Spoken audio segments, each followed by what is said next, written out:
All right, all right. Hello, hello, everyone. Zabs Fibs, welcome in. Welcome, welcome. Um, there you go. Hello, hello. Beyond all reason, yes. Let me catch up here. St. George, yes, he was in streams probably like the first 2 weeks, and then I think he went on a big vacation. Good to see him back. Um, the Beyond All Reason, yes, it's a free-to-play, open-source RTS game. It's very similar to, well, I wouldn't say it's very similar, but it is similar to StarCraft, sort of. But it's a really fun, like, massive multiplayer RTS, which we can get, and it's free to play, so we can get all the JR members that are interested in playing with us, and we can get a big team and just have fun with it. If you gotta like RTSs though, obviously, to want to play it. Where do we post the replays? We will. You can just put them in the. Well, first off, you'll claim it. I might actually change it a little less channel points. You'll claim it and then post it in the Discord under like the games category. Probably be the best bet. I honestly don't know how well this stream is going to be taken by people. I don't know if people are going to want to hang around and see this. So this is kind of like a tester stream if people do want coaching and stuff like that and replay reviews. I did add a new channel point reward as well to coach during a 1v1. Let's change this.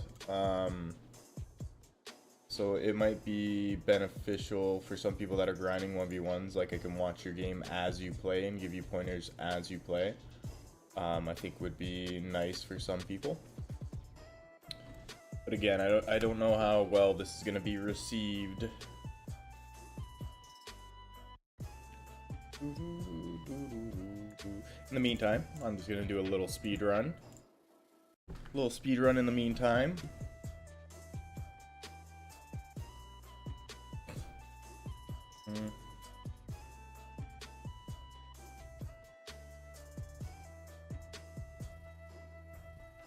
Zab on a 25 streak. Ooh, look at you go. That's got to be one of the biggest ones now, because some people lost their really large ones. Gibbs, what streak are you on? You got to be on a pretty good streak.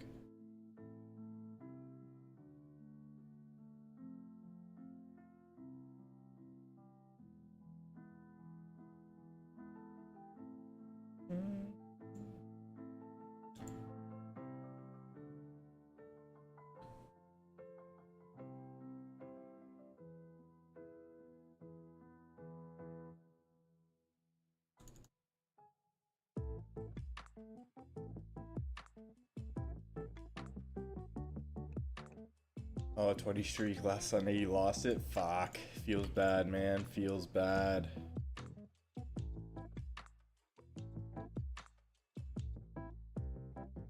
Damn, that sucks.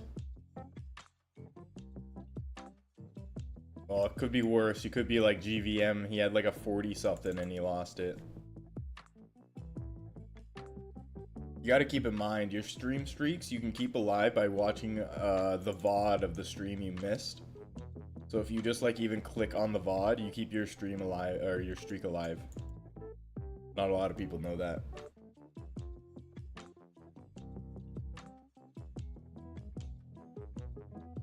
Because obviously not everyone can make every stream, but keeping your streak alive is fun.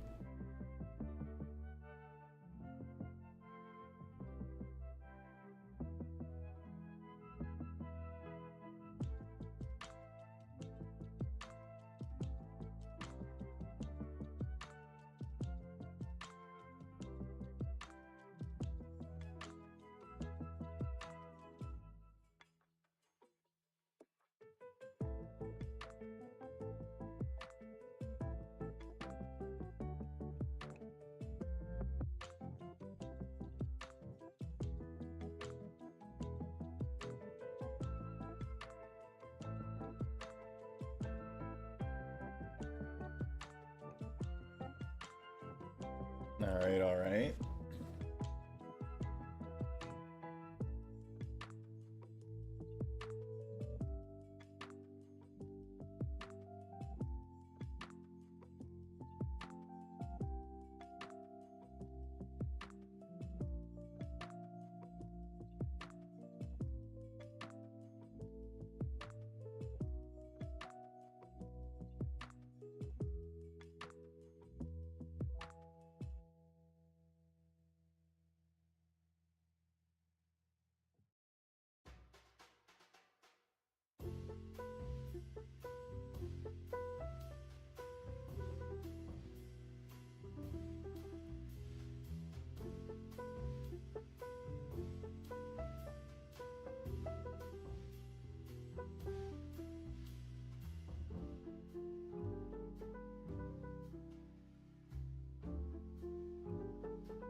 Okay, he's looking pretty good.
This is always like my slowest part of the run, I feel. Sucks.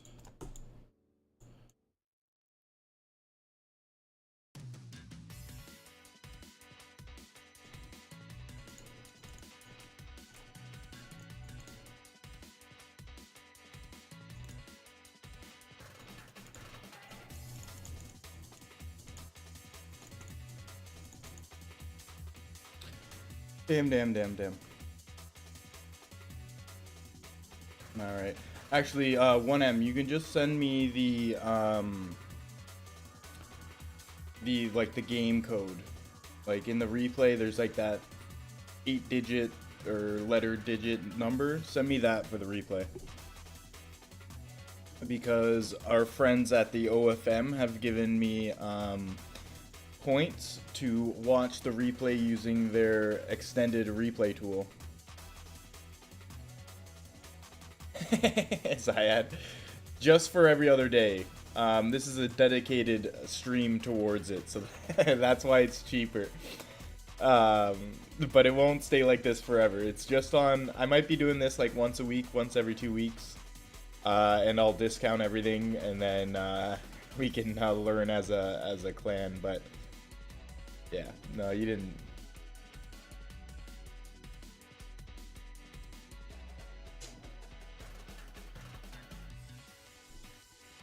when the personal stats in the profile under clan is resetting.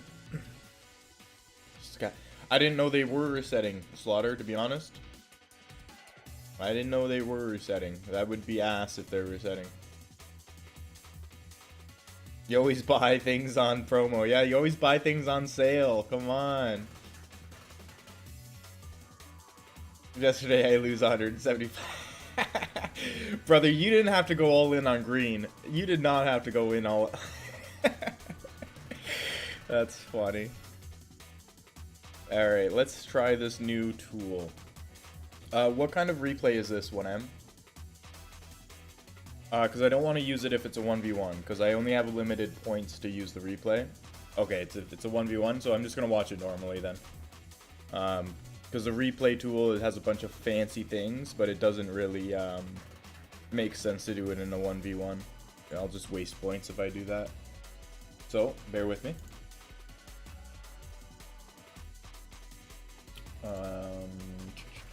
Let me get this open. Should have had this ready, boys. Sorry, I don't.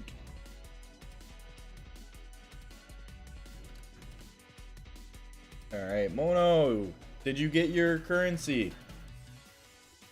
Did you get your, plutonium?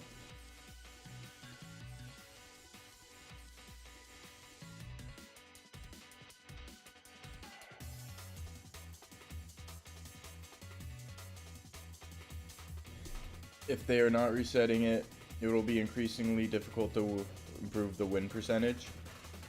Yeah, Slaughter, I think there's too many people that care about win percentage, to be fair. I don't think win percentage is a good gauge on how good you are, or a good gauge on many things, to be honest. Because realistically, you can queue, depends on the strength of the lobby, right? You can just queue with a bunch of people that don't know how to play, and you can get your win-loss ratio up to 95%. But once you start getting into more stacked lobbies, your win-loss is not going to nearly be 91% or 95%. So again, it doesn't really matter. Well, win-loss. You have the replays of OFM, and how many games did you play in? Yeah, I have. So yesterday's OFM ended up being delayed, so I didn't get all the games, but I did get 4 games in, and there's one game that I did win, which would be probably a good one to review with you guys. One of the wins that I got. It was actually on Australia too, so. Anyway, let's jump into this replay. So this is from 1M. It's a ranked 1v1. Oh, Mono did get it. So actually let me respond to... One second.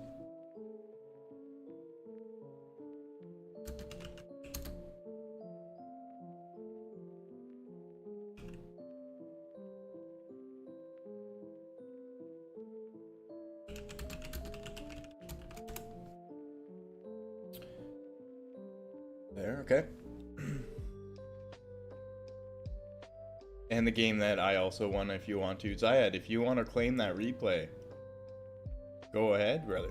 Nothing's stopping you. Nothing's stopping you. Maybe your points are stopping you, but...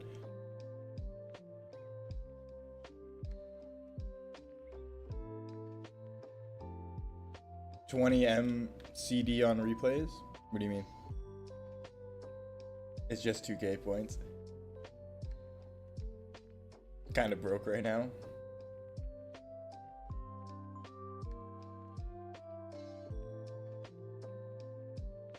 That's just my win percentage using the JR tag, Slaughter. That's not my overall win percentage.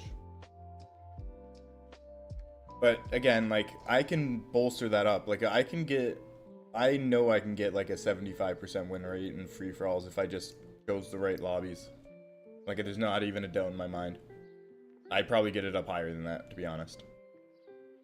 Anyway, let's jump into this. This is a 1M ranked 1v1 in for review. So let's speed it up a little bit. Let's get the spawns in. So compact maps are a little difficult. I will give you that. I do believe a full-size map would have been a little bit better to do the replay review on, but nevertheless, you can always figure out new things. So this spawn, I don't hate it on compact. This spawn would actually be really bad on a full-size map. Let me stop it here for a second and explain why.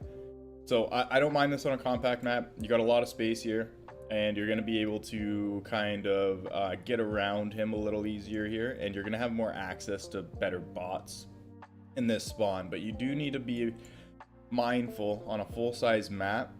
These open spawns are actually not that good because you don't really get your legs like what Deshak is doing. These octopus legs basically is what we call them. You don't get your legs in between bots. So here, sure, you're going to get big, uncontested, but your first annexation is pretty much going to be non-existent. How to get legs? So basically you need to find a triangle of bots, and there's a distance between all 3 bots, which is the most optimal to either set yourself up for a 1 bot annexation or even a 0 bot annexation. Those are rare though.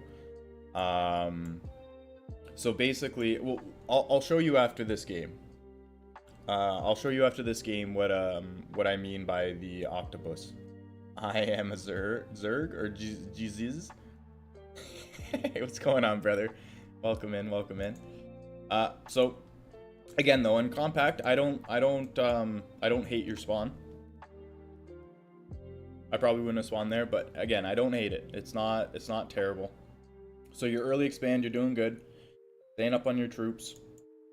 So with the rule of thumb for early expand as well is, I know I told pretty much everybody about that 7% click every 3 notches of your troop regen. So that's a rule of thumb, right? That's not the end all be all. That's not what you should be doing every single time you're expanding, but it is a good baseline. So what I mean by that is sometimes you do need to push a little bit more out of that, or a little faster, I should say, click a little more to get around certain bots, so your annexation is a little bit better. For example, if you wanted to get around this bot here, you would just send a little bit more. That's a little bit more of an advanced tactic. So I would just stick with the 7% every 3 notches, but just know that that's not a hard rule, and sometimes you do need to send a little bit more into wilderness to get your good borders and to get your good annexations. We'll keep it going.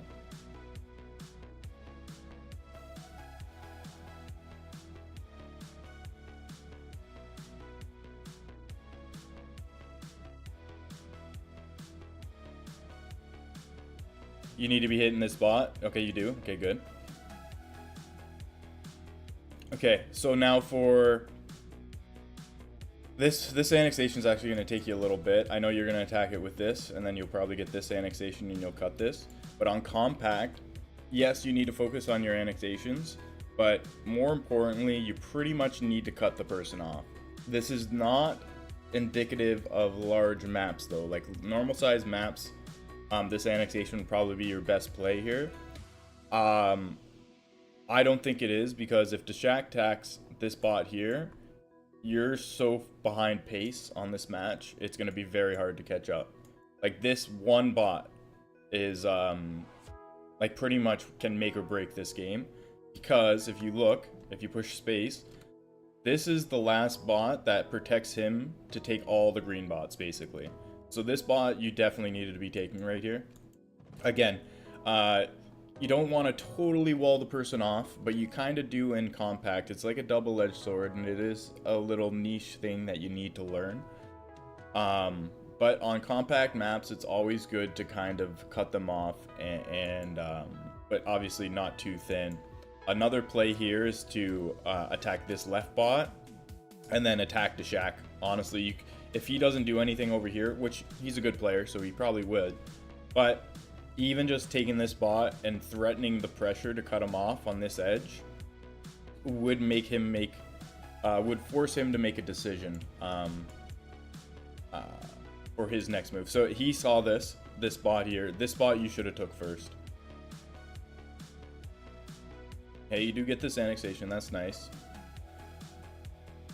You're kind of locked in here though. Be tough. Honestly, right now you could have full sent him. Not a good idea, but And you really need to be taking the bots that he's taking. Like, you should have clicked this bot first and then click the bot above it. Compact, it is a race to see who can get the most bots first, right? So, like, cutting this, like, you got to take this bot. You got to take this bot. You didn't take it. So he's getting around you for free and making the money. Compact, you need to try to steal every single bot that you have borders with that your opponent is taking. If you don't do that, you will fall behind on money. So you need to, if you see a bot's about to die and he's killing it, you need to take that bot. Even if you don't get the money, just even trying to get the money, if you get the money 50% of the time, that's better than you not even trying to get the money, right? And then also you did it, but I seemed a little late here.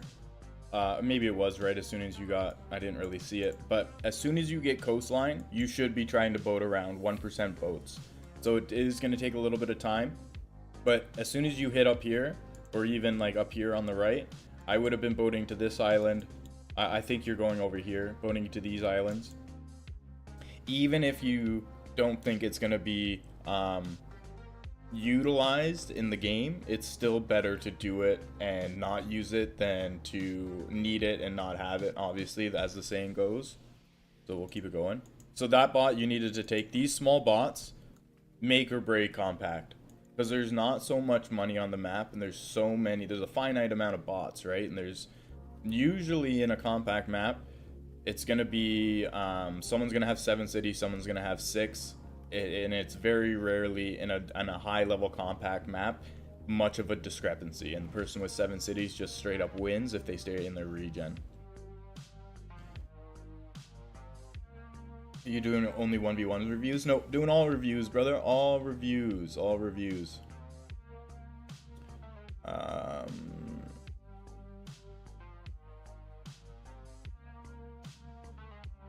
So we'll keep it going. Yeah, just on Compact, and this is not a hard rule for full size. I think I said this a few times now, but you need to focus on cutting them off on a Compact.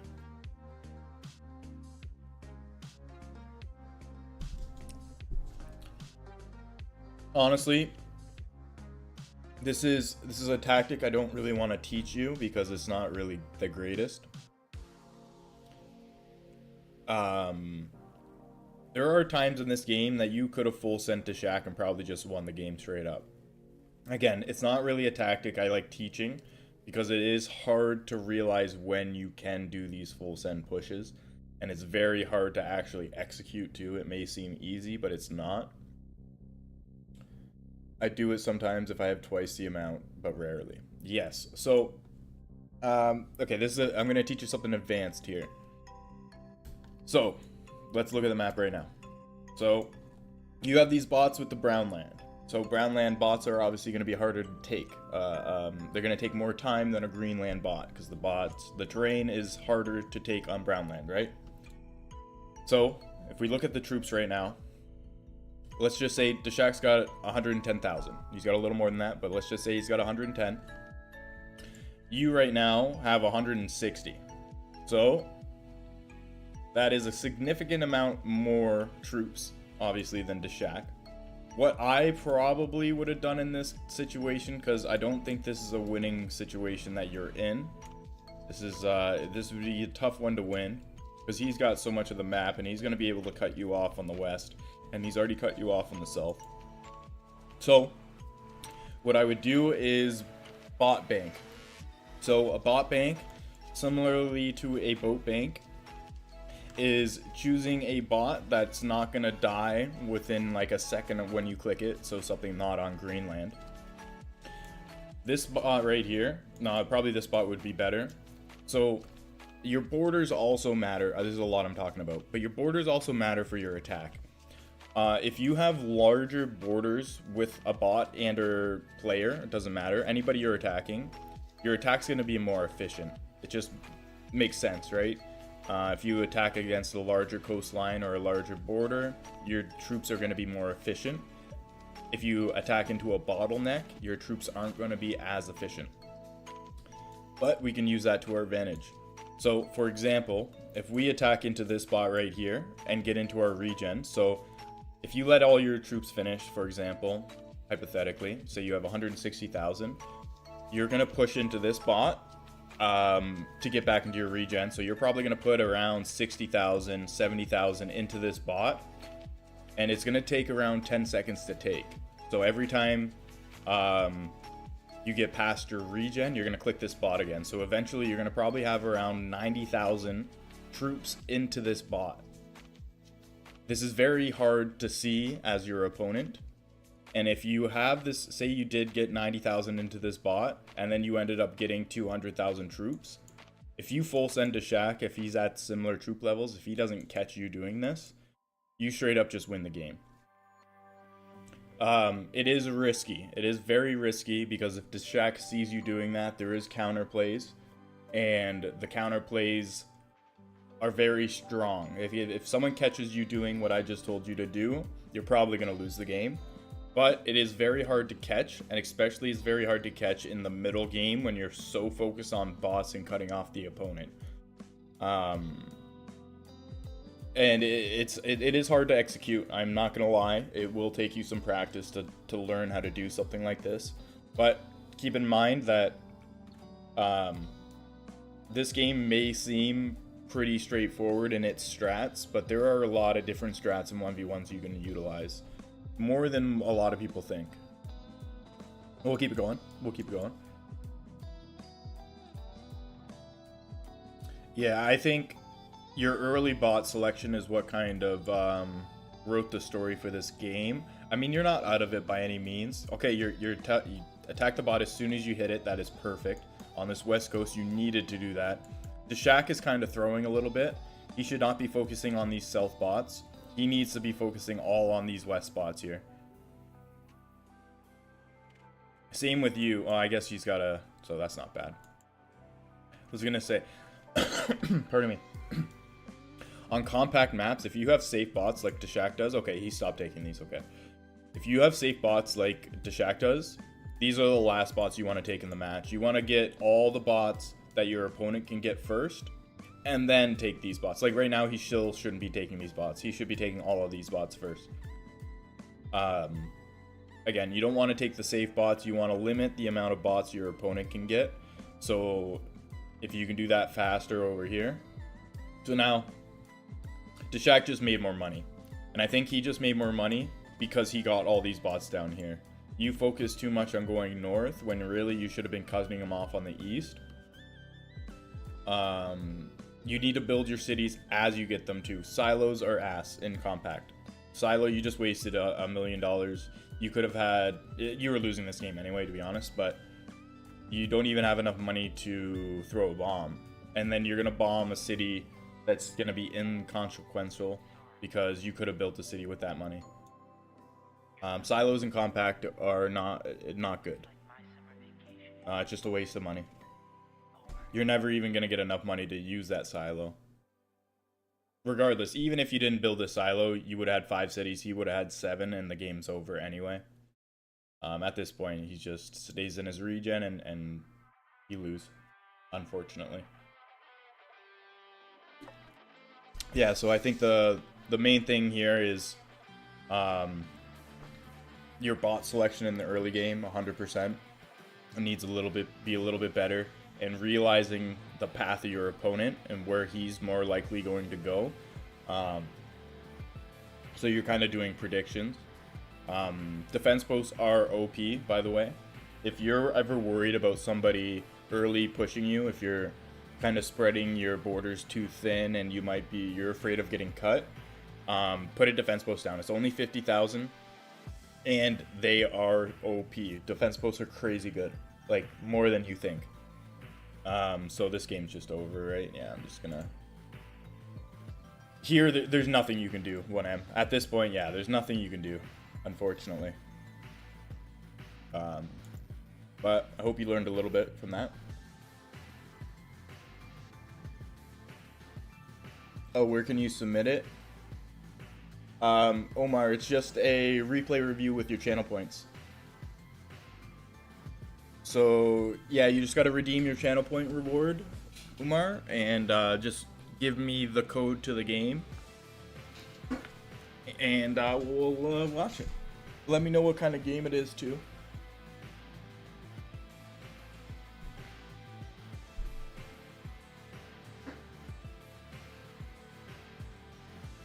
Hello, Apple. Sorry, I missed that. Hello, hello.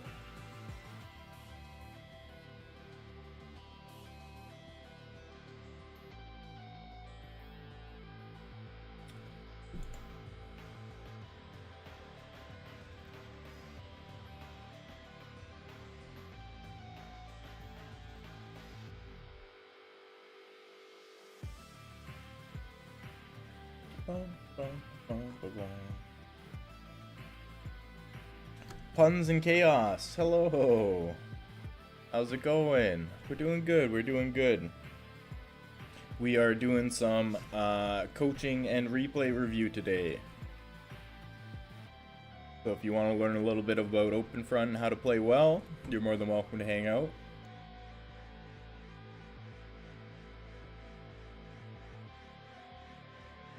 It's on cooldown. 1 second. Let me check that then. Let me check that. Cooldown.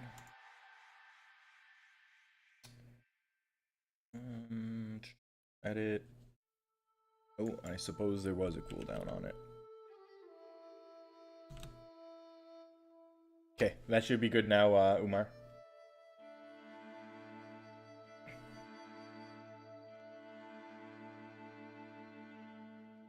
What is the 1v1 coaching? It is you play a live 1v1 ranked game. I watch it and coach you while you play.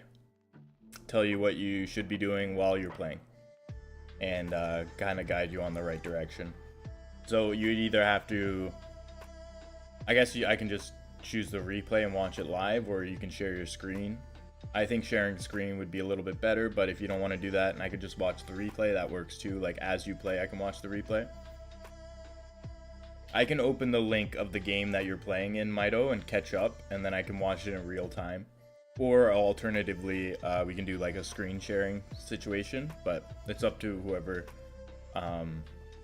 claims it, what they want to do, to be honest.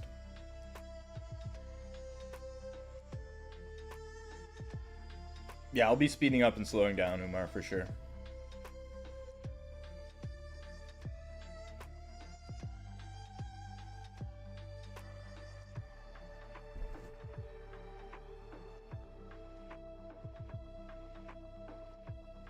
Alright, Umar.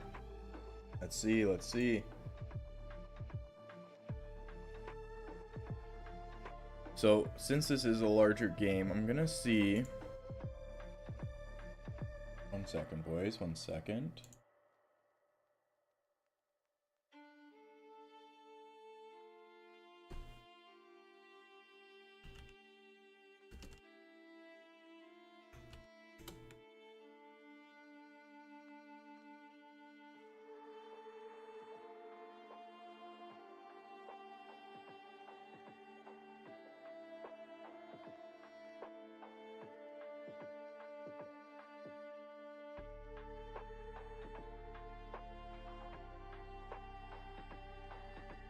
I wish there was a custom speed. Max speed is too slow.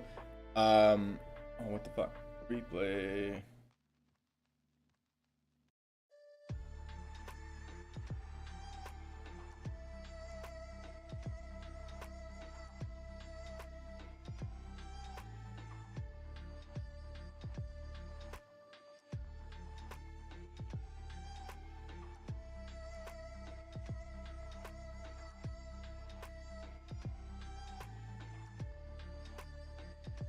So, OFM has a new replay extension, a much better replay extension than actually watching through OpenFront's replay. So that is what we are doing right now in this. We're just generating it. Our OFM friends have graciously given me some extra points so I can do this, but it is a point system because it runs on their server. So they can't really let it just be a free reign. Everybody can do this. Well, everyone can do it. It's just there's a point system where you need to have points to redeem these replays to watch it. But the amount of customization and analytics you get from these replays now is actually a little bit absurd in a good way. I don't know how long this is gonna take though, unfortunately, to get. You played with Slaughter in this one? Nice.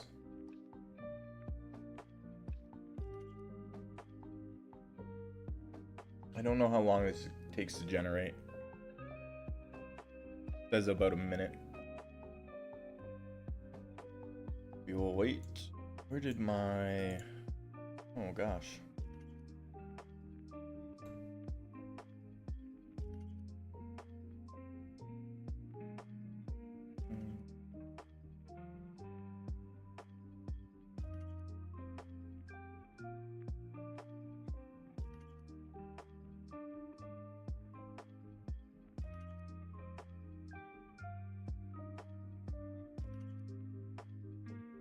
Well, if this is going to take this long to generate, if someone else has a replay review that wants to go next, that wants to submit it so I can get it processing. If someone wants to do that, that's more than fine.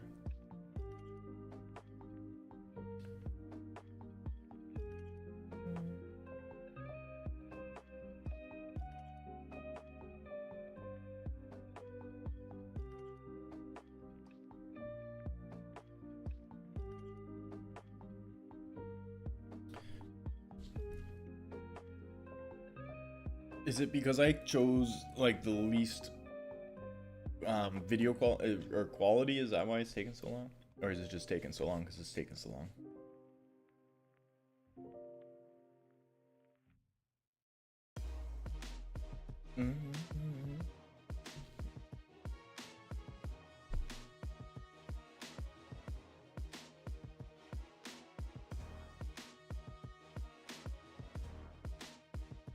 A big game.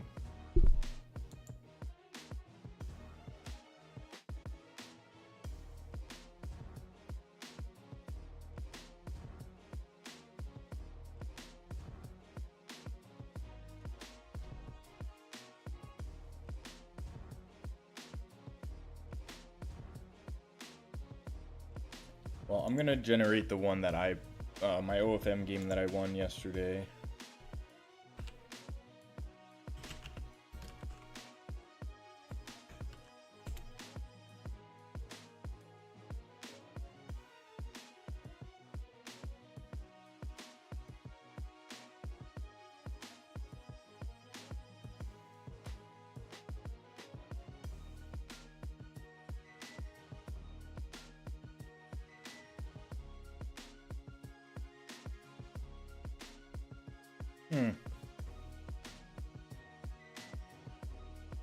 Oh.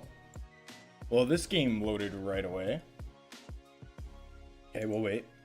I don't know why yours is taking so long, Umar. What the fuck? This is literally so long ago. Like a month. Nah. Well, you still, even if you've learned some of the stuff, I'll tell you, it's good to for everybody else, and also you could also learn some new stuff. Even myself, I learn every day still. Don't want to get complacent with your skills. That's how you stagnate.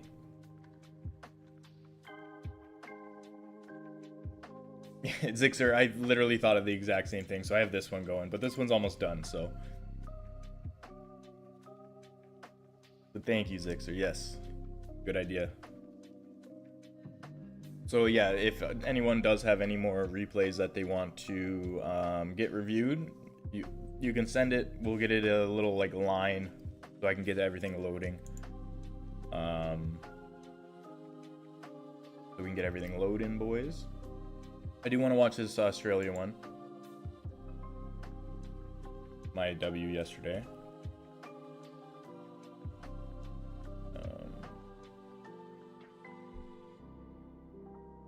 And do I have to click it?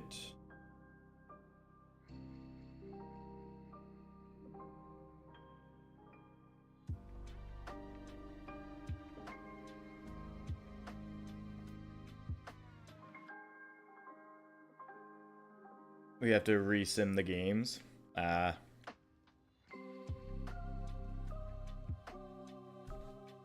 Yeah, and he told me this game is a very long game, Zixer, so that's probably why. So, there's no worries though. I'm glad that we even have it, to be honest. Does not matter. The review is out of stock. Oh no. Oh, it's not out of stock. I just put a cooldown on it so people couldn't spam it, but let me change that.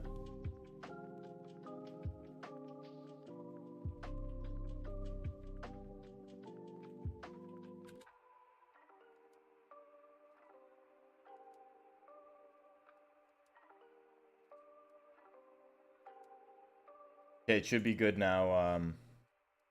Should be good. Oh, Edit's got a review. Edits, just give me the game code. And let me know what kind of game it is, if it's a free-for-all 1v1 or a team game. Okay. So, let's just check what kind of fun things we have now. Okay, alliances, that's an overlay, boating locations, targets, routes, spawning points,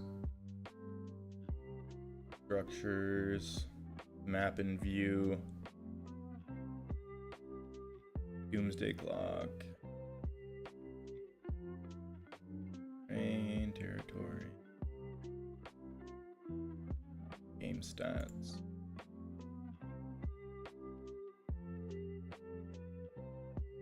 Wow, a lot of information. Holy shit. We'd love to see it. I love information. It's a team game edits, okay. Let me get that going. Give me 2 seconds here, boys. I'm just gonna get this one loaded now.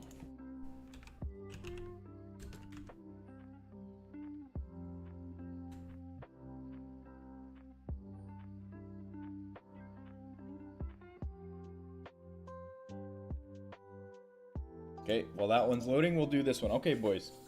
This one is Umar's replay review. It is a team game. I don't really know what overlays I want to use yet, but we will start the game. You said top in the north. You guys spawned. Yep. So there's Slaughter. Alliances.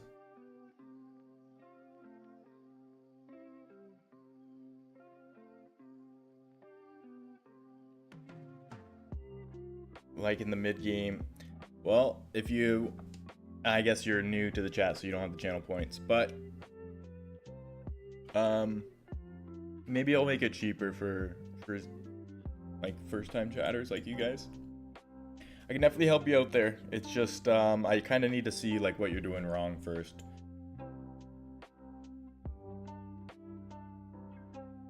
Okay, I should have done high quality. I should have done high quality. I didn't think it would stutter this much. Is it because it's loading still? Zix, are you still here? Is it because it's loading still, or is it because I put it on standard quality?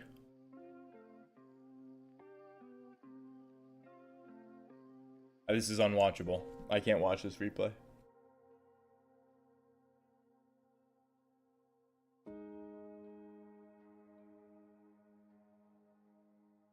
This is unwatchable.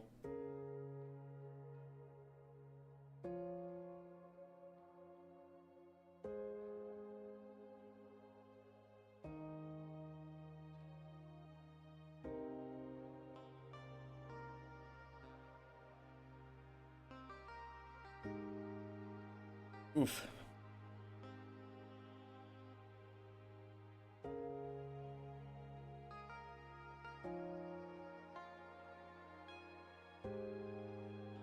No links. That's by frames. Well, I think it's just gonna be go to the old one and smooth there. Yeah, I like this replay review. I guess I just need to do the actual enhanced. I can't do it on standard or it's gonna be choppy like this.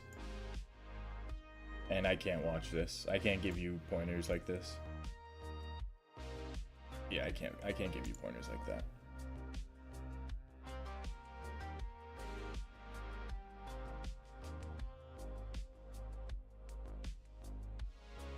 Let me just find your game code again, Umar. 1 second, I gotta scroll up. I can't. There it is.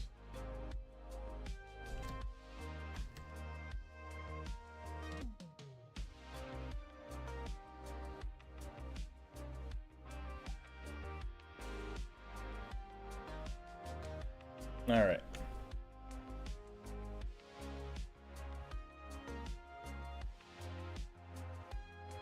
So right here, even getting more early boats out, I'm going to keep it going, but even getting your more early boats, 1% boats out, go take this island, this island, this island, just getting strongholds. Even if you're going to be a backline player, again, there's nothing wrong with getting a forward position that even if you don't utilize, just having it alone is good.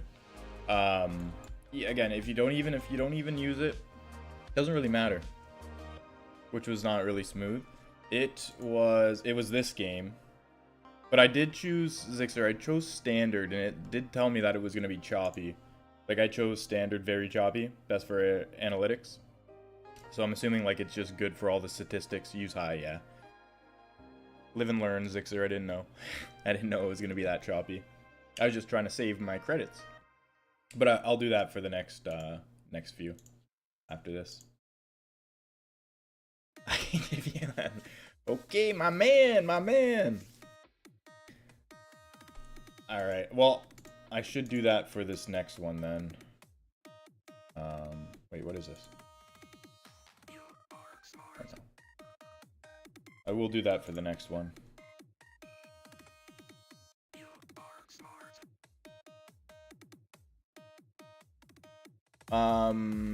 Edits, send me your game link again. It doesn't need to be regenerated, so I could just do that with the high res. Okay. Okay, play.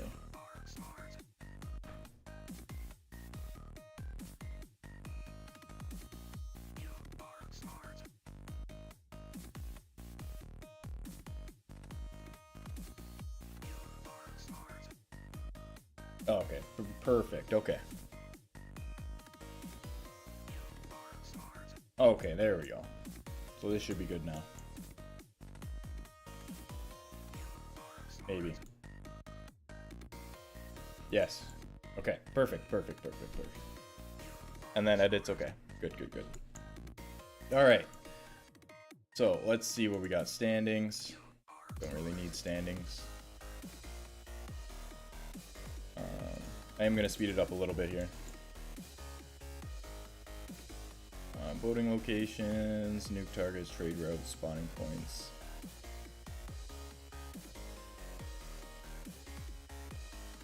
Gonna be playing around with some stuff here first, just to see what we can do.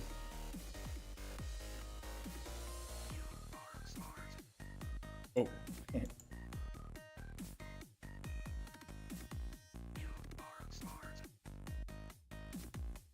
Okay, yeah, so Umar, getting earlier boats out would be a lot more beneficial, like I was saying. Even if you don't think the boat's going to land or you're going to get pushed off from the position that you're trying to get, it is still better than not. It's one of those things, better to have it and not use it than to not have it and need it. So, and there's so many islands uncontested here. Like, you could have gotten this center island here easily, these islands. And you never know what angle you're going to be pushing in, right?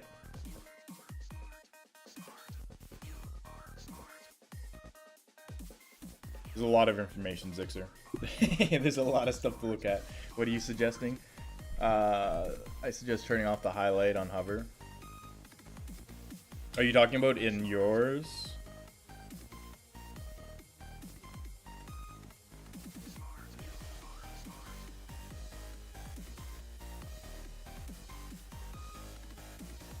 Ah, I see.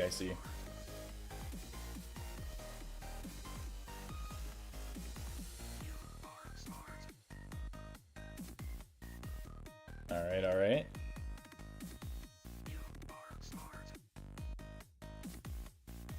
You can search too, nice.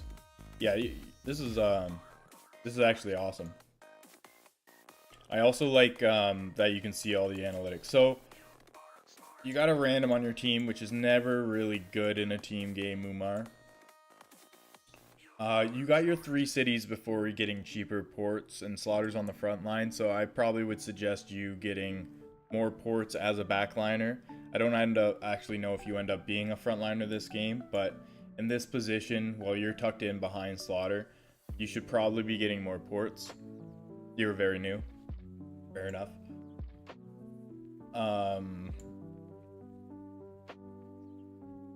In this position, you guys are looking pretty good. Yellow should be your next target here, because he has no other allies. He's not going to get donations. You guys got 3 people, so you should be able to roll him within seconds, really. Pink's also a good target. They got not a lot of troops and a broken alliance. So if Slaughter should be donating to you right now. And it's hard if you're not coordinated as well.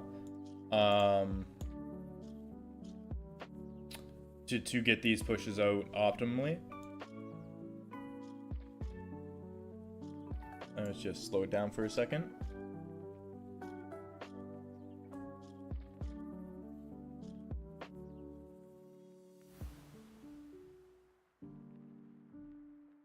You will see what each setting does. Yeah, well, just even having options to toggle things, Zixer, is amazing. Like, even if I don't want any of this stuff, which I do, but even if I didn't want it, just having the option to have some of this stuff is amazing. So, alone, just being able to rewind is game breaking. Just if I miss something, I can rewind, so I don't have to start the replay over again. So that's amazing. Alliances. Oh, that toggles on.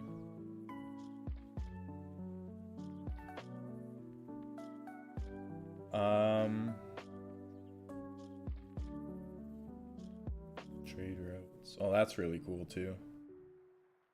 Your trade routes. So white's a pretty good target here. I don't know how this yellow guy is still alive. Slaughter should have killed this yellow guy a long time ago.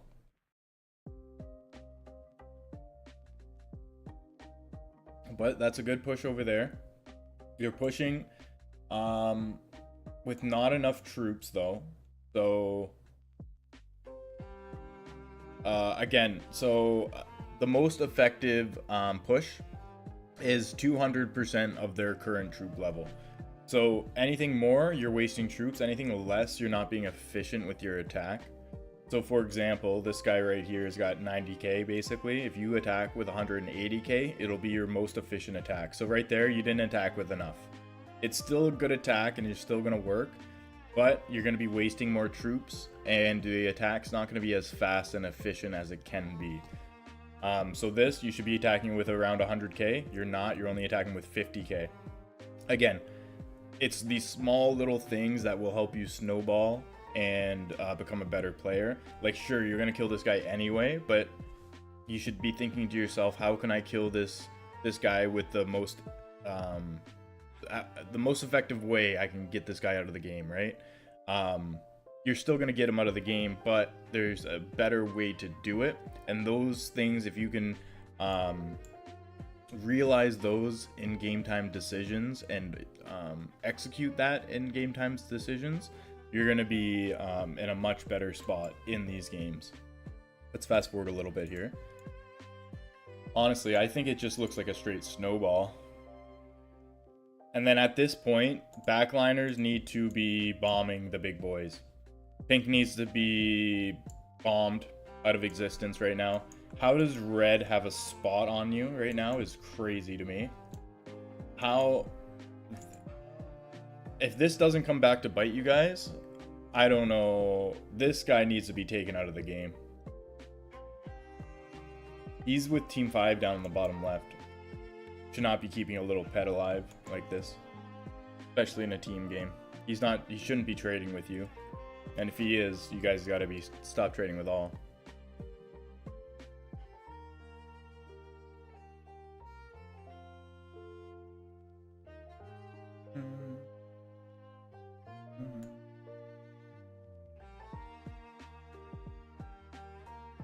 Voting locations, yeah, I'll turn that on.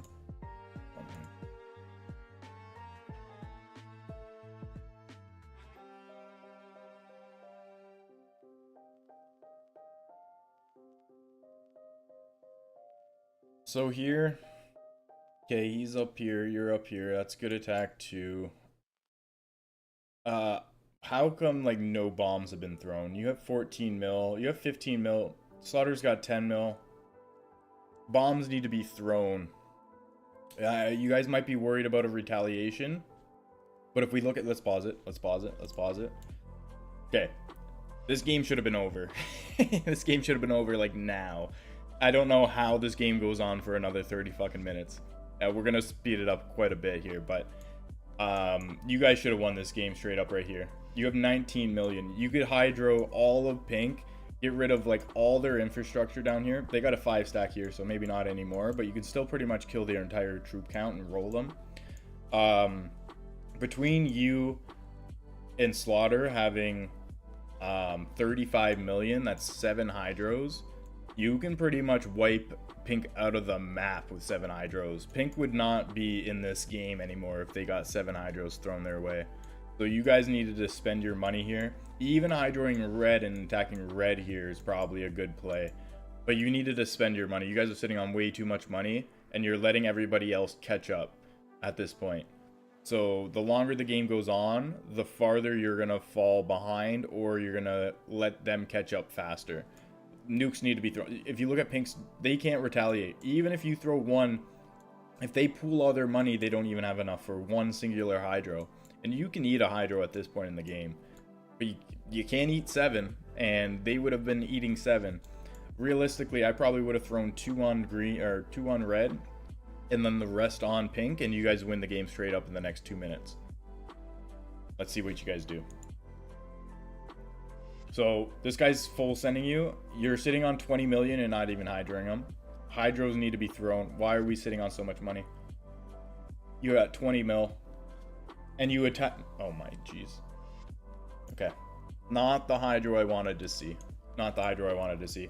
You just attack somebody that's out of the game completely already. And again, pink is massive. Pink is your only really threat here, and you hydro a guy that's out of the game already. That was so pointless. Yeah, this game should be over. With your hydro, this game should already be over. I'm fast forwarding. Go times 8. Okay. 1 hydro got thrown at pink. Look at that. A second one. But now red roaches out. You still have 13 mil. Slaughter still has 13 mil. Defense post here, by the way, Umar. You need a defense post on this left coast. If you ever have a big border with a big boy, you need defense posts. Now I think you guys are gonna overcommit. And right here, even though he's got no troops, you need to chill. You need to chill and get back in your region. You got a 1.27 cap. If you get back in your region, you're gonna be making around 15k troops a second. Around there. And 15k troops a second is massive comparatively to everybody else on the map. So you just need to chill here. You just need to chill, get back in your regen. Like, obviously this guy can donate to you, which he should be doing, but you're playing over the random, so you can never count on that. Okay, you are chilling. Nice. But you still have 24 million. This game should be over already. You guys need to spend your money. Slaughter knows he has spent his money, but Umar, you just need to spend your money here. 5 hydros makes the difference of the entire game. Okay, we'll speed it up again. He's got a juicy on you.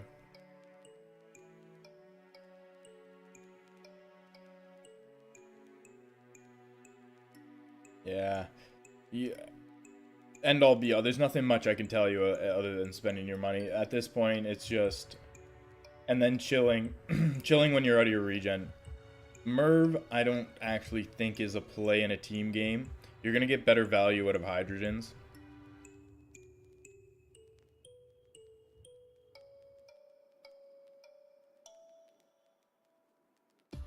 How does this game go on for much longer? I don't understand. How does this game go on for another 20 minutes?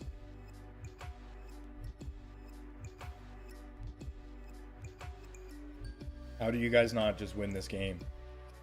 You still have 20 million.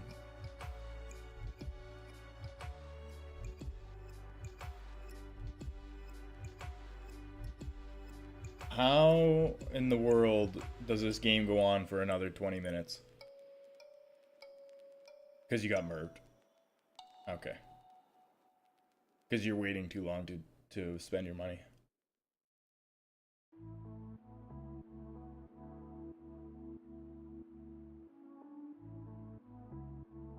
Okay, you just spent all your money, but I only saw one hydro go. I'm assuming you spent them on cities, which is not a bad call at this point, to be honest. I still don't know how this game goes on. This is not even halfway through the game. Could have won ages ago, I agree. This game should have been over a long time ago.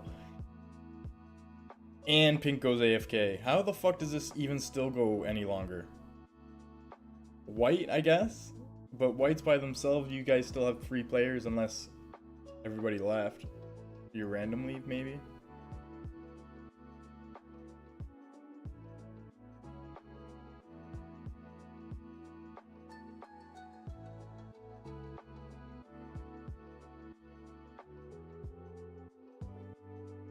Yeah, there's nothing much I can give you here for tips here, Umar, I'm not gonna lie. I think, for replays, I think free-for-alls or 1v1s are gonna be better used for information. Honestly, I'm just gonna skip forward here because this game should have been over.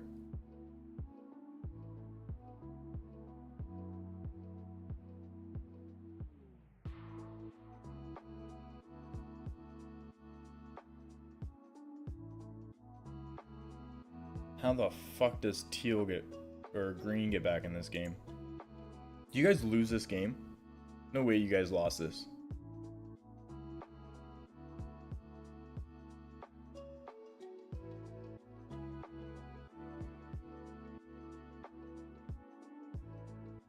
Damn.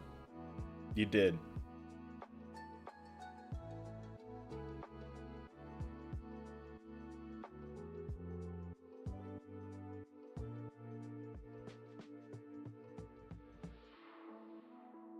Wow. Okay. Well, spend your money. Don't sit on 20 million when nobody else has money on the map. Hey, Slaughter. Yes, Umar did a replay review. We're doing replay reviews today. He submitted this one. You guys should have won this game at like the 15-minute mark, but Umar did not spend his money.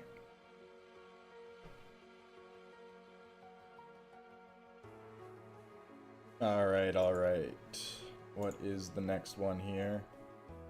I think it was edits that put the next one, and then we have Mito in line after edits. Let me see.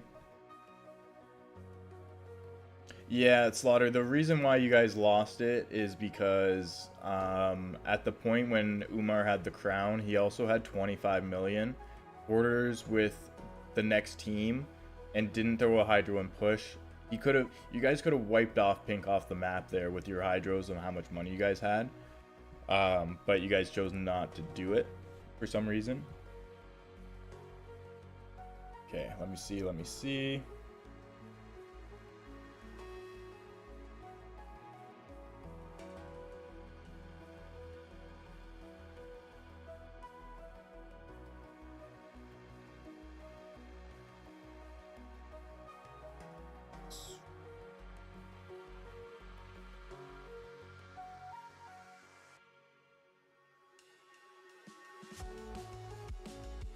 Edits, you said it was a team game or a free-for-all game? Sorry.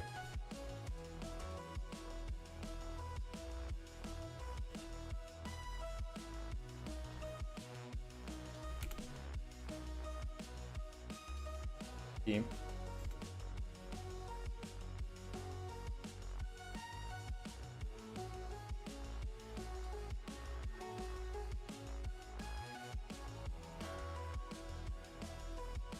So I'm innocent. Well, Slaughter, there was a point where you had about 15 mil as well, and you weren't throwing things.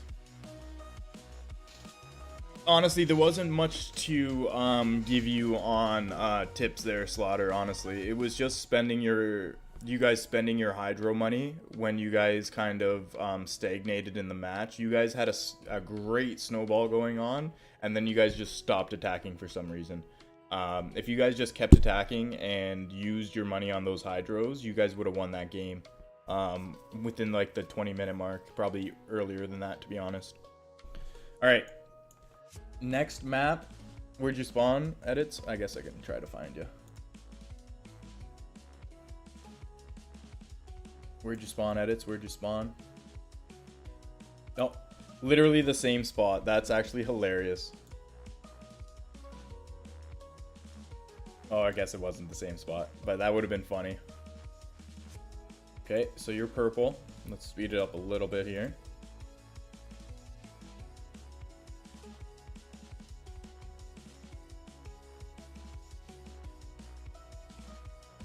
Okay. It's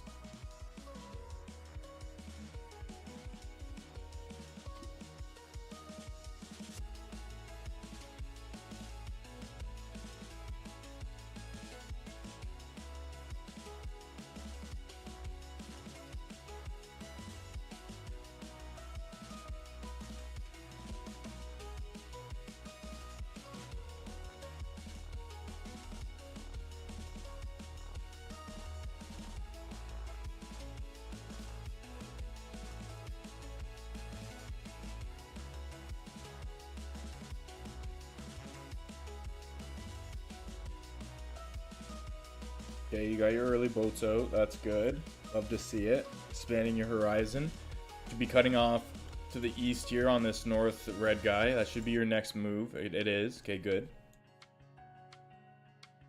Straight up attacking him too if he has no troops is not bad. I wouldn't suggest so. I know we do it sometimes in our team games when we play JR, but I would. Alliances are useful, but they're not. It's automatic. Like it doesn't. It's not when I hover. Oh, I have to do highlight to hover, and then I can see the. Oh, okay. What was I saying? Oh yeah. So this guy's got no troops. I get it. He actually does have troops, but he's full sending a bot. No, he's full sending you. So honestly, just leave this guy be. Take your bots. Take your bots. Leave this guy be. You've got so many bots to take. Yeah, you do. Perfect. You do. Let the white land eat all his troops, which is exactly what's happening right now. You're taking the bots around him. That's perfect. That's perfect play. Let's take a look at the map a little bit. Yeah, that's really good play, Edits. So here, you do need an eco building though. I know you're on frontline and all, but you guys got to, I guess your team's not really doing it for you either, but you guys got to get your eco rolling faster in these team games. It is a huge snowball effect, right? 1 port equals 2 ports, 2 ports equals 4. Onions at the bottom. Yeah. And like your neighbors didn't really build ports, so maybe it wasn't the play, but like if we pause the game here, your entire team has 1 port, 2 ports, 3 ports, 4 ports. Okay. So they're all down here though. And that is a pretty far trade distance. Maybe getting on this factory line was a play here, Edits. But I do believe you should get at least 1 eco building. I guess you can't afford it yet. Maybe you do it right. Yes, yes sir, yes sir. And Fibs, I have 1v1 coaching as well as a replay reward kind of thing. So if you want to play a ranked game with me watching, you could redeem that as well. I think that might help some people trying to learn 1v1s. Nobody's claimed that one yet, but... Okay, we'll keep going. Let's see if you get that eco building when you can afford it.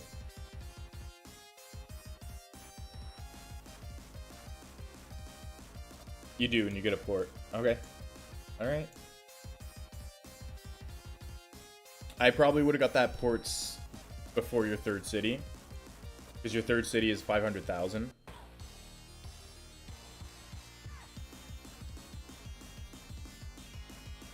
Red's pretty split. Red's a really good target. Yellow's really big. You got really good borders. Objectively, looking at this map, I think you guys are cooked.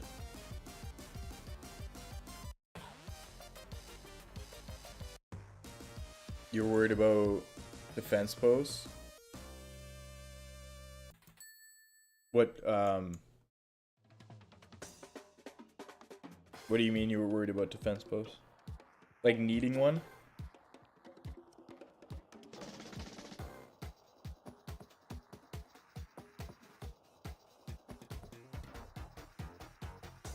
Because red was attacking me. Yeah. No, fair enough. Like even here, right here. Let's pause this, let's pause this, let's pause this. It's looking like you're about to do this. You need to be boating into this. This right here. I know he's got a warship right here.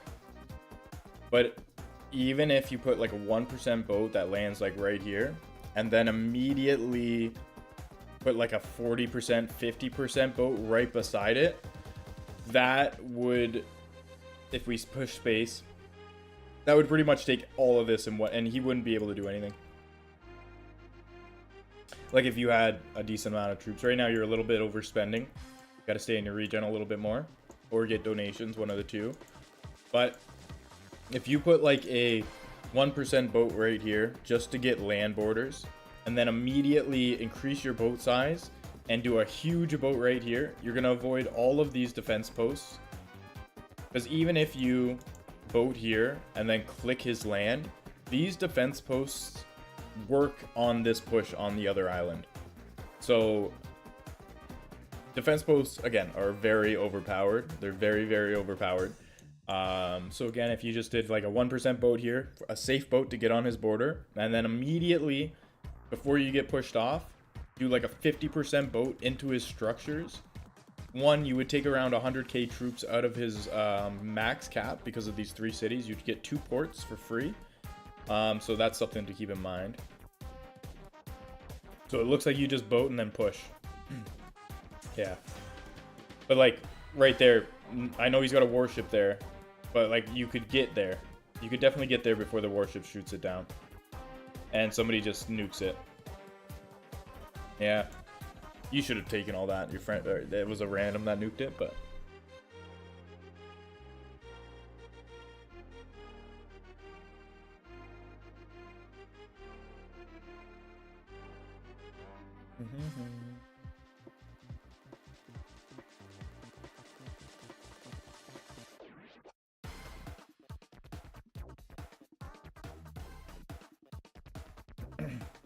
Onion's got a really good push down here. I guess you guys are pushing the same. I do think red should be out of the game already. I don't know why we're waiting. He's AFK now.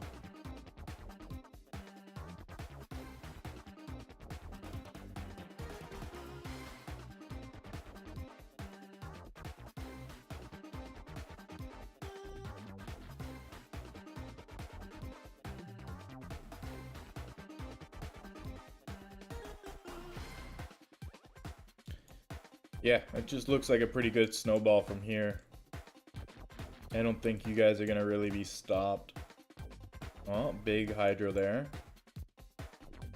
I mean, yellow is fucking pretty big. One thing about getting hit by hydros, if you have a good team around you at it, is I didn't actually see if you did it. Oh, I can actually rewind. What am I saying? Right, I can rewind. So doing like a hide or a troop bouncing when you're gonna get hit by a hydro, excuse me, is really Really nice. So here, you got 300k. I know Onion's getting hit too, and he's your only other teammate in this game. But if you just say this was a teammate full of JRs or just full of people that you knew that were going to play well, before you get hit by this Hydro, donate 100% of your troops back to the back line, and then as soon as you get hit with the Hydro, everybody donates back to you. So you save like 200k troops. You save a lot of troops because that getting hit by a Hydro is a percentage of your troops lost. So you can, let's slow this down. Like right here, so you lost about 100k, and an Onion lost a lot more than that. But if you just sent all your troops back, again, it's very different when you're playing with randoms.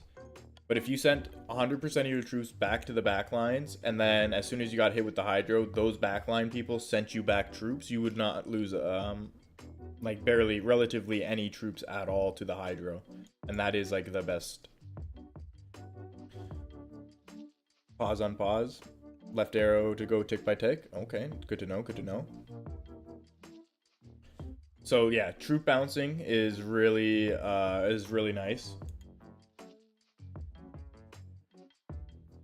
It is a bit of an advanced tactic for sure, and you need to have a team that's coordinated to do it. Because the last thing you want to do is full send a troop donation to a random when you're getting hydroed, and then you just don't get any troops back, and then you just die, right? So double-edged sword there. Let's speed this up a little bit. You guys are just getting hydroed out of existence here. Yeah, I don't know how yellow doesn't win this game. I actually don't know who. 10 cities, 6 sports. You guys got really good eco, honestly. Most of your team does, at least. You guys got pushed off the mainland. Yeah, there's here, if it was a full coordinated team that you guys had, you should be pooling money for hydros. For sure. The green player was just huge. Yeah, that's what I mean. That's like at this point, like the entire purple team, and I know you have a bunch of randoms, so it's never gonna happen. But everybody on the purple team needs to start pooling money and start hydroing. You need to take alliances with yellow. All of yellow needs alliances. This is a pretty good push. Everybody needs to donate to you. And yeah, keep full sending it basically at this point. But again, he's got 11 mil, so he's got 2 more hydros to send at you. Did you just eat a fucking hydro from yellow? You did. Oh no, that wasn't yellow. That was green. That was green. Yeah, yellow needs... Okay, yellow is kind of working with you. They're just not coordinated. Bane, do you think people will pay for coaching? I don't know. I've never tried. This is not paid coaching. This is just channel point coaching. So, Phantom, hello. I won one free for all so far, but I don't know how. Well, if you have the review or the replay, I could review it for you. That's what we're doing today. But I don't know, Bane, if people would actually pay for coaching. I'm not charging for coaching, though, if that's what you're asking. Well, it is a channel point reward. I don't know how many channel points you have, but it's not that much. I have it discounted for today's stream because we are doing this. Yeah, edits. I don't think there's much more you could do in this situation other than your entire team pool money and you guys hydro the infrastructure back here. But they already have a 6 stack. Yeah, green's just looking pretty.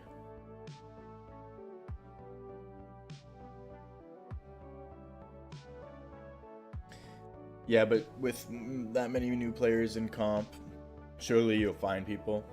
Yeah, I'm sure there would be. I wouldn't be opposed to coaching, but I don't know. I don't think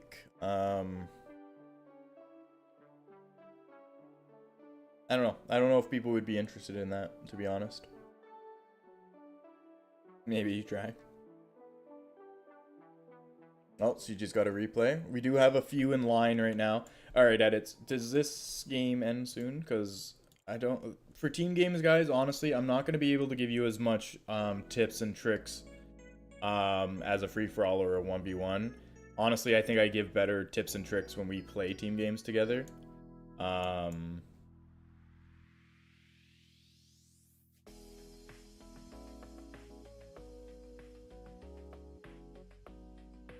Okay, well, you guys do work with yellow. You actually have... Oh, someone merved. Okay, you guys do win, eh? Wow, you get all of this. That's juicy. Okay, so yellow just hands you the win. Green threw massively in this. Yeah, green just threw massively in this one. Do people enjoy team games, or I find them boring to analyze and watch? I think the majority of people prefer team games to play on stream. For a replay review, I don't think there's gonna be much I can give in the grand scheme of things, especially if you're playing with randoms. There's not much I can give you for. But wow, you guys end up winning that game. That's massive. That's a nice game there, edits. That's a nice game.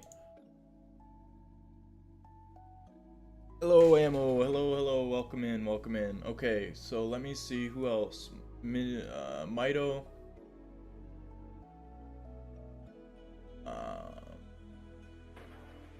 Mito, did you send me the game link? Oh, I got it. I got it. It's a ranked 1v1, so we won't need the replay tool. Give me a minute, boys.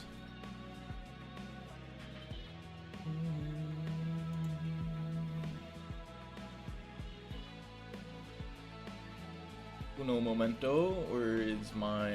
What the fuck? There we go. And then let me get...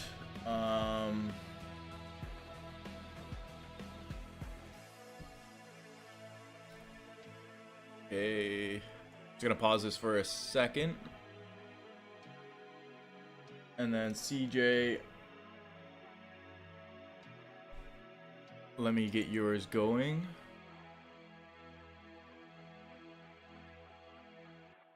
CJ, just give me the game link to that replay, like that number, letter, code thingy.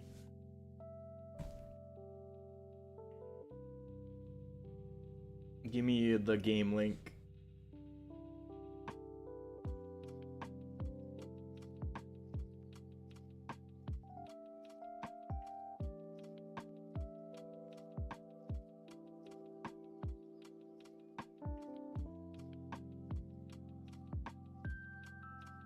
Okay.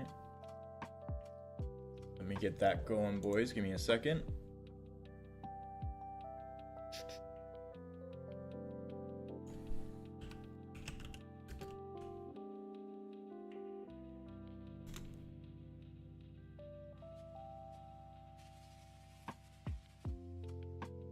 Okay, that one's loading.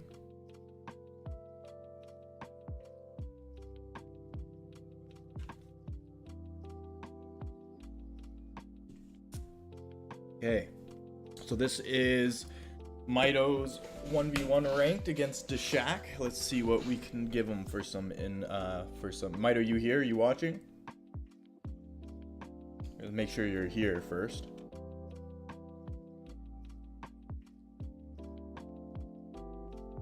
Mito, you here? You here?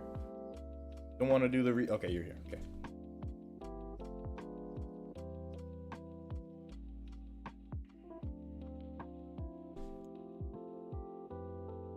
Okay, the good old bait and switch is looking like he's doing. Okay, so this map,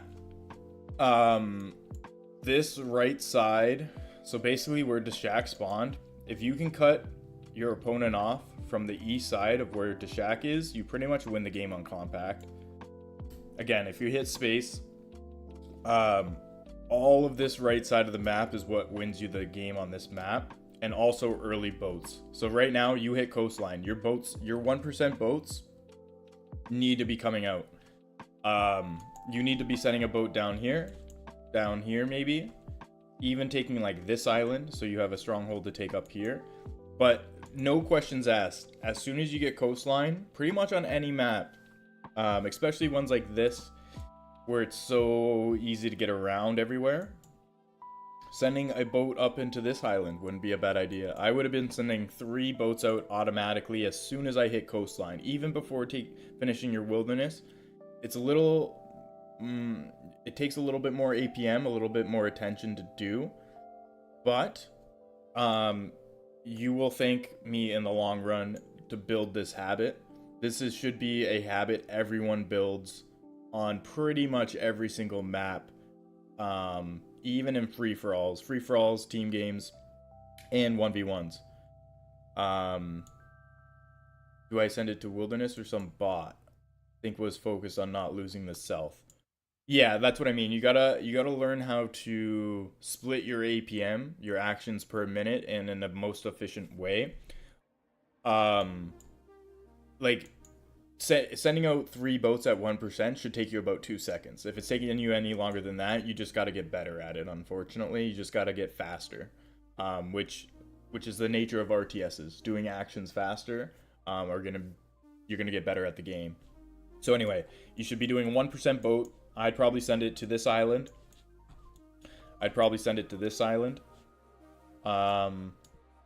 It may be an island down here, but you got to keep in mind, if you get south down here, you don't need this island down here. But this island for sure. I really like Deshak spawn in this. I would spawn where Deshak spawned in this map on a compact, because again, this right side of the map, Mito, it's going to be so hard for you to get over here.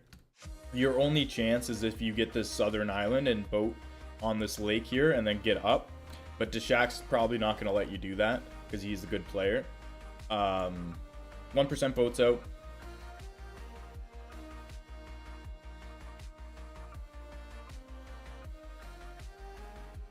I think it's not an APM problem, but rather thinking what to do to defend. But it's definitely an APM problem, because like Mito said, he was too focused on taking a bot, and putting your scroller down to 1% and clicking the right islands does take time, and the matter of 2 to 3 seconds in the early game expand is massive on a compact map. Like, it is actually can make or break your game of winning or losing. 3 seconds in the early game against a good player, if you're doing nothing for 3 seconds, getting over your cap, and they're taking bots and getting around you in those 3 seconds, you can straight up just lose to a good player like that. So it is an APM problem. If you don't have the APM to send those boats out while doing other things, you need to practice that. And being aware of what the opponent's doing on the map as well. Let's keep it going. So see what I said? Deshak's he's gonna cut you off down here. Like, okay, let's see if you boat. You do boat. Perfect.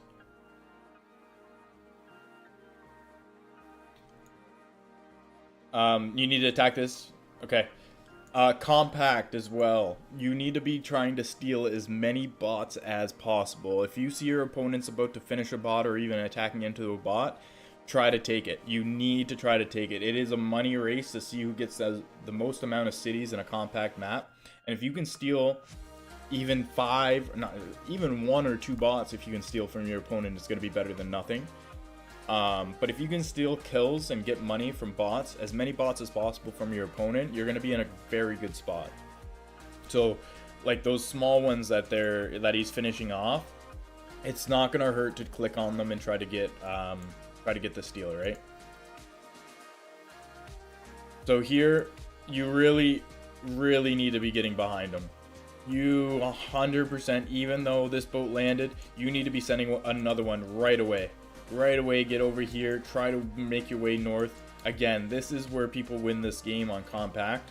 On the D or the 17 to 20 tiles, as soon as this boat landed, you need to realize, and you need to be pushing more. You need to be getting over here 100%. Again, there is a lot to look at in a 1v1 game, and it's not as easy as it may seem. There's a lot to be. So you got pushed off here, so now your boat has to come from over here, so you're probably never going to get over here now, unfortunately. Even making your way north, you got to utilize... Yeah, okay, you did. You got to utilize the entire map in a compact. If you're expanding on one little spot on the map like you're doing right here, Mito, you're going to lose the game every time. You see how far Deshak's spread out? You have this coming, but you should have...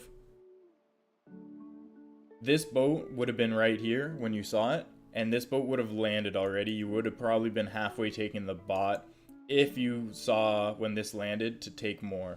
This bot was also not taken at the time, so it would have been even shorter. But now, since you lost that, since you were paying attention to bots that you don't need to be paying attention to, these are safe bots, Mito. Safe bots as in, Deshak can't steal them from you. Holy fuck, Deshak's so low on his troops right now, I just noticed. Wow. These are safe bots. You do not need to take these on a compact map right away. Obviously, you'll eventually take them, but you need to be focusing on bots that Deshak can take first. There's no worry in my mind that these bots would ever be taken by Deshak. So don't waste your troops on bots that are safe. Expand first. Get up here. Get up here. Try to make yourself around. Right now you're expanding on one. You're one-dimensional right now when you need to be thinking four-dimensional.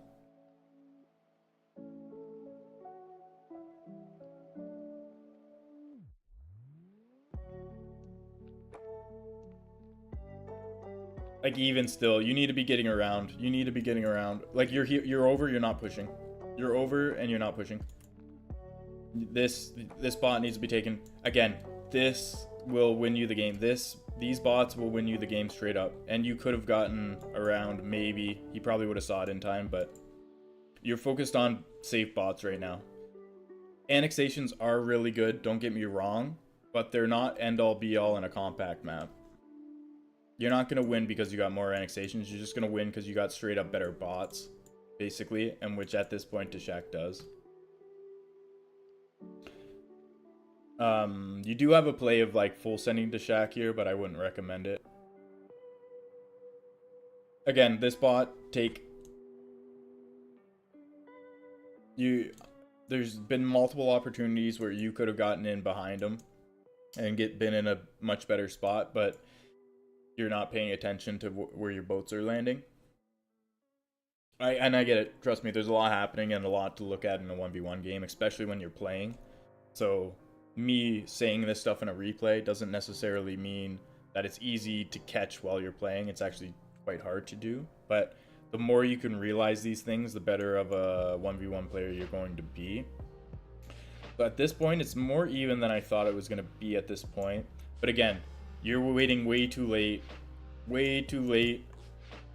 This island that I told you to take at the beginning of the game still hasn't been taken. Your boat would have landed there, like it would have been landed for a minute or two now, and you could have pushed into this bot, but now you're waiting too late. You waited almost 10 minutes into the game. Oh, I guess it's 10-minute time. 5 minutes into the game to send this boat out. It's just too late. Deshak's way ahead of you on pace right now. This boat's never gonna land. But if you sent that early 1% boat out, like I was talking about, to this island, you could have easily taken this bot. You potentially could have gotten around him. So you got to keep that in mind. Setting to make it easier to see boats landing. I sometimes don't see when the boats land. I'm not too sure. 1M. Okay, time for my biggest comeback review. Here we go, Zilka. So yeah, your early 1% boats are very important here, Mito. I think Would it have won you the game? No. Would it put you in a better spot to win the game? 100%. Yeah, Deshak's just gonna have 2 more cities than you, and it's just over. There is somebody else in line though, Mido. I think I have CJ's next. CJ is next. So we'll just fast forward this because this game's pretty over. Yeah, 4 to 7 cities. Yeah, just your early boats and focusing too much on your mid lane when you really need to be focusing on the entire map. You were focused on your bots inside of you. You don't need to focus on, you need to focus on the bots that he's going to take first, and then save your safe bots till the bitter end until all the other bots are taken. Okay. Let me get that one.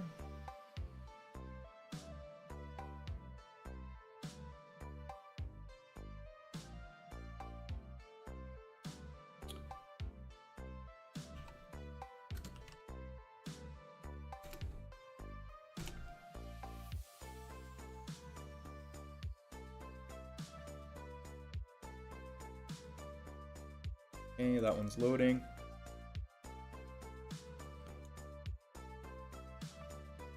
I believe this is CJ's. Okay, I am talking a lot though, boys, so I'm gonna go fill up my water real quick before we jump into this next replay. Get a little pasties here. I'm getting a little bit of the pasties. So bear with me for a minute or two here, guys. I'll be right back.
Where is the replay queue? It is just redeem the channel reward Zilka, and then just send me the game ID. But we are doing this one. Let's go. Let's start. Spawning location is. Alright, Phantom, I got you, brother. I got you. Where are you, CJ? Where are you? Right there. Beautiful. So this spawn is questionable. I suppose you don't really... I mean, this spot's looking juicy. Someone took it. Okay. Yeah, no. And he moved. Okay. Spawn's actually really good. Yeah. That's a really good spawn, actually. It turned into a really good spawn.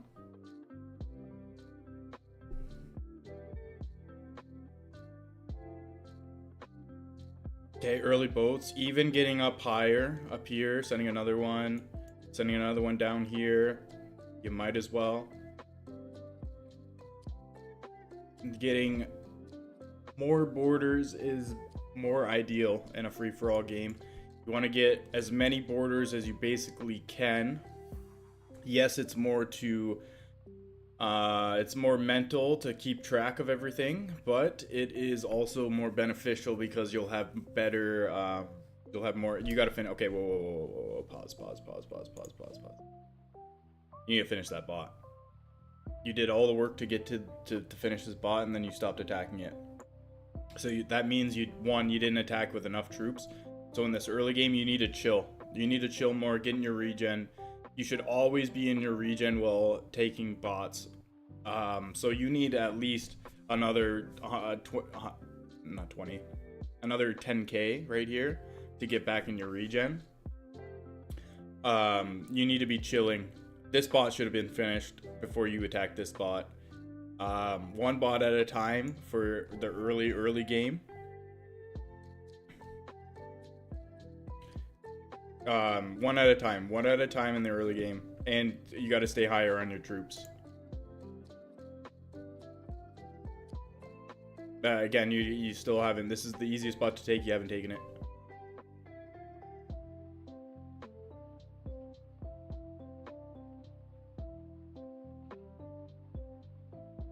Again, what is going on here?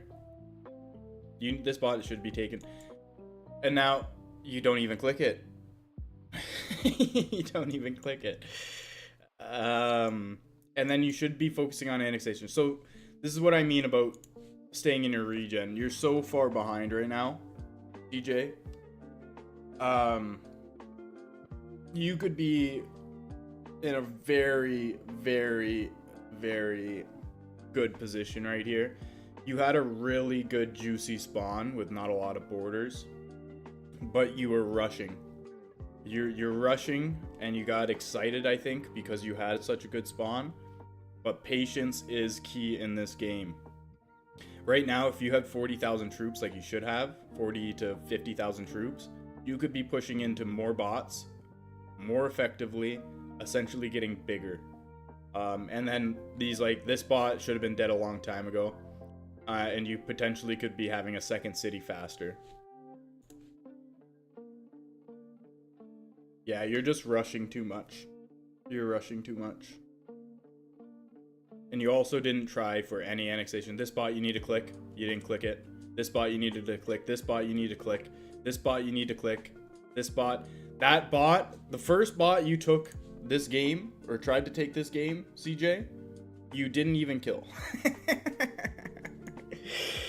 This guy killed it. That's crazy.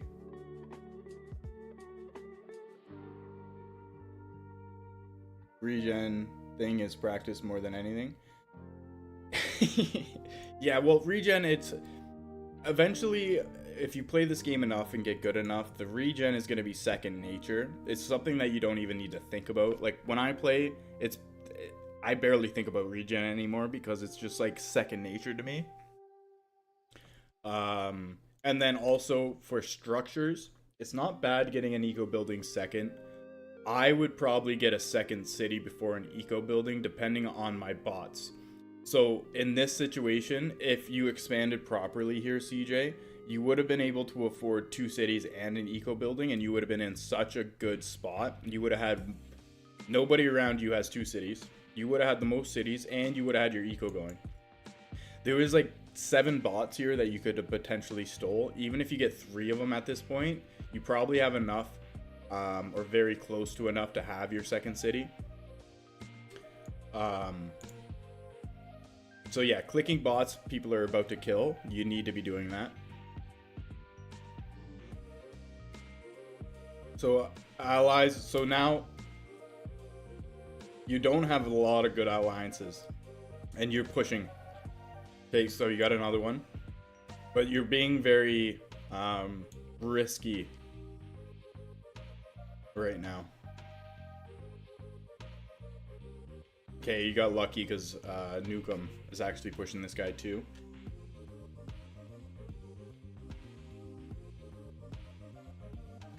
But I do think you just need to chill more, CJ. You just need to be in your regen more. I'm gonna fast forward a little bit. Okay, so even here, all of Pear's structures are gone and you're still pushing into them. I would probably stop pushing this teal guy. You don't have alliances with this purple guy and he's still got structures to take. So honestly, I would either let this attack fizzle, just let your troops don't attack more into this guy, and I would go into this purple guy. He's just more beneficial to push at this point. Teal basically has nothing else to take. You send more into him. It's not the worst. You're doing better on your regen now, but right now, immediately you need to be going into purple. You do. Okay, beautiful. That's amazing. But you got to keep going, though. You got to keep going. Yeah, even if he full sends you, I don't mind you getting out of your regen here. You still need to be mindful because this red guy, I would have stopped pushing at that point. Get back in your regen. You took his city and his factory, and now you have somebody that you're not allied. Oh, you are allied. Okay, never mind. That was dangerous, though. Red definitely shouldn't have taken your alliance. He should have pushed you.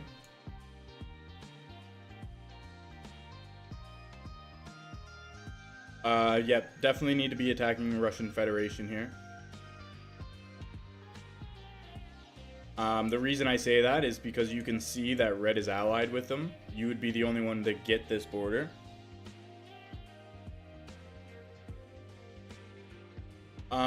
Wouldn't... Oh, who are you pushing? Up here? Okay, yeah. Good push. Good push. Again, though, you're getting out of your regen too much.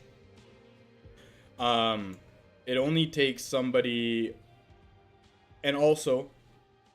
So regen, big thing here, CJ. Also, you need to keep in mind, especially if you're going to be attacking outside of your borders like you did, which is a really good push. This is a really good find you had on a weaker player, not directly on your borders, which I think a lot of new players struggle to find, is where to push. So I think you did do a very good job at finding a guy you needed to push. But you needed to ally Lunans. Yeah, before you even make this push or while your boat's on the way, because you know if you end up killing this guy, which you are going to do, you're going to get borders with the crown. This, I don't know if you've sent it, but you need to be allying this guy before you even kind of start pushing this guy. Because you're so low on troops right now. Lunans, if he's a good player, he will push you.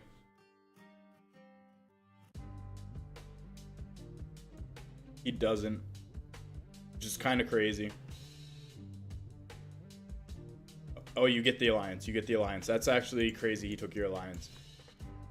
So also a big thing with alliances, if there's in free-for-all matches with a lot of lakes, it's not a bad idea. You shouldn't have allied this nation, by the way. I never ally in nations. In free-for-all games, nations will never get my alliance. It is a waste of time. Even if he's pushing, you have a defense post down, it's just going to eat the troops. You want to always farm these guys for structures, so you never want to ally nations, especially in a normal public free-for-all lobby. I believe they're easy nations, or medium at best. Yeah, but he really can't do much against you with this defense post. And sure, if you start attacking, he might build another defense post. But I would probably be that would be my next target. I would never ally nations in free-for-all games. I never ally for nations. Oh, Slaughter, this is a new replay tool that OFM or Zixer, I believe, has made. I don't know if he's the sole creator, but OFM has released a replay tool that you can use on any replay. You have to go to the OFM Discord for it, and then it's in their bot channel. But anyone can use these. There is a credit system because it is run on their server, and they can't just have every replay ever generated on their server. It would kill it. But it's pretty good. So back on alliances, CJ. So in a free-for-all game, it's not a bad idea to ally your neighbors' neighbors. Neighbors, especially with rivers. So hello here. I would be allying him. He's got similar city count. Got all these defense posts. Attacking into him is going to be kind of fruitless. But he has a high potential to boat into you. So if you get into a sticky situation where you attack some of your neighbors, you get low on troops. This hello guy has a 10-second, no, probably 5-second boat to get onto your land. So allying these neighbors' is going to be very a good habit to have. Like this guy should be your ally. Who else? This guy potentially, no, because he's far. Squirrel, I wouldn't ally either. I think Squirrel should be your next target. Unless this guy, his alliances is ending. We'll keep it going. Neighbors alliances are pretty good. Funny thing, I don't ally them either, but yesterday I lost a game because I did not. Oh, for nations? Yeah. Well, I've never allied a nation in a free-for-all game, to be honest. They could also make it so it's generated in browser, so they can have almost no server cost. I don't think they can with all these extensions, like with all these like added analytics. Phantom. I'm not a coder, so I don't know, but I'd assume it's because of all these extensions. Yeah, hello builds a super base later, and it bogs you down. Yeah. Honestly, just taking his alliance here, just for the peace of mind that he can't boat into you, would be probably a good play at this point in time. Let's keep it going. So you do attack Squirrel. Nice. That is who I would have attacked there.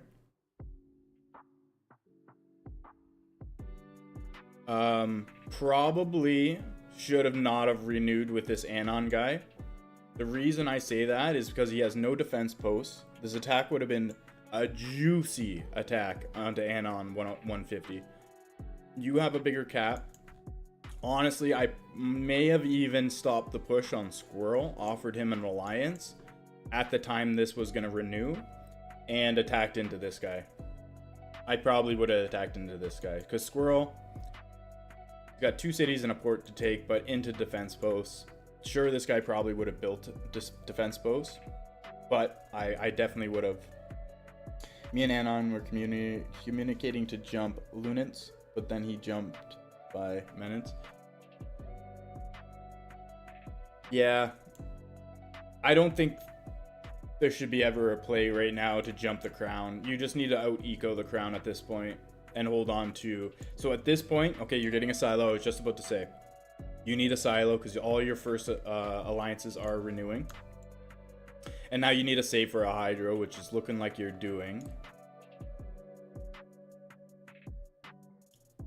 Okay, Nukem is about to expire. I would renew. I would not renew with Phantonic, but you did. Okay.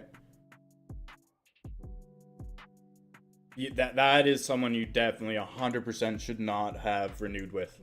This should have been your next target. The purple up here. 100% should have been your next target. Because now you're kind of locking yourself in to people you can push. After you kill Squirrel, you don't really have anyone to push. You've kind of locked yourself in here.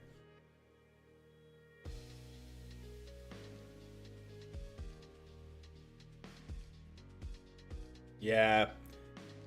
You shouldn't have allied. You still don't have an alliance with Hello. You need that alliance with Hello. Need to be holding on to that Hydro. You are, which is good. Right now, also, I think that was a waste of a Hydro. And you betrayed to do it. I don't think that was the play. If you don't die to Nukem here, you got extremely lucky. You got extremely lucky if you don't die here. If you don't die here, Nukem doesn't know how to play the game.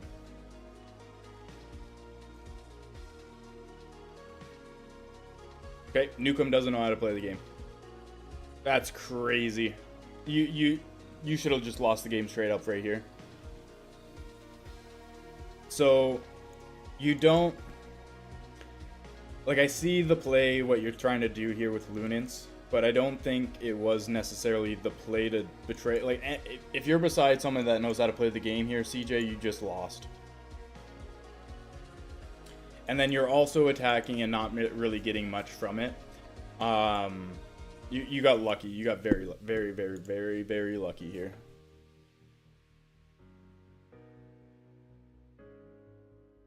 And you also wasted your money, right?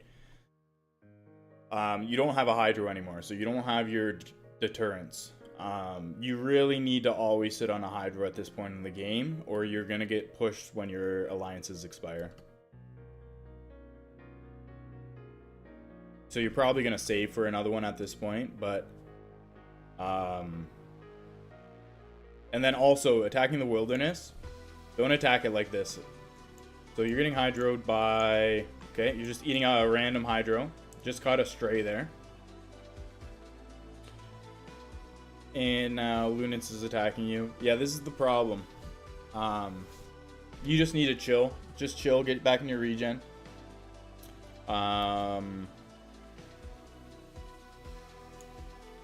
I think he was looking at South and not me. So here, though, if you're going to be taking Wilderness back, the most ineffective way you can do it is just clicking on the Wilderness. You should be boating into the nuke land. Yes, exactly. So, but in your regen. So right now, say Lunance wasn't attacking you. Just say you got allies with everybody, and now you're just chilling. You're kind of in the waiting part of the game, for example, hypothetically. And you're back in your regen, say you got about 300k troops, give or take. You're going to be boating with like a 20% boat into the Wilderness, and then just let that attack go. You're going to be doing that rinse and repeating in your regen, so you'll be making more troops per second while increasing your landmass.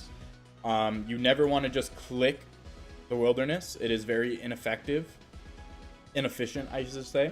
It's effective, it's just very inefficient. Let's keep it going. I would be taking the alliance with Lunance now. I would not be pushing into him. You got to get back in your regen. Even if those little clicks right there are slowing you down so much. Just defense post down. Let your defense post eat. I'd be allying him 100% still.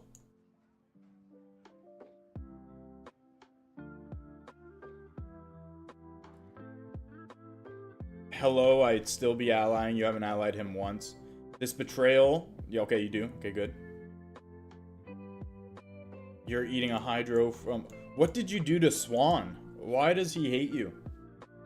What happened? What happened with Swan? Did you... Why does he have your number? That's the second Hydro you've eaten from him.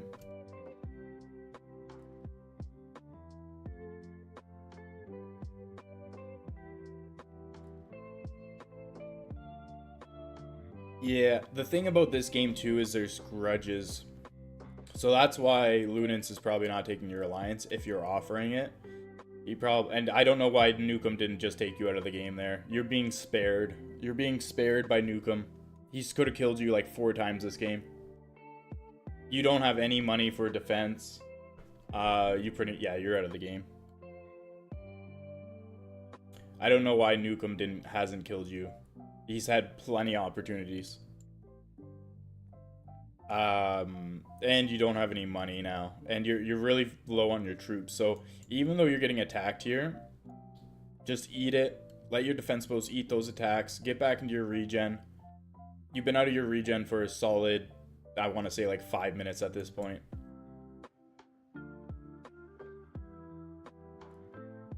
Yeah, Lunas is just gonna be forever your enemy now. Oh, you're attacked Nuke Land. Again, you're not even in your regen, and you're taking Nuke Land. Get back in your regen.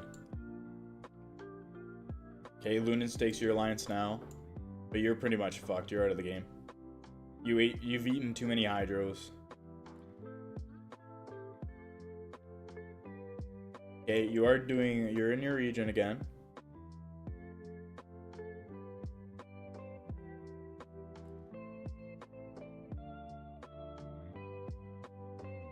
So here, another good. What'd you break your alliance for? Let me rewind. Okay. Also, free for all games. This is massive. This Nuke Land down here, you got alliances with pretty much everyone. I would grab an alliance with this Ant, Anon Ant, and try to get boats down here into this Nuke Land. Expand your position. Again, more borders, the better. Sure, it's more to keep track of, but it is also more effective for later games to have borders with more people.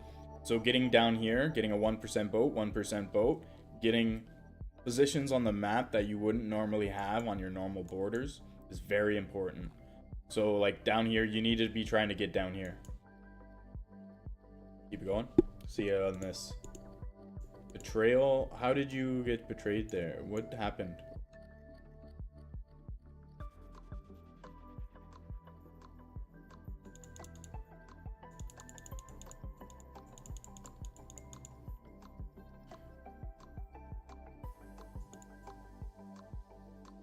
Why'd you get a... Okay, it's just very dangerous. Very, very dangerous, CJ. I don't know how nobody is taking advantage of this. In an actual free-for-all game, you would have been dead 20 minutes ago. You have no troops. Nukem can roll you right now. Doesn't choose to do so. Hello has a million troops. 1 boat into you, you're dead. Even Purple probably could have rolled you there. Then Nukem betrays, sends 50k your way, and then allies you again. Alright, Nukem is just a bad player, unfortunately.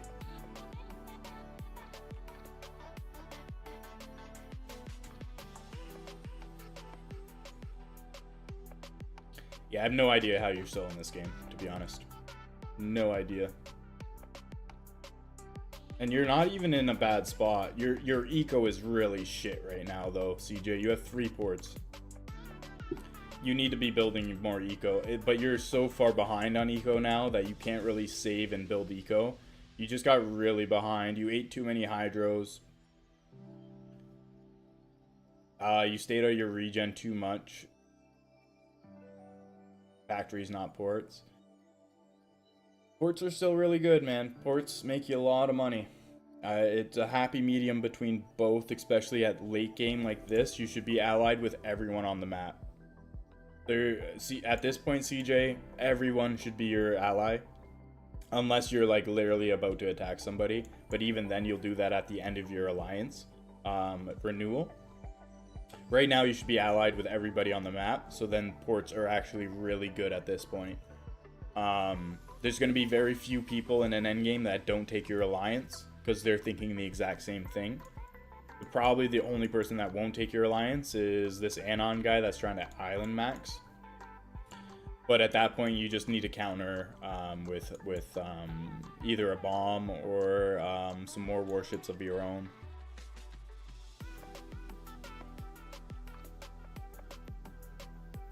I'm surprised how good of a position that you've been in, been able to manage here.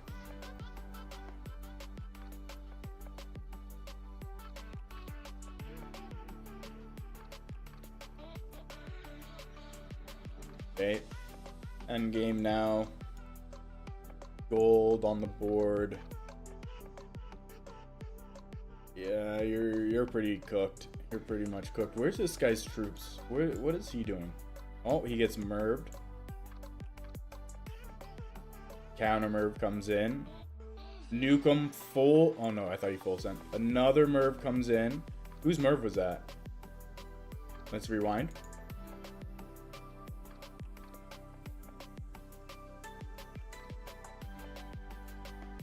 That was Nukem's merv.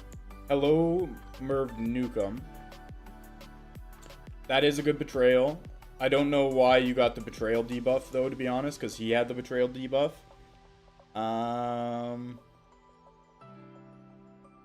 Let's watch that back.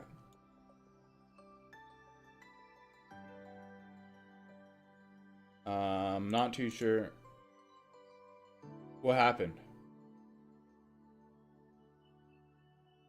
What was on Hello? Why would you betray Hello there?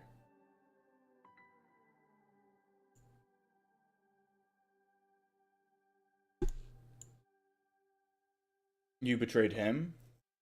You attacked two at once. Ah, I see. Probably should have just attacked Nukem there. He had the betrayal debuff. You wouldn't have had the betrayal debuff. Let's see. Let's see what happens.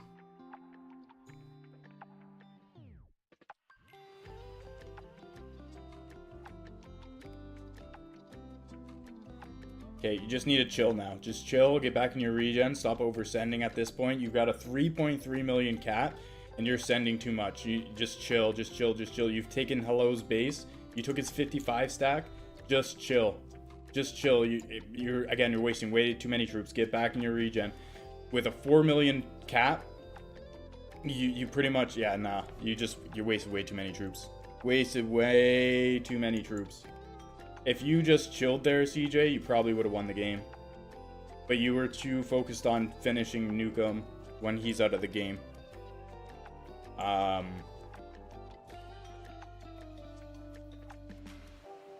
Yeah, you just need to be, you just need to chill. You're attacking into friendly pirate when the crown is attacking you. Or the second crown. Basically the guy with the most cities. The crown. Why are you attacking pirate right now? You should be working with pirate to kill the crown. Yeah, yeah. Game's over. Not even enough money on the board. He's got fucking 7 hydros as well.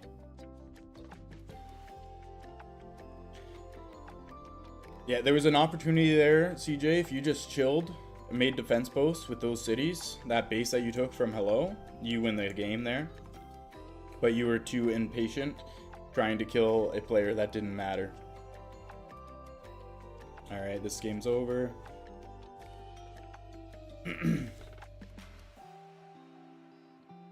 Hey Ammo, what's going on? Eventually today we will be playing, I'll probably be doing replay reviews for another hour or two.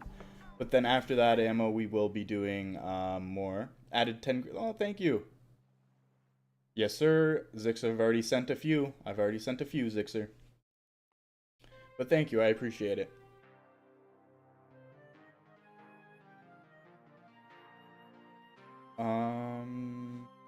Who is next?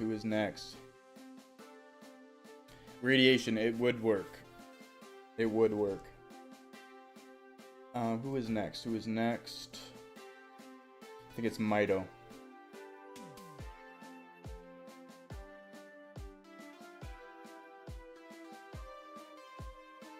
Mito, send me your link if you haven't already. Oh wait, I think I have it loaded. I think. Or it stopped loading?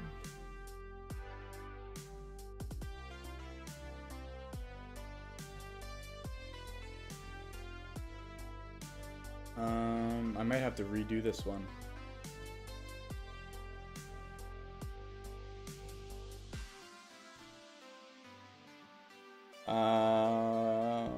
Yes, okay, I might have to reload it. And then Phantom, send me your game code as well so I can get it going. Please and thank you.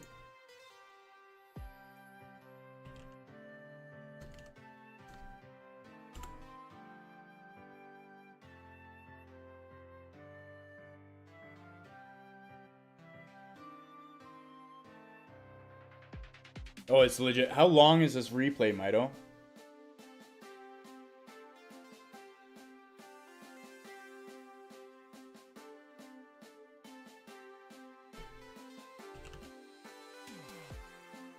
And Phantom, what kind of game is it? Free for all, 1v1 team game?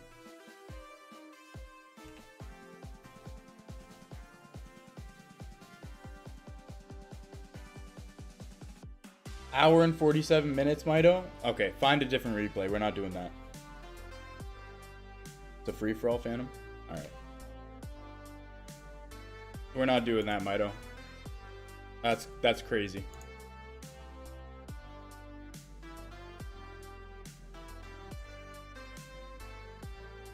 Yeah, that's crazy.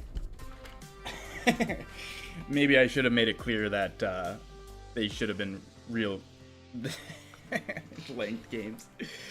Fast forward, I can, but then I'm just going to miss everything, and I'm not going to break down a 2-hour game. I'm trying to break down the games to make people better.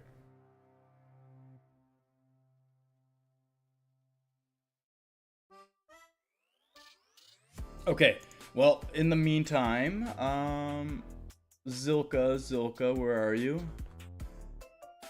Where is your replay, Zilka?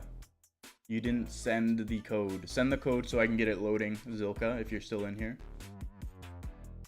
In the meantime, we will do my game that I ended up winning in OFM yesterday. Yeah, just send the game code, Zilka, in chat so I can get it loading. Okay, so this is my game from yesterday's tournament that I won. So let's get it going. Let's get it going.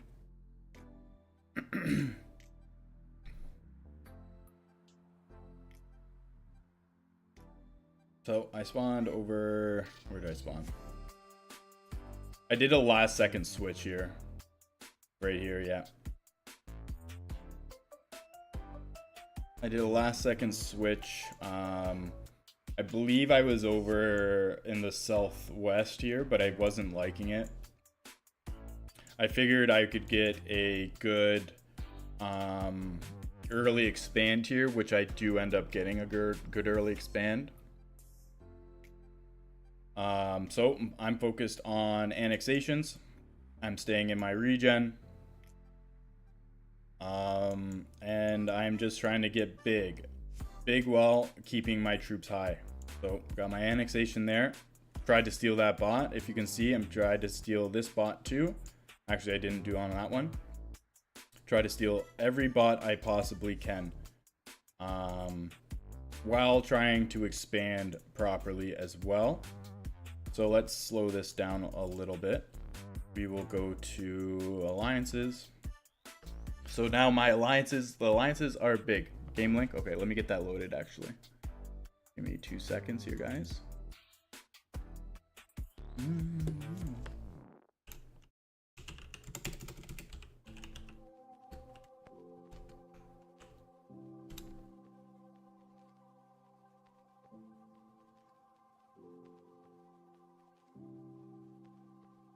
Okay. All right. So alliances are big. The biggest thing in free for all, bar down, bar none, 100% will win / lose you games. So what I did is I allied my entire north coast, and I've left me a line, quote unquote, in the game where I can successfully push the next person after the next person. So again, I've allied everyone in my north. I'm safe. I'm a safe boy. I have no I don't have any coastline, so I don't have to worry about boats at this point in time. My sole focus is getting this player out of the game, Pink. Pink needs to get out of this game. I've decided that is my target, my forever target, until he is dead.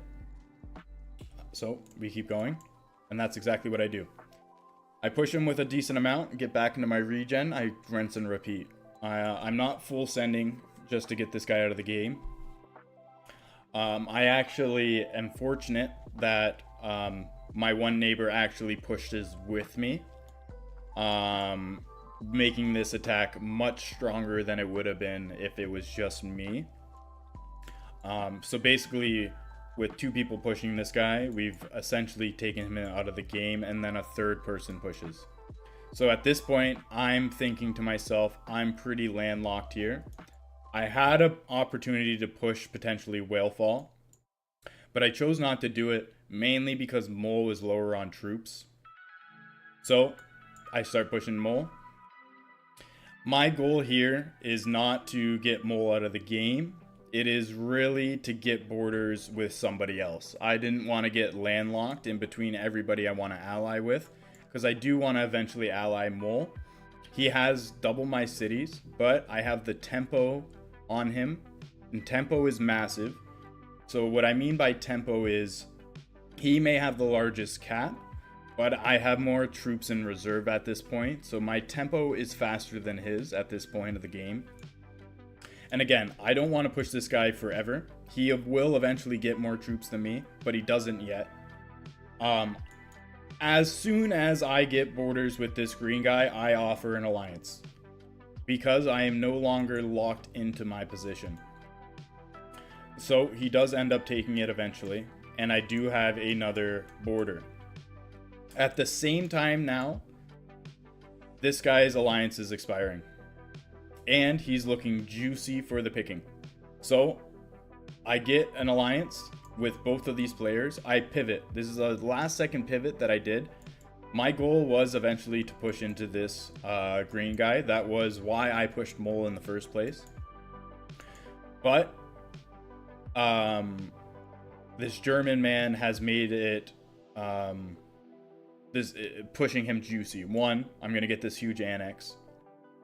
As soon as I hit this border right here, this land will be mine. So that's a good jump. And it also gives me an opportunity to push into this green man as well. So that's exactly what happens. Fast forward a little bit here.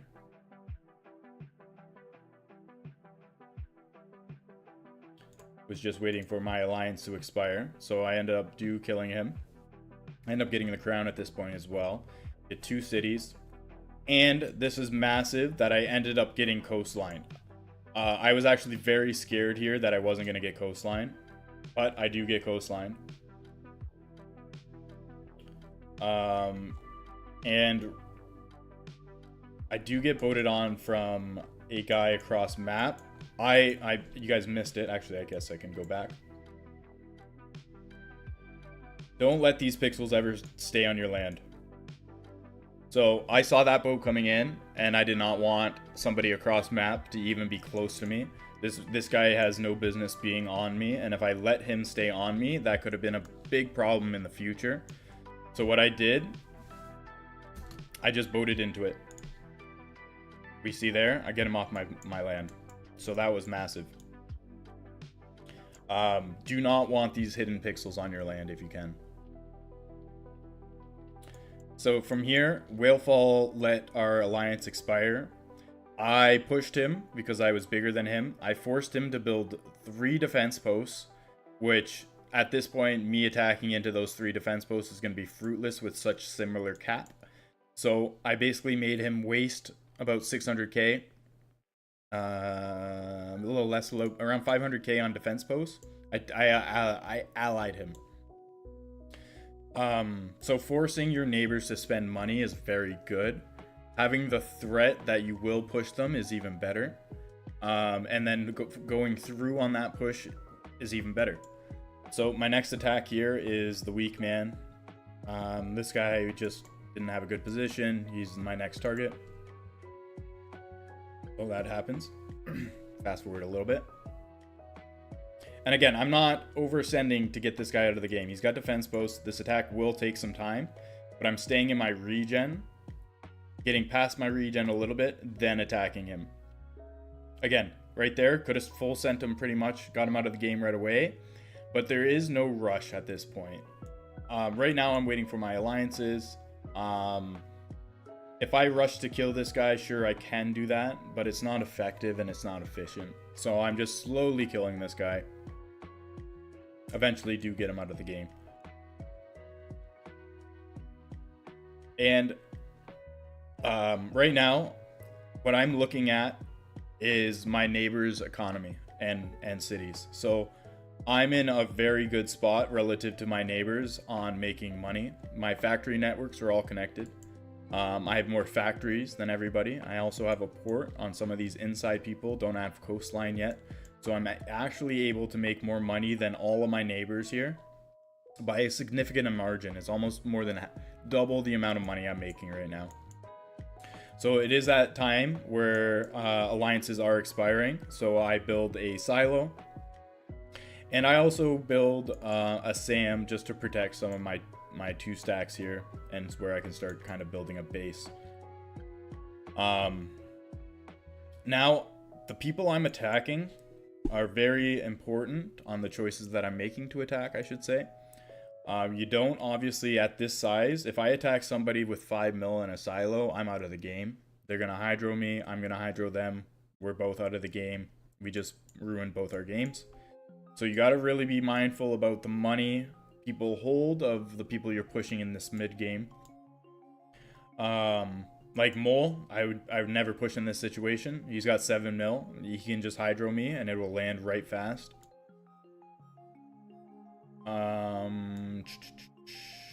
What is my next play here? I forget what I do. I pretty much wait until everybody wastes their money on everybody else, I think is what I do here. So I end up getting a kill here. Almost, I believe. And I ally him because he's got a hydro. And now I'm just snowballing my eco at this point. So I'm holding on to my hydro to deter anybody from pushing into me. While when I get up to 6 mil, if you see my money, every time I get 6 mil, I'm building something. Staying around the 6 mil because I want to snowball my eco. There is a point in time where I do need to save a little bit more because 1 hydro is not enough. And now I'm just playing the base building eco game while everybody else around me fights. So I was able to stronghold my position like this because I had a really good early game and nobody wanted to push me because I was bigger and stronger. Yeah, we'll keep going. Keep going. Fast forward a little bit more. So I did have a thought here to push Mole. I'll slow it down a little bit more. So the reason why I had a thought to push Mole is because I thought initially this was his only silo. So I ended up building a SAM covering that silo. So if he was to hydro me, it would have been eaten by my SAM. But as soon as I built that SAM, I noticed this silo. So I was like, well, that fucking sucks. I'm not doing that anymore. Initially, I thought this silo was Tenna's, but it wasn't. So I kind of wasted this SAM here. But again, I am focusing on my eco. If we look at eco of the people around me, there's only 2 people on the map that actually have better eco than me, and it ends up being 1 and 2 in the game. So we'll keep going, fast forward. So here I got actually really fucking lucky, I'm not gonna lie.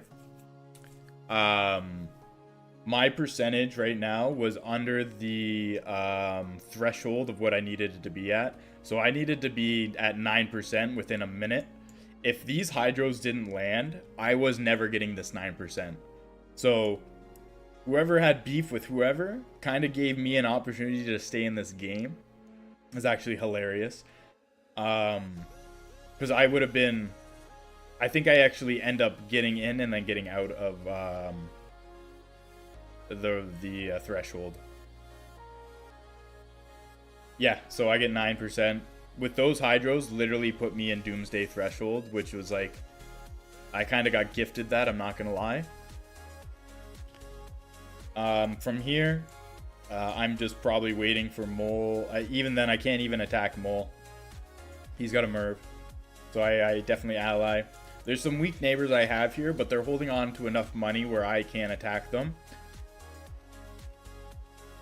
Fast forward a little bit.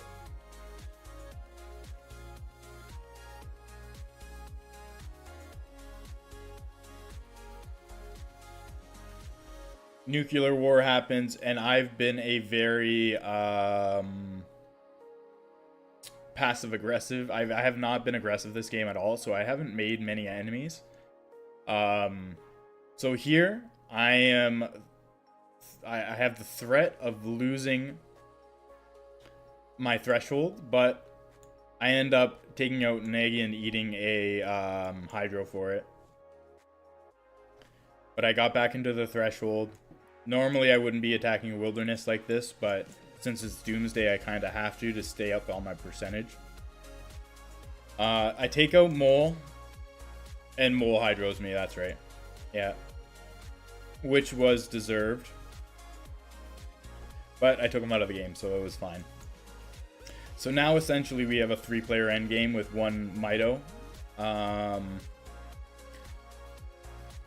And I get kind of lucky, to be honest. At this point, there's nothing I can do. I'm saving to my money, but double Merv gets thrown, triple Merv, I get untouched. So I got really lucky. I do eat all the hydros here. So it's a pretty chaotic endgame.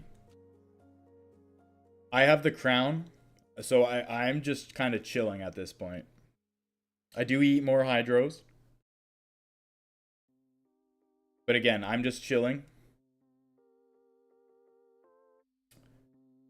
I'm not attacking too much, but I do lose a lot. So this is not really clear cut. Right now, I'm trying to get the crown.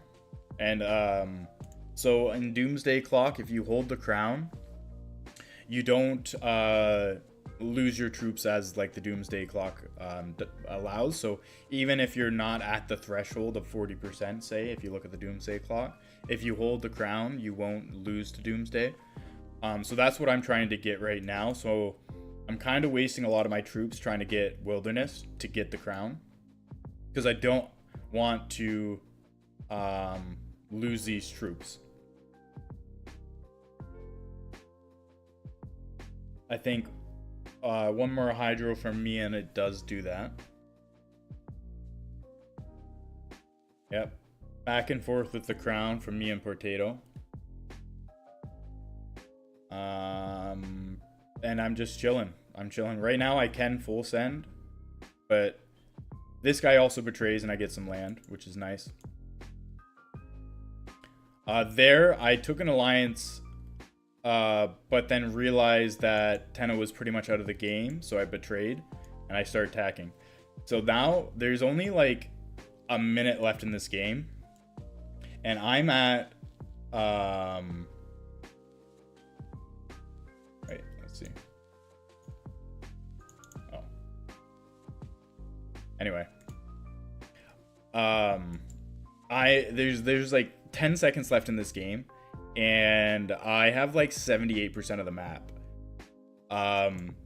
So this was like literally the game ended with 1 second left in the game, and I got really lucky. I hit 80%. That hit, like right here, I hit 80% pretty much.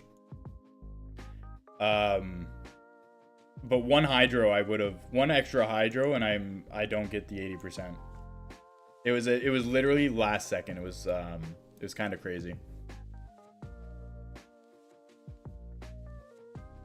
You say luck, but there was also I was definitely got lucky, Zixer. 100% I got lucky.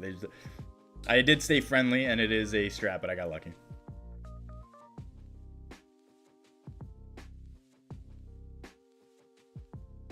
Yeah, I won this game, yeah. Check the map view and percentage will fix the territory. Click the map and view. Map and view. And what, territory? Or...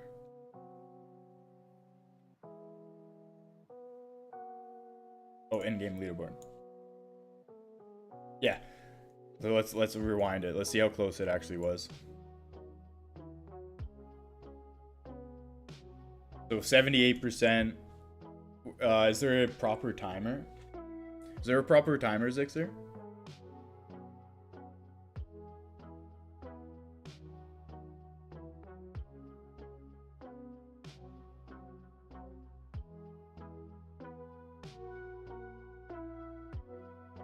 What happens if you don't hit 80%? Does it change anything? Aren't you always first? No, 1M in the format they have for the tournament. If you don't win on percentage, and the game goes to time, then everybody in the lobby gets the lowest placed alive player. So right now, for example, if I didn't win on time, or if I didn't win on percentage, everyone in the lobby would have got 5th place. Yeah, the second one. Standings. Second one. Oh, timer. Oh, there it is. So 4 seconds left. I need a percent. 4 seconds left and I need a percent. Everyone in the lobby or everyone alive at the time? Everyone in the lobby that is alive. So even if you leave the game, if I'm not mistaken, you would still get the placement. But like I said, if it ends on time right now, everybody gets 5th place. So there's 4 seconds left in the game, and I need a 1.5%. Which I end up full sending potato because I noticed. And, oh, the time didn't really, not really accurate, I guess. But I get 80%. I'm not even exaggerating with 1 second left in the game. He has a silo, he just doesn't have money. I guess honestly, yeah, that is, looking back on this, if he atom bombed, like right here, to cut me off from pushing his land, he might have stalemated the game, yeah. Looking back on it, yeah. But that was the win. Yeah, I definitely got lucky in this one. All right.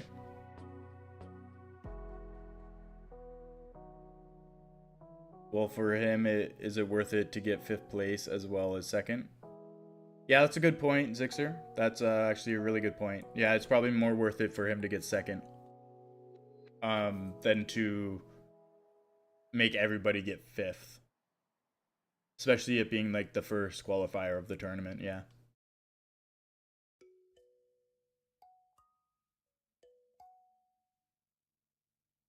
Yeah, no, that's a good point Zixer made there. Yeah, really good point.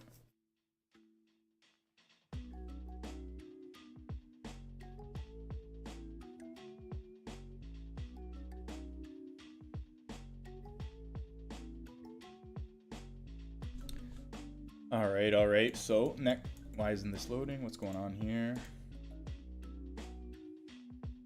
I don't think that is.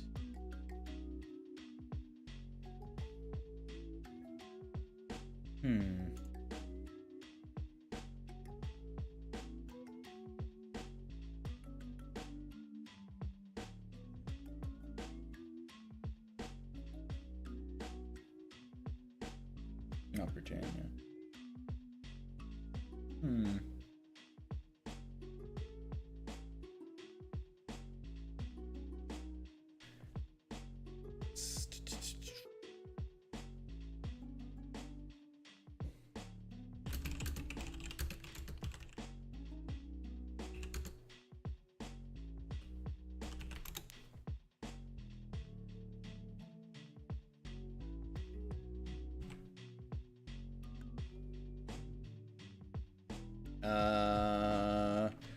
Blocked by client.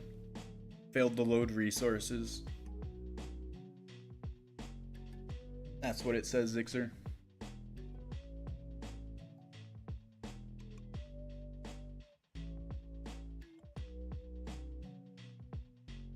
Can you check this replay while it loads if I got teamed up there?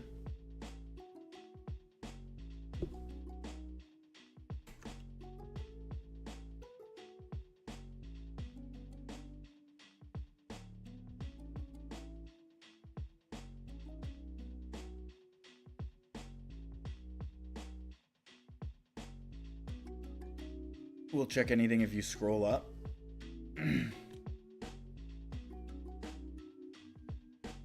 I actually don't know which replay is which right now, to be honest, guys.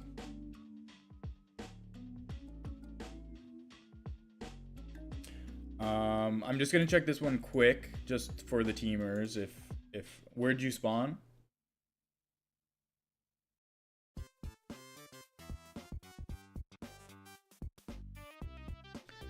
Where'd you spawn? Where'd you spawn?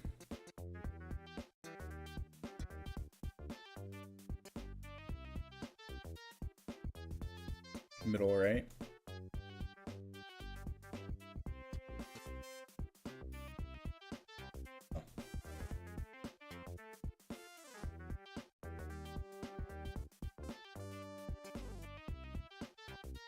Okay, you got alliances there.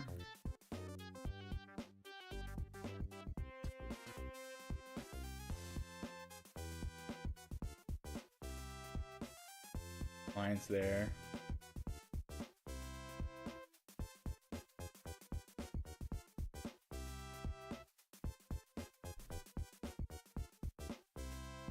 Pretty good spot.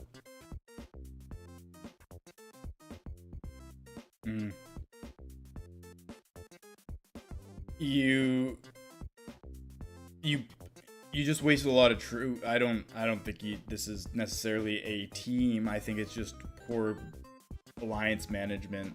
You should have allied this yellow guy before you pushed into Big Quack.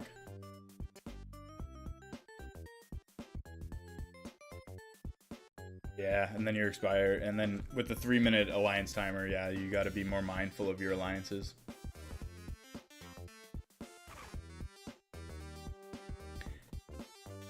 I just think that didn't look like teaming. It just looked like poor alliance management when pushing into somebody.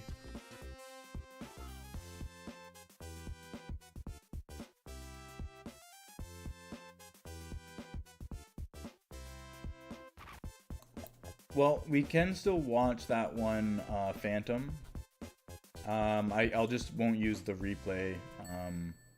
Send me the game code again, Phantom.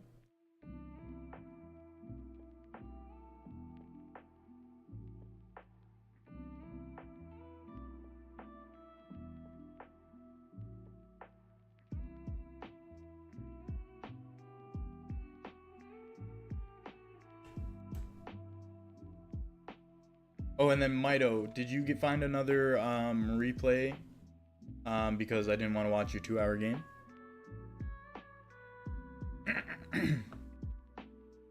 All right, and then Phantom, where'd you spawn?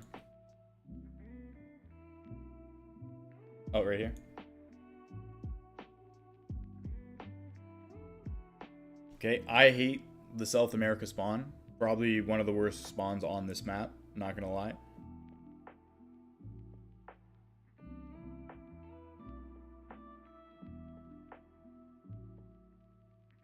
I hate the South America spawn. Oh, and you have starting gold on. All right, there's not much advice I can give to you in a starting gold game. Starting gold games are atrocious. They're probably one of the worst games.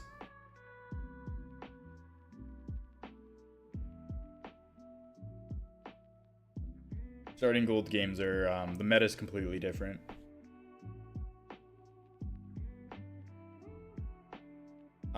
One thing I will say is never stack your cities. Spread them out. Get a factory down. Don't stack. So you can get better rail networks. I'm going to speed this up. Yeah, there's not going to be much tips I can give you really for a starting gold game. Because, like, for example, look at your neighbor. He built only 6 cities.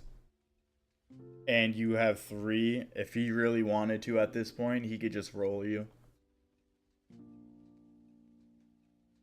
I hate starting gold games.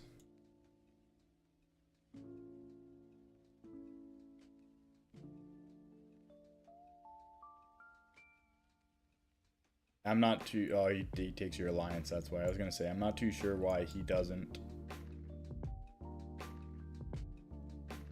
Early boats, I would say. Phantom. Early boats, early boats, early boats. 1% boat. This is not even taken.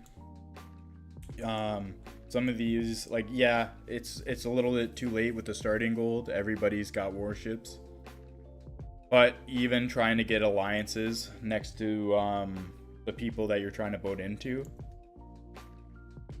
like, you just want to try to get positions across the map in a free-for-all game so you have better opportunities to push people.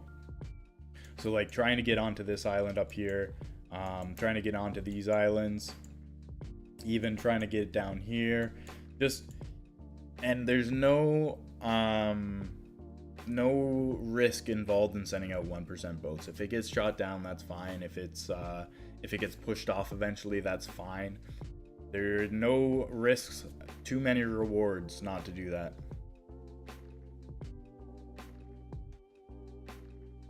Yeah, you need to get it. Yeah, I just think the South America spawn's not really good on world map.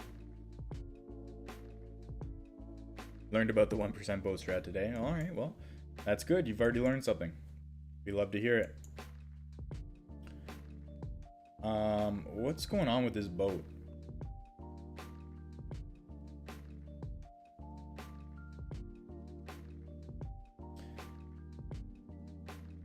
Like right here, it could be boating. Yep, you did. Okay, good.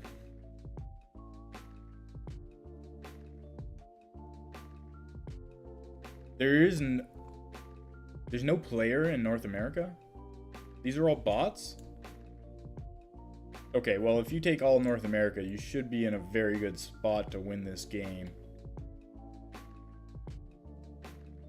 How did no one... Did they die to the bots? How did no one spawn in North America? Well, we'll keep it going. Just bot taking at this point.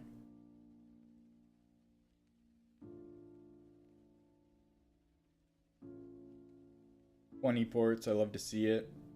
Okay, Jason. Yeah, I don't know what Jason was doing this whole time. Yeah, just bot farm North America. Yeah, exactly. Oh, okay, whoa. Let's stop it here. Okay, this is a great opportunity to try to get over to, this is a great opportunity to try to get over to Africa. So yes, there is this man here stealing everything, Mouse Key. And Mouse Key is actually a really good player, by the way, if I'm not mistaken. You should be trying to ally Mouse Key and trying to get a pixel over here. Like, I know you got all this shit to worry about in your north, but again, having these positions are very strong. So allying Mouse Key here and trying to get a boat on Africa is 100% what you need to be doing. Even up here, pretty much allying everybody in Europe and trying to get a boat on Europe. If you can get a place here and then wait for your alliances to expire. You did try to ally him. Fair enough. But even trying in a different position, like up here, allying Paper, because he's got the warships out here, and trying to get a pixel up there. It's going to save you a lot of headache.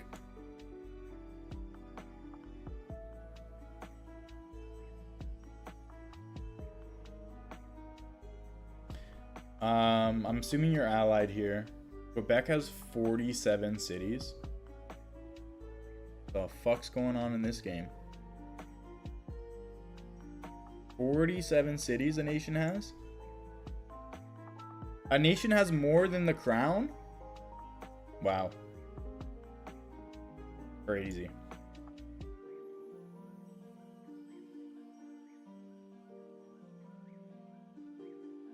That's wild. I've never seen that in my life. Who just hydroed the nation? That's crazy.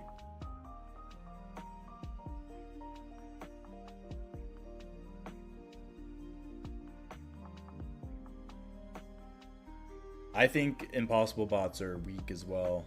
1M, to be fair. I don't think bots in general are hard.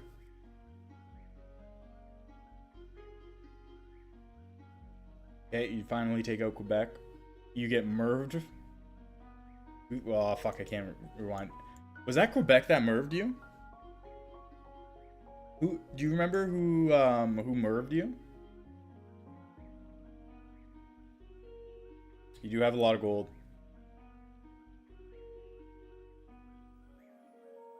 Your problem is you're not over here. Your main problem is you're not over here. Oh, that guy merved you? Fair enough.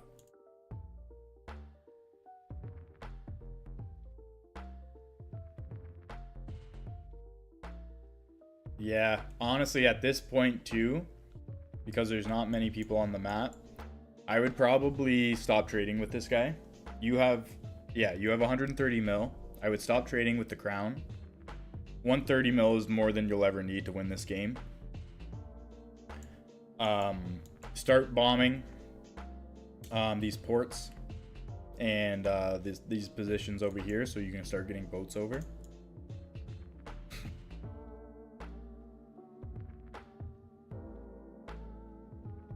Oh, you got over, nice. Yep. And then you just win.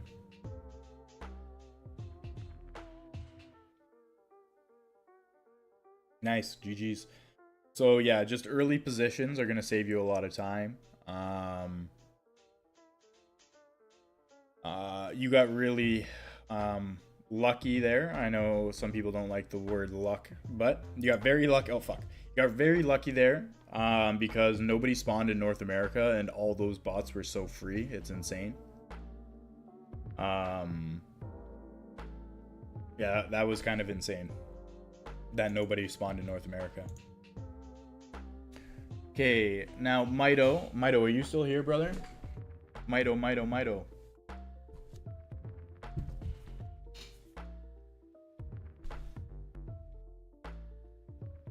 Yeah, Umar, we're gonna do team games for the second half of the stream, yes. Alliance, South America, bot farm easy, North America, easy win. Yeah, like I said, I'm surprised. I think someone did spawn up there, they just died to the nations. You don't know how to bot farm properly. Well, honestly, in that position, when it took you, well, in a starting gold game, you can't really do it properly, to be honest. The starting gold games, I can't really give you much help on, to be honest, because I don't like them. I don't like any modifiers, to be fair. I just like playing the base game. Yeah. Okay, I don't think Mido's here anymore. Mido, are you here? Are you here? If not, we're doing Zilkas.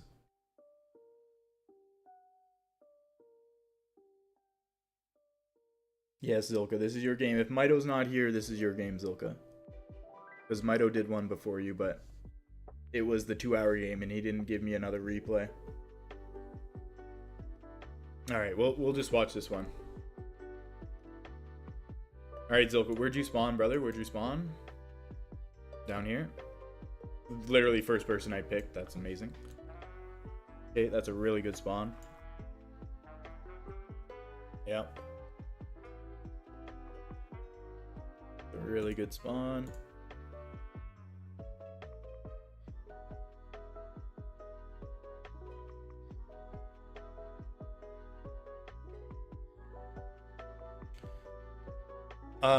So just to answer Phantom's questions here, how do you properly build structures? My strat kind of works. And no, I didn't intend to stack cities that game. So basically, you never want to stack anything until you build a base. Basically, what I mean by that is, especially in starting gold games, a lot of people just spam their cities right away. One, it's a really easy target for an Atom or a Hydro. So if you stack your 10 stack of cities, say it's a 5 mil starting gold, and you stack your 5 stack, it's very easy to snipe off. And then also it makes your factory networks very inefficient. You do get a little bit of a boosted amount of gold if from a stacked city in a rail network, but it's nowhere near the amount of gold you would make if those cities were side by side, if that makes any sense. And then, so there's like never a time really you should be stacking anything other than when you're making a base, yes, with your SAMs. So if you have a secluded island that's going to be very hard to boat to, and it has enough room to fit about 3 or 4 structures on it, and you're in the mid-late game, closer to the late game, in kind of like a stagnated stalemate position, you definitely need to make a base. So you're gonna get a minimum of a 6 stack of SAMs. So a 6 stack, a 5 stack will protect the 5 stack from a hydro. So it will only protect the 5 stack though. So you need a 6 or a 7 stack of SAMs to protect a structure that is right beside it.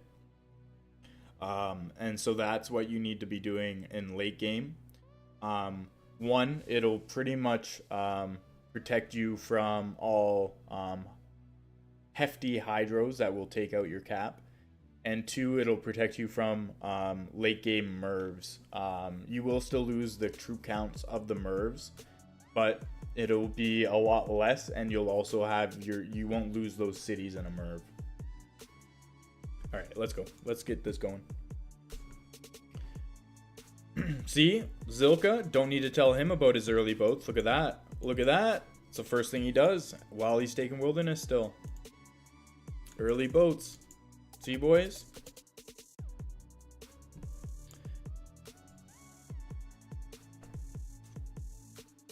Zilka knows what he's doing.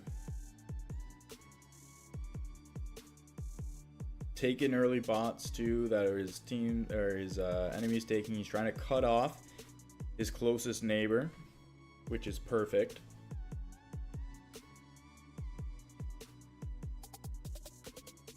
Realizes that he wouldn't get that annexation, so just takes the bot. I'd be clicking this bot.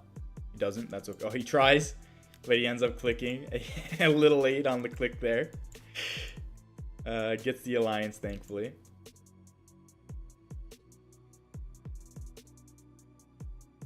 Should be trying to work on an annexation on his left here now. Can also get a huge annexation on Hampshire right now if he just pushes and steal. He can steal a city. I hope you see that, Zilka. I would push this right now. I wouldn't even worry about my bots. I would have pushed this nation and got. Oh wait, no. His land just switched. But I'm convinced this is bigger than that.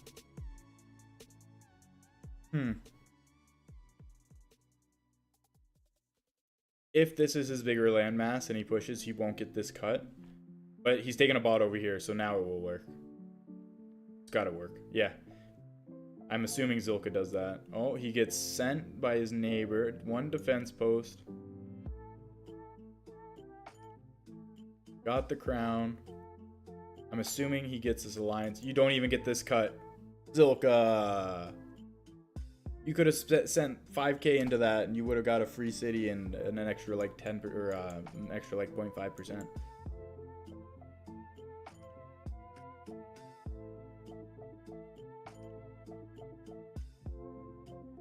So how annexations work, it'll only annex the smaller part of your land that's not connected to water. They are a little confusing to learn and realize what's going to happen for them. So it's very hard for me just to tell you how they're going to work.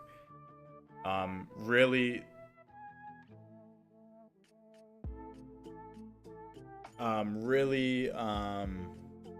was I gonna say?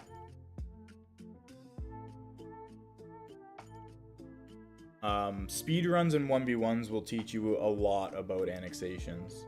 You will learn the most in a 1v1 and or speedruns about how annexations and cuts work. Sure, you can learn it in a free-for-all game, but you won't see it as often as you will in a speedrun or a 1v1 game. They will teach you how cuts and annexations work the most. By far the most. So, Zilka's kind of getting fucking slammed right now. I don't really know how he survives this position. To be honest. He's getting slammed by 2 people. in blue and purple. You use a lot of troops to annex this while blue is pushing. This is a tough position, Zilka.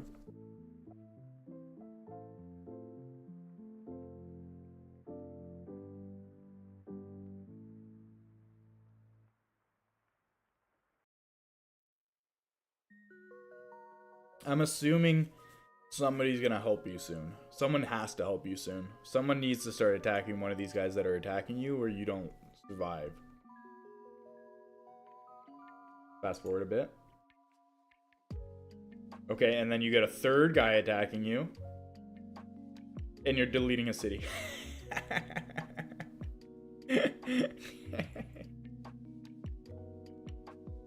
Holy, this is one of those 1% to victories, isn't it?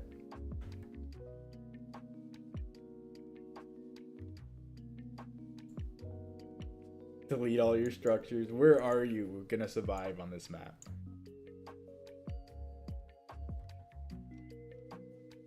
Okay, alright. Alright. Zilka, where are you? Over here? How are you alive? And he takes that too. What?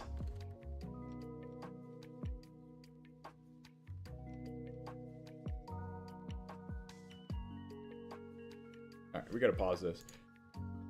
What the fuck?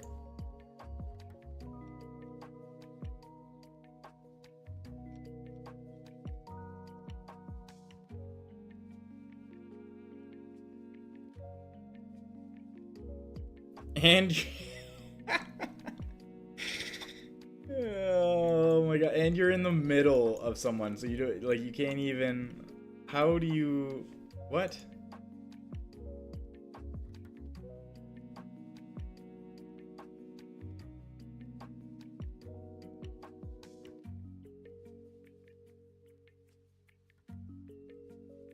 How?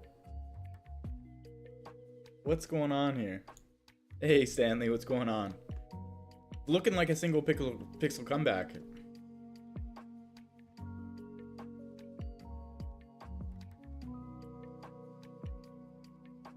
I'm gonna fast forward a little bit till something happens. You gonna forward something? Do you make something? Factory, there we go.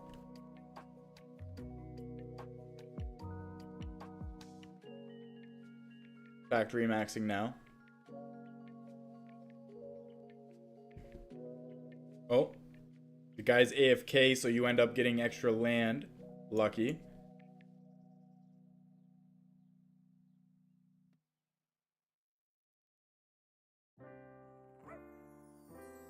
I'm surprised people are letting you live. Like this red guy, no idea why he's letting you live. Don't know why anybody's kind of keeping you alive, to be honest, at this point.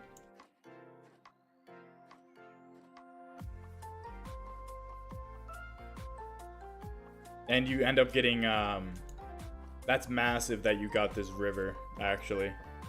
By that AFK guy, that is so massive.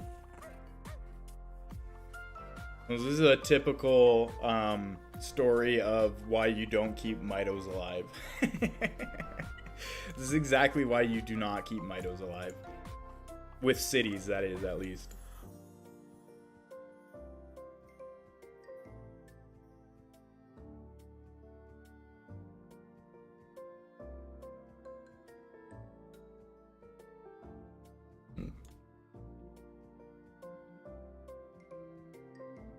Oh my god, and you're pirating?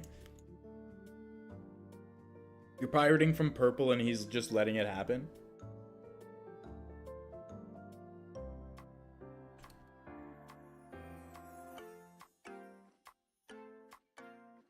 You have 10 cities. Betrayal, that happens. You end up he takes your alliance? Yeah. I hate public free-for-all lobbies. This is crazy. This is crazy. Oh my god, Merv that guy. Zilka's just getting spoon-fed the victory here. 26 cities now. 19 on that guy. This guy's just wasting his troops the entire time. Deserved win, he said. I don't know about that. I don't know about that. I think it was given to you by multiple players that are no longer in the game. Now you have more cities, so that's crazy. Yeah, 2 hydros, sweep him. GG. Wow. Wow. Every win is deserved. Shaq, welcome in, welcome in. That's funny. That's a funny replay, Zilka.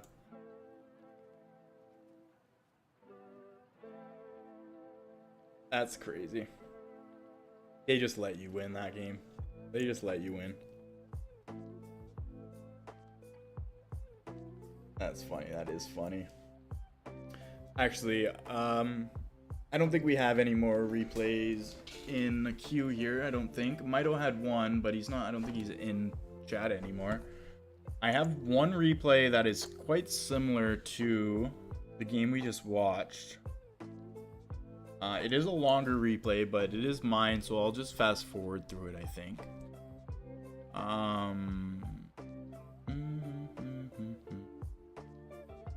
Or did I miss anyone? You're back?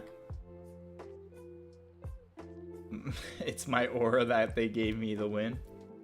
Fair enough. They just saw Zilka with the skin. They're like, nope, not today.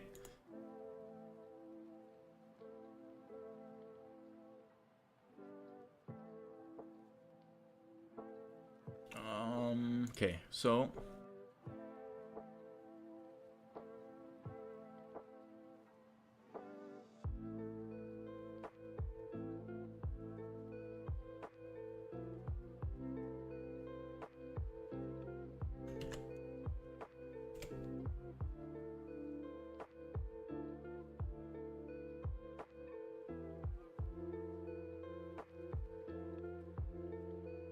okay, this is one of my free-for-all games from like a month ago.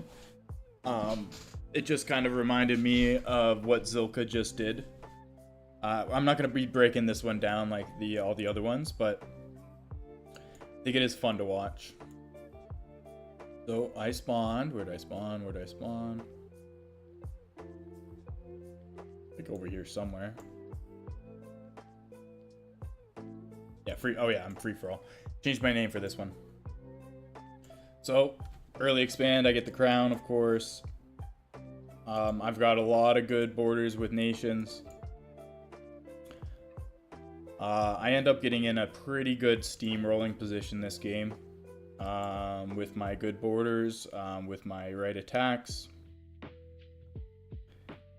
I pretty much always have someone to attack, which is really nice.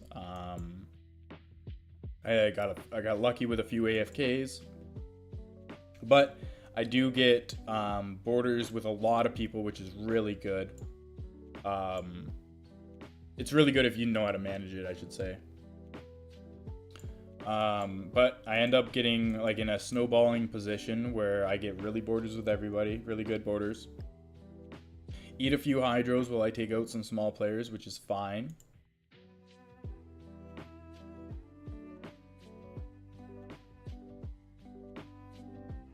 So, still rolling. I'm still rolling.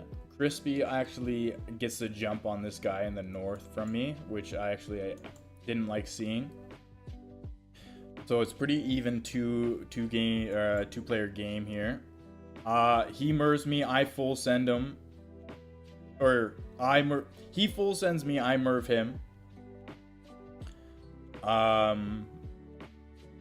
So I pretty much get Crispy out. So again, I'm in a really good position. But at this point, this guy's got a lot of money. I also have money, but he's beating me on keeping the money, I believe. He beats me to the next Merv. Yeah. At this point, I'm just waiting. This is a long game, by the way.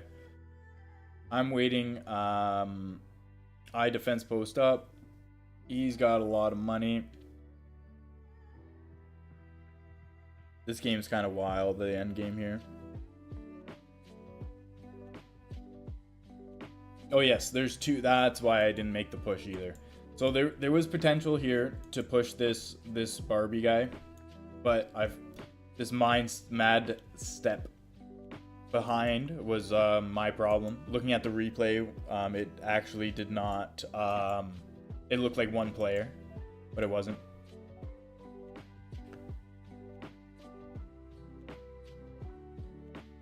So I get merved here.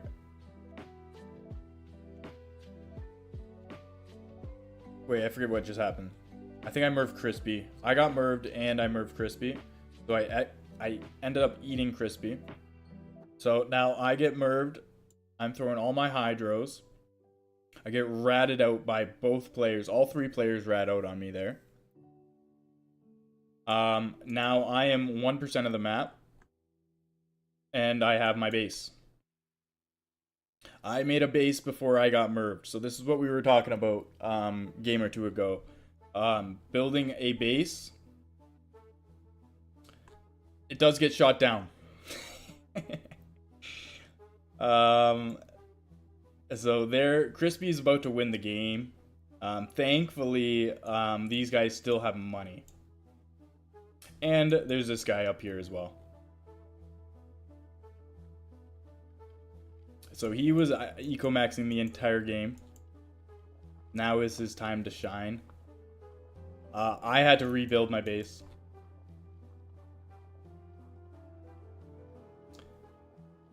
A little back and forth here at the end. Oh, you also have to redeem the channel point reward radiation. Another Merv gets thrown.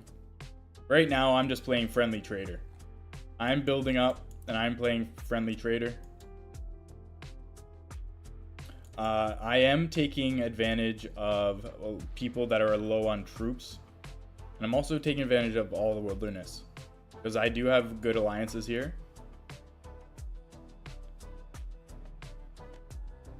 But I've managed to come back from 1% of the board to 29% and actually have a million cap.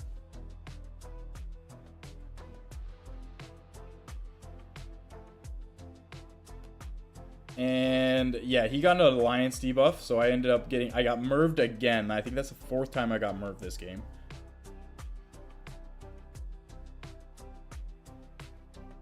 Building my base up again. Eating all the hydros.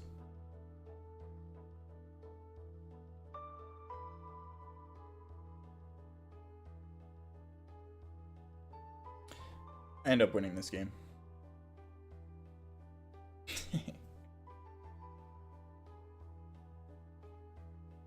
Oh, that's longer than I thought it was, though. Okay. Oh, God, I get a little tired. Okay. It says out of stock. Oh. Let me see. Alright, should be good now, brother. Should be good now. Oh yes, Mito's rank game.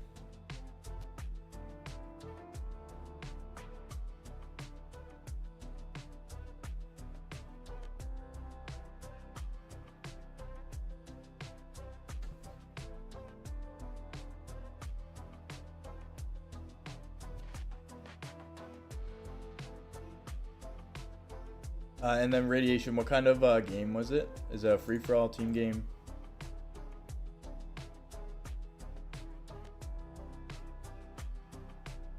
Free-for-all? Alright.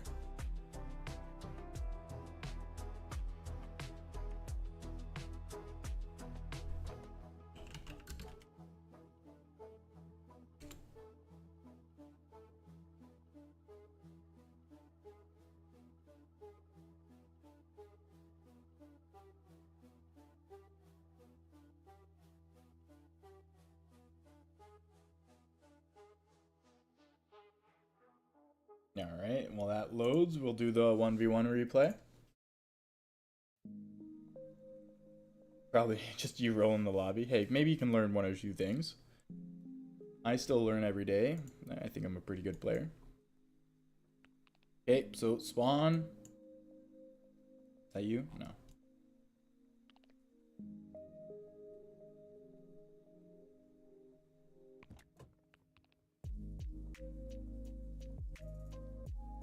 Okay, again, spawn is very important. You want to spawn in between bots so you get these legs, so you can have easier annexations on your first or second bot. I don't like the I don't mind the position of your spawn. It's just your position relative to bots is not good because you're not getting legs. You need to get legs in a solo or in 1v1. Well, in any early expand, it's optimal to get legs out to have these better pushes. Now you're split pushing bots, which I'm not a big fan of. Legs, octopuses, get your octopus spread. One bot at a time, especially in the early game. You need to be clicking this bot. You got to steal it from him. Oh, you do? Oh, I think you got the kill there too. That was beautiful. I don't mind this annexation behind you, but you do need to start working towards them. I hope you don't go north more. Okay, you're chilling on your troops. I like to see it. I'd like you to take this bot next. That bot's good too. You gotta keep in mind which bots have which land underneath. You would have been able to probably take this bot from them. I need you to steal that bot. Didn't steal it. I like how you are focusing on annexations and not just cutting them off. You need to take this bot. You should have taken that bot a long time ago. Didn't take that bot. So you need to anytime you can steal a bot in a 1v1, you need to try, bare minimum. 100%. So now he's just bigger because he spawned on the green, right? And you didn't really take advantage of your spawn. The advantage of your spawn in the middle is that you can get around them more often, or you can get around them easier because you're in a better position on the map. His spawn is better for early money making and expanding faster. Oof. Okay. Yikes. Yikes, yikes, yikes, yikes, yikes. Well. Yeah, if you win this game, I'd be very surprised. Bolos would have to throw this game now. After that, you've lost all your tempo with that bot annexation. At this point, yeah. You just lost your tempo. And you're also, you got to keep in mind, you're expanding on brown land while he's expanding on green land. So he's going to have the pace over you. What you needed to do was kind of spread out thinner earlier, but it also is a risk reward thing because you don't want to spread too thin where his push is scary. But you need, like, I like the effort of you focusing on solely on annexations here. It's not terrible, but you need to be working to get into these better lands. Like here, that's perfect. Now you have like a clear, easy route to go north here. I think you're just super far behind at this point. A fourth city is questionable. At this point, actually, if you didn't build your fourth city, this is an even game. If you didn't build your fourth city here, this would be an even game. That fourth city should have been a silo. You would have been ahead on him. You would have had enough to snipe his silo. So you would have been silo sniping, and then you would have won the hydro race. You actually had a good spot to win this game, now that I'm looking at it. You're also oversending a little bit too much here into bots, but I think you're getting nervous that he's winning because he's got the crown. Crown doesn't mean anything. Crown doesn't mean anything in 1v1s. It really doesn't. So this fourth city should have been a silo. If this fourth city was a silo, you'd already have an atom bomb. So if he tries to build a silo, you just snipe it. And then you just win the race to the hydro, basically.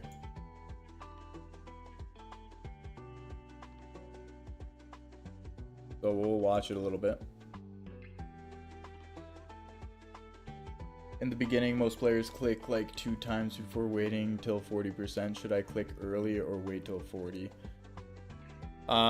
In Wilderness Expand, you don't need to wait till 40 because you do end up making more troops per second with a larger cap. So the way it works out in the early game Expand is if you wait till 40% when you're that small, you actually lose out on troops per second because your cap and regen don't actually expand. So it's more, yeah. Your spawn is better, more efficient, build silo, cut them off early, left side, while annexing those directions, stay higher mid game, but it's already lost. Yeah, you're right, no, but slowly build up. I don't think this game's lost. I mean, there's definitely a chance to get back into this game, because Kolos is letting you, but if that fourth, okay, yeah.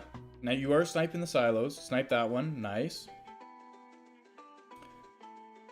The problem is that you could have had a Hydro a while ago, but you didn't. Yeah, and you just let this one build. You were doing so good at sniping at silos, and then you just let that one build because you were too focused on getting your own Hydro, I'm assuming. And you just, yeah, that's game. So, yeah, you're, oh,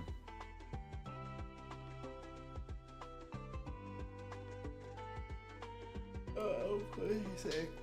You're,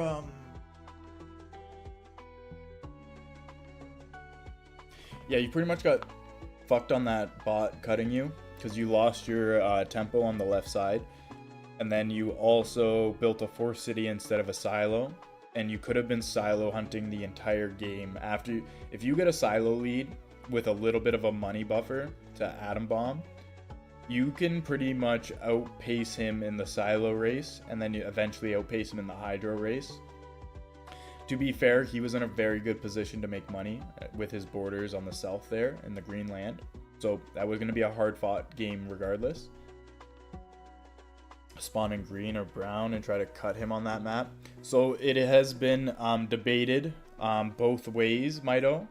Iceland is my best map by far. I like the middle spawn. I don't spawn on green on Iceland.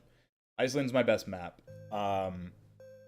Depending on who I play though, I will spawn in the green. It is really matchup dependent. But the majority of games on Iceland, I try to spawn. Let's look at Iceland. I try to spawn.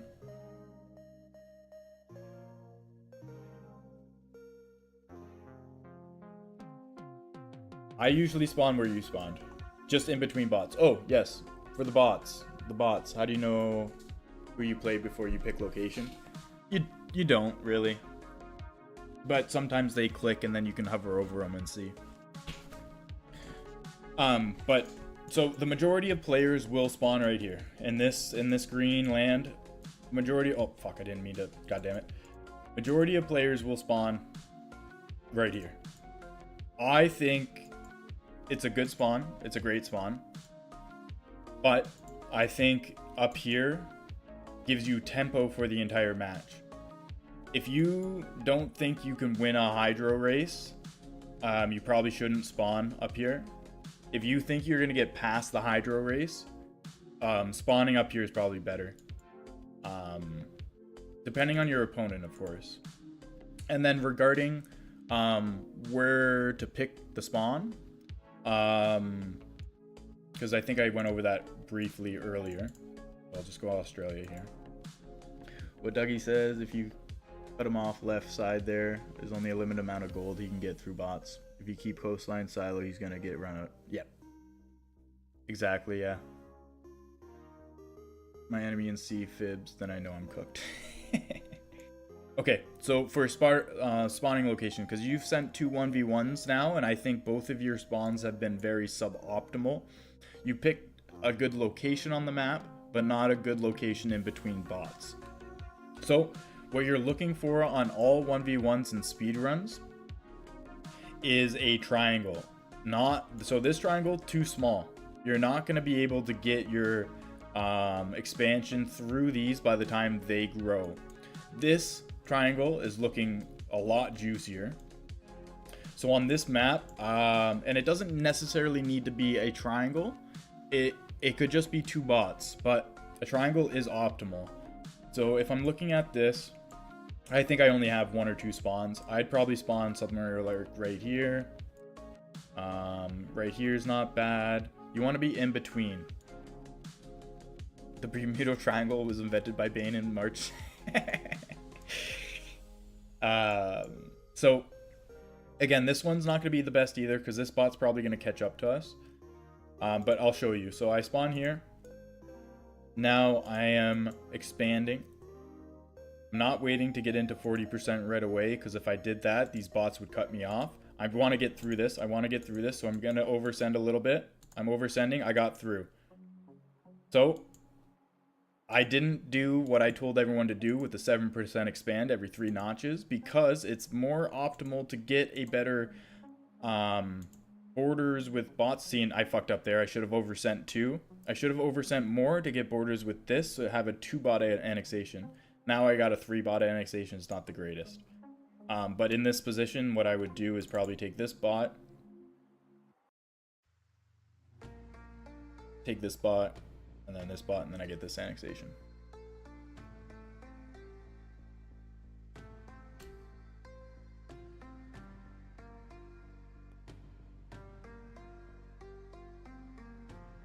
Yes, yes. Do we have another replay? Oh yes, we have radiation. Lemos.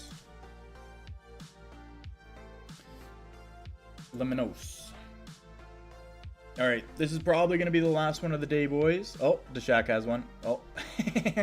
Okay, after Deshak's, that'll be the last one of the day. I'm the one on the left coast, far left. This game is only for the first 50%, then it's just rolling. Fair enough. How many people was this? Like, it's a small lobby? Oh no. Decent. Some medium-sized lobby, it looks like. Rad? Are you rad? I'm assuming, obviously. Yeah. Oh, wait, no, it's a medium-sized lobby. Yeah.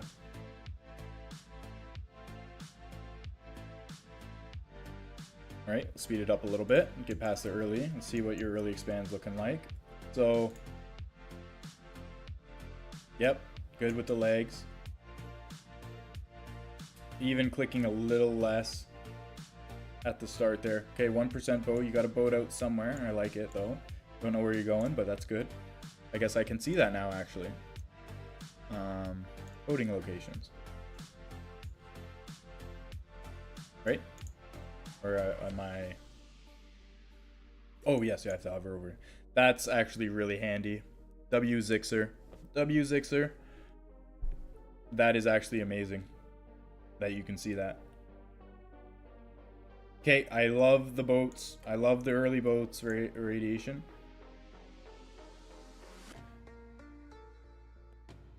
Not really liking your first bot selections. It's not bad by any means, but I don't think it's optimal.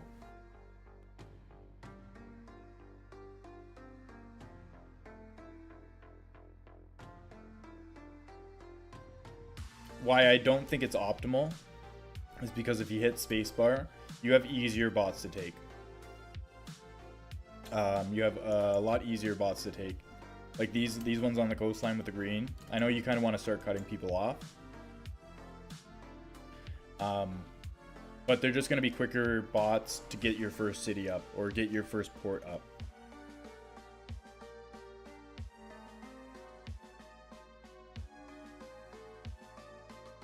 You got to steal that. You got to steal that bot. I've noticed a lot of people don't do this actually. You will lose nothing for trying to steal a bot. You need to, if an opponent is taking a bot on your border, click that bot. Who cares about making enemies? They'll get over it. And if they're gonna hold a grudge for the rest of the game, they're not a good player. But you really, to snowball early game, and like, because you're not gonna have a guy that full sends bots in your early game next to you every time to steal his shit. Like, you got lucky because a guy you spawned beside doesn't know how to play the game. You're not going to have that in every game. So the more money you can have in early game is going to be very paramount to how the rest of your mid game goes. So just trying to take as many bots as you can. Like this bot, need to be stolen. This bot needs to be stolen. This bot needs to be stolen. So you could have made an easily 300k more money in the early game here, and you could have snowballed fast. I know you snowball because you told me already. You just need to be taking as many bots, even if you don't get them. You know, it's not going to be bad. So now this nation is looking juicy and prime for a cut. I hope you see. Once your border hits this purple border, if you push this nation, you will get a cut of a city and a factory. Okay, and you do it. Beautiful. Okay, it went the other way because he started pushing into this guy. That makes sense.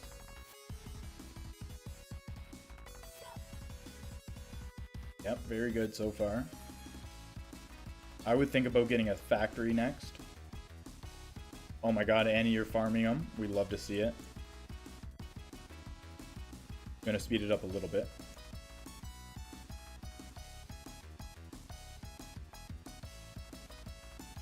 Yeah, I wouldn't mind a factory to connect everything up for you and get on this south. Yeah, you do. Look at that. It's like I'm playing right now. Attaboy, radiation.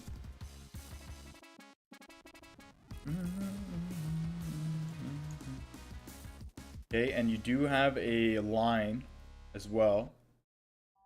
It is a risky line because he's got 4 cities.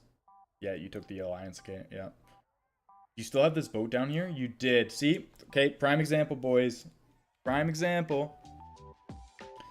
Early boats. Pretty damn good. Pretty damn good. If Radiation doesn't have this early boat, he's pretty much locked into his position here. He would have no one to push until his alliance expires.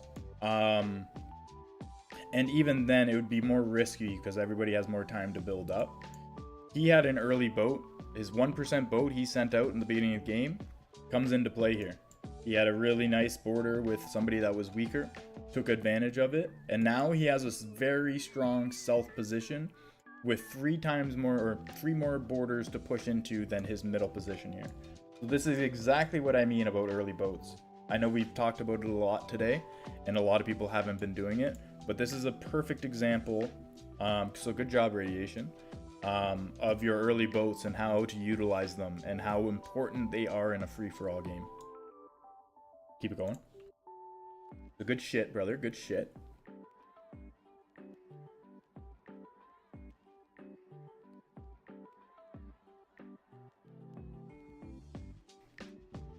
Yep, and then it's pretty much business as usual. And I like the attempts that he's doing to try to get into these smaller guys as well. Again, these 1% boat, you take advantage of that. Okay, you could roll this guy right now. Even though he's got 300k troops almost, I hope you attack this guy.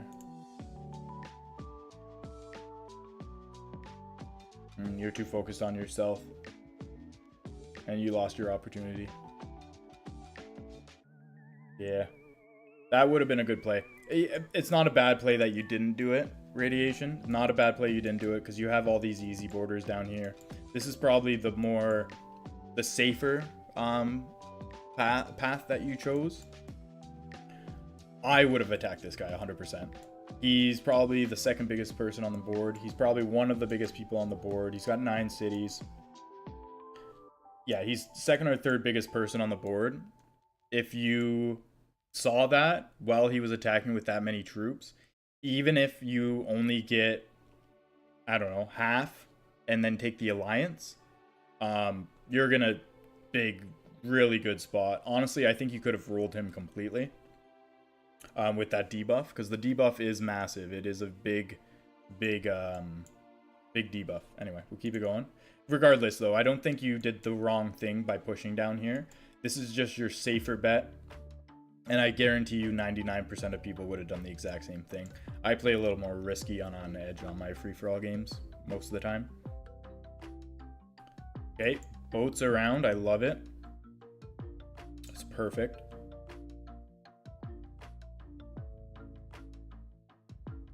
Oh yeah, it's ×2 still.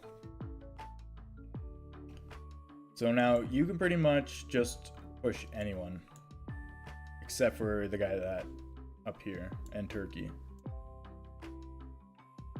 You don't miss this one, do you? You don't miss this one, do you?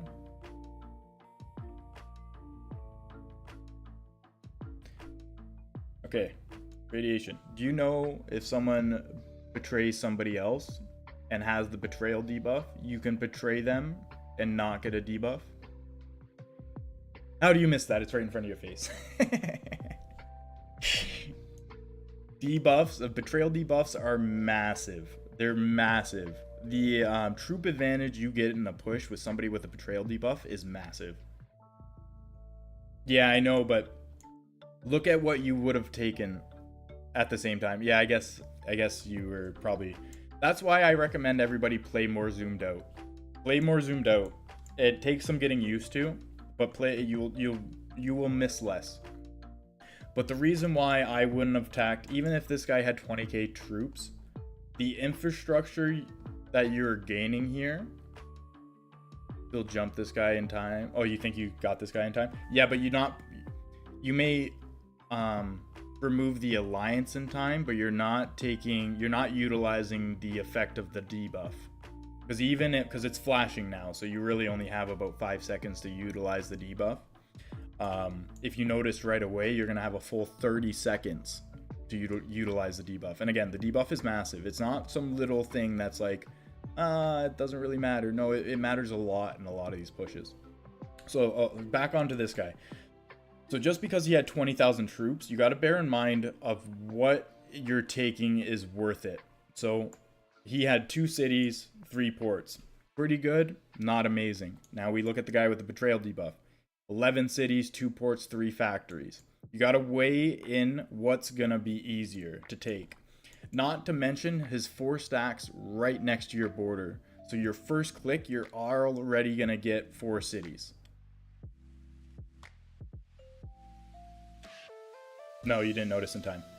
And you end up betraying because you wait.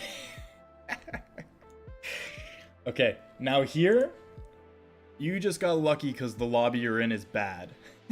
Here, you just got lucky because everybody around you is bad at the game, unfortunately. Although I'm not trying to downplay, you're still playing very well, Radiation. But if this was a good lobby, you're dead here. You have the crown, you have borders with the 2 biggest players on the map, not to mention another 4 players on the map. Like, you have this guy. Everybody right now should roach out and kill you. The whole lobby right now should roach out and kill you. But nobody even attacks. Turkey does. Eats a hydro for it. But now, I don't know why anybody else didn't attack you there. That's crazy. Turkey's the only one that had some brains in that situation. And ate a hydro for it.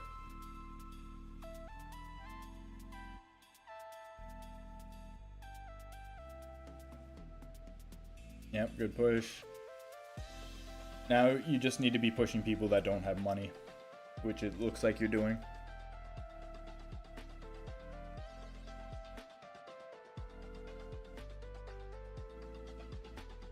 Yeah, this is a classic public lobby of everybody fighting everyone but the person they should be fighting. This is just a classic public lobby right here.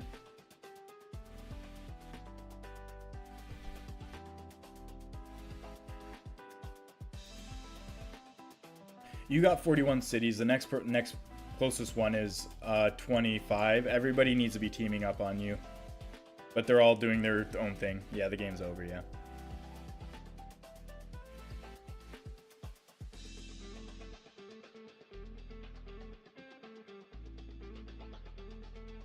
Yeah, this replay tool is actually really cool. This is a really cool tool. If you guys want to use the tool, you got to go to the OpenFront Masters Discord, go in their bot commands, and anyone can use this tool. If you want to see all these cool features they have, it's all toggleable.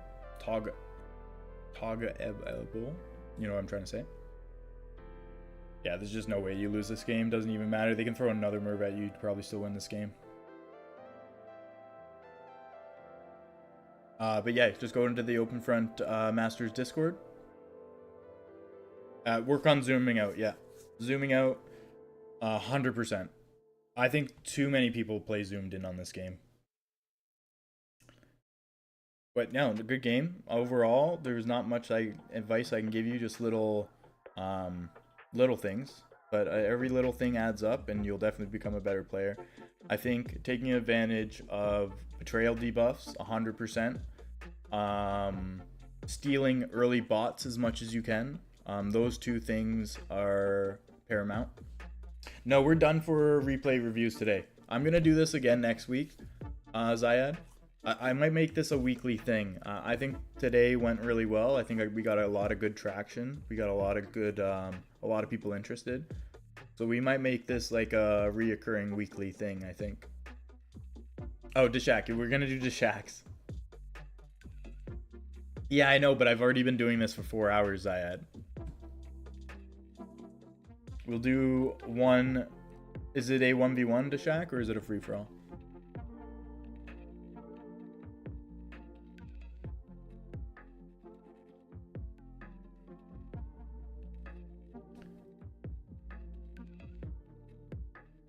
One v one. All right.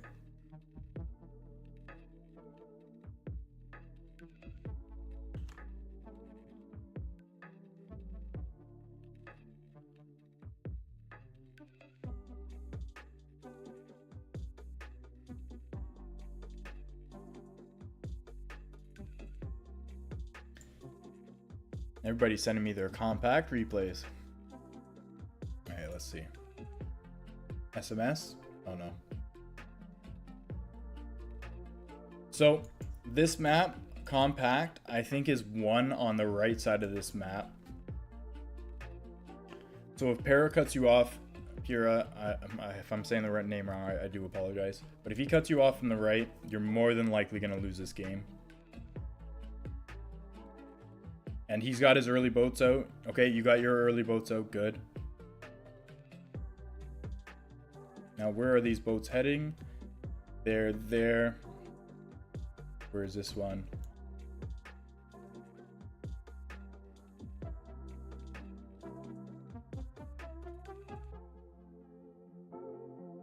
So, Deshak, you need more early boats out.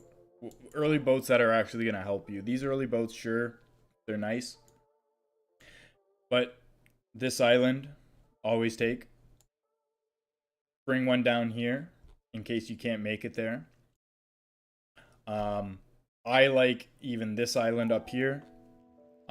Maybe even getting in on him on his inside here. Again, this right side of the map is going to win you this map. This right side of this map is very important. It is the most important. You're not going to win the game over here. You can't win the game over here. That's why I don't like the inside spawn. I don't like the inside spawn. Good night, Ammo. Sorry. Sorry, Ammo. We will be doing team games after this, but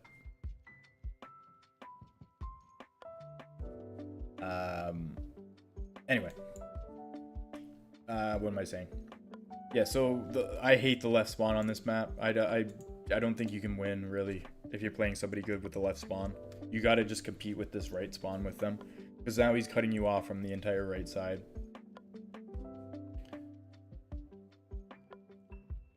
Should have stole that bot. Need to steal bots. You should be trying to get around him. Okay, you are. But he's gonna cut you off. Still need to be trying to get around him. Even in the north. Yeah. It's just your spawn really fucked you here, Deshak.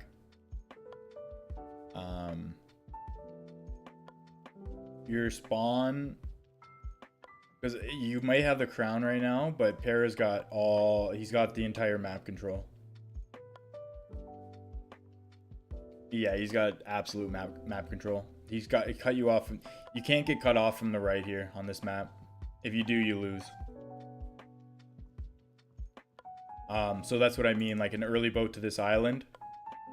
Pura would have definitely saw it, but because he's a very good player. But even trying, it doesn't hurt to try. These early boats, like you did try to get early boats, but you put all three in like the exact same position. It doesn't really help you much in the game. So just your early boats. There's nothing really more you can do in this game, honestly, to Shaq. It's more just straight positioning. And with a player this good that you're playing, they're not going to mess up a game like this when it comes down to positioning. This is second nature for him. It's just he's doing this like he's probably not even trying at this point, because again, it's like second nature when you're in such a good position. See, he didn't even care about this attack. This is like exactly what I mean. He's just focusing on his bots. Sure, you kind of have the troop count lead, but he has the tempo in money. So he just builds cities, stays in his regen, and then you just lose the game. So this game just really came down to positioning Deshak. Not being able to get over here past the 17th row. Not being over here really just lost you the game. The rest is just yeah. Positioning.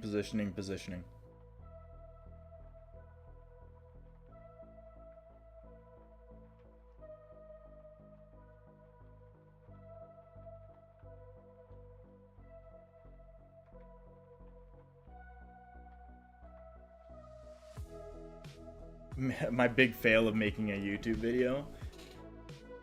Man, editing's hard, man. People make it look easier, easier than it looks. Apparently my stream is dying. How's the stream, boys? It says my bitrate's all fucked up.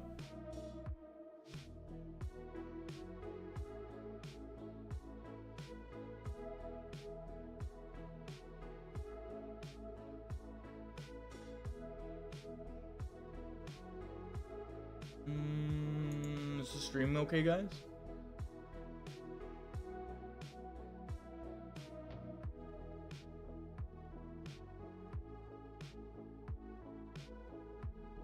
Dropped frames earlier, but it's okay now? Okay. Sorry about that, boys. Okay, well, I think that was a pretty good first attempt at a replay review day. I think that went well. I think it'll only get better. I think in the future I'm gonna get some of my own replays that I think will be very helpful down the line, and kind of mix those in with your guys' replays. Specifically my high level 1v1 replays that I play against the top players. Next time we'll get a no modifier free for all. Yes, Phantom, and try to find one. Sure, it's fun to flex and pick the ones that you win, but I feel like you're not going to learn as much from the losses. So I'd much prefer the replays to be something you want to figure out why something went wrong, or what you could have done better in a certain situation. I don't mind people flexing their free-for-all wins and stuff like that, but I do believe if you do truly want to be a better player, me reviewing a loss is going to do more wonders than reviewing a win. Yeah, we need your losing games versus top players will be useful. Yeah. I will. Well, I'm definitely going to be playing 1v1s in the next few days, because I'm going to be taking a few days off from streaming after today.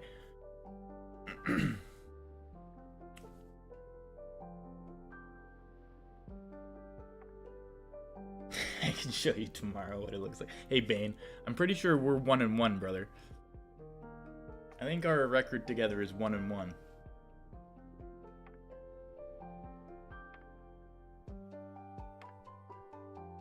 I am gonna take a short little break. I need to go get more water. I've been talking way too fucking much. Hey, Zion, what's going on, brother? Welcome in, welcome in. Yeah, I need to take a little break to get some water. Maybe make a sandwich.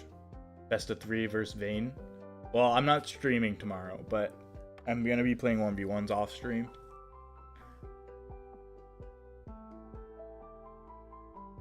But I'd be down to run that next time I do stream if Bane's down. The Bane probably will win. Bane's probably better. But I will give him a run for his money. Okay, guys, I'll be right back.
boys.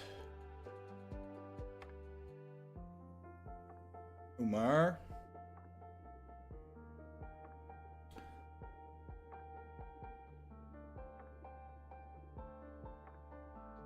Need to play again. Whole world took top 1 from you. You're 7th now. Gotta get back on that. Gotta get back on that, Bane. I also need to get back on it. I want to at least get to 2300 tomorrow. Get back to 2300, I should say. Maybe top 10 tomorrow. We are playing teams now. Yes, yes, yes. Let me change my titles and everything, though, boys. So bear with me for a few minutes or a minute or two while I change all my titles and get everything going.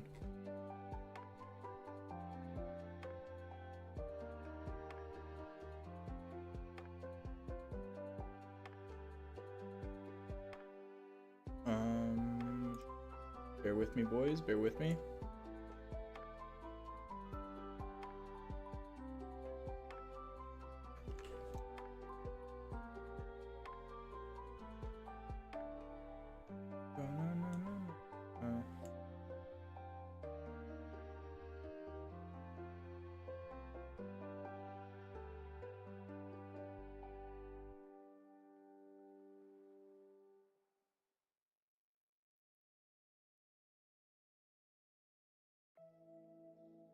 Okay, okay. That looks good. That looks good. We will get the win-loss back up on the screen.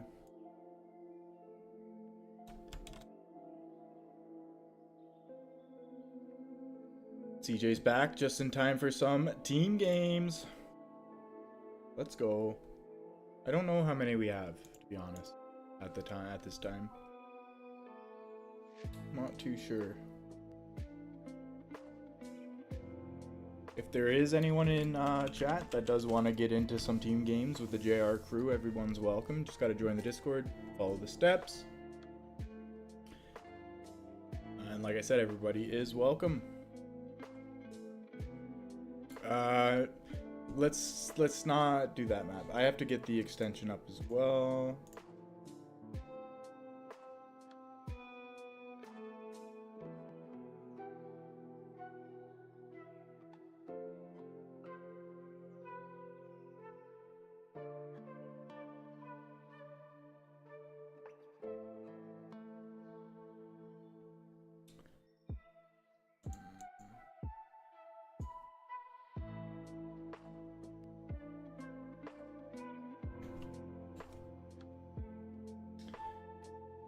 Okay. I'm currently wood rank, but should be silver since I have more than... You have to apply for the rank up, Mito. So take a screenshot. So what it is here in the clan overview, go to members, find yourself, take a little screenshot of it, and then post it in JR rank up, Mito. And then once I confirm that it's actually you, I will rank you up.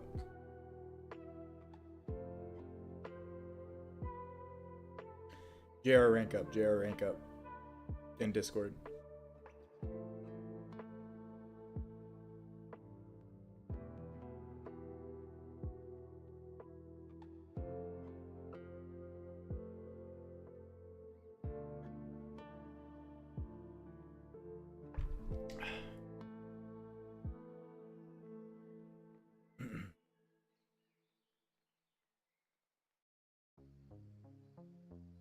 All right. Let's get to winning. I could do a free-for-all fast just to kind of show you guys. Actually, if I get on this, I'm playing it. Nope, never mind. Never mind.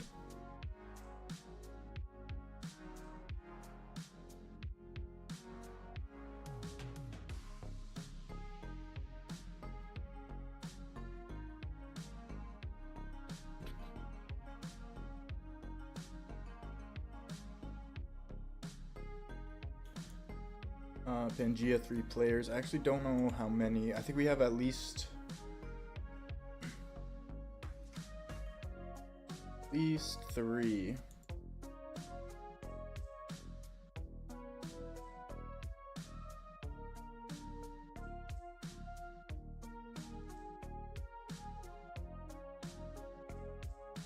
I'm gonna do this free for all, guys. I just have an itch to do a small free for all. No, I'm not. Never mind. Never mind.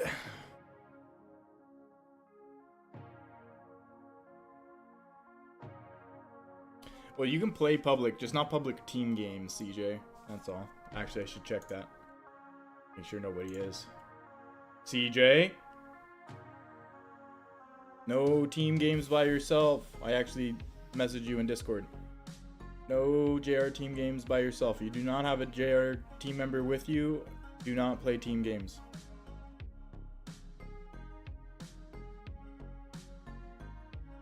We work so hard to get our ranks on the leaderboard higher. With those 4 losses, we literally lost 8 win score. With these 4 losses you guys did by yourself, like CJ2 and Dilly with 2, we lost 8 win score from these 4 losses.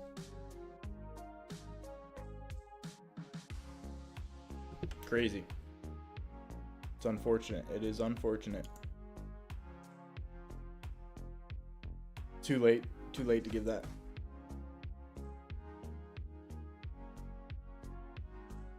Oh man. Gone. He gone.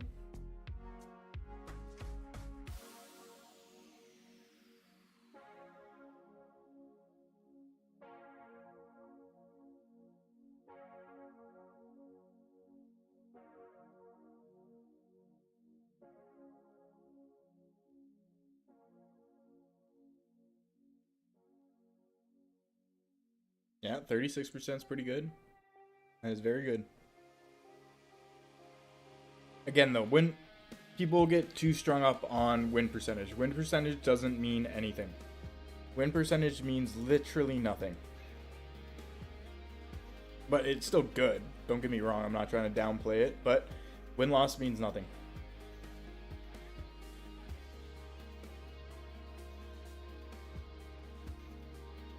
I could have a 95% win-loss ratio if I just go in on every 12-player free-for-all game. There's going to be very few people that beat me in those like 15, 12-player free-for-all games.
All right.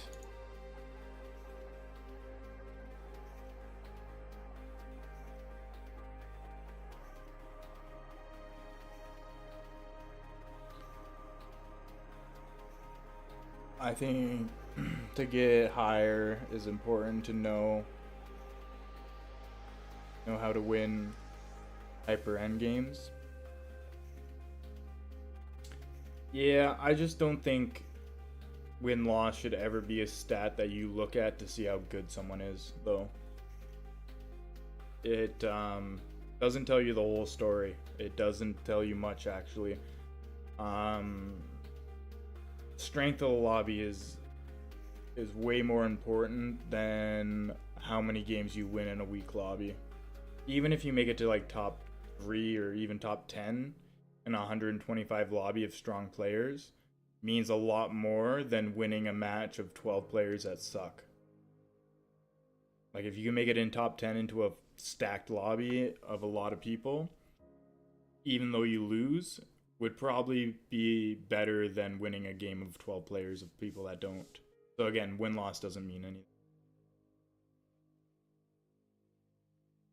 What stats would I use? Well, in a free for all, it's tough. It is tough. There's not really a good way to have an elo system for a free for all game, to be honest, especially in open front with so many variables.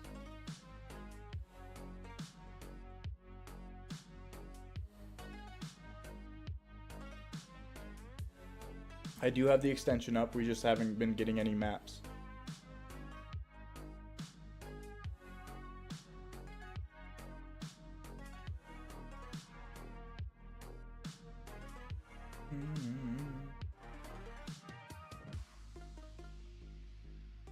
$35 for over 75. Yeah, like I said though, it's not. I just think a lot of people hang up on win percentage like it's the end all be all of how good a person is, but it doesn't. Like, if I make a brand new account, for example, I wouldn't, but say I would, and I just play lobbies that I know I'm going to dominate in, like I'm going to have a really good win-loss ratio, but that doesn't necessarily, just because I have a 90% win-loss ratio, doesn't mean I'm the best free-for-all player. It just means I picked easier lobbies so I take wins in.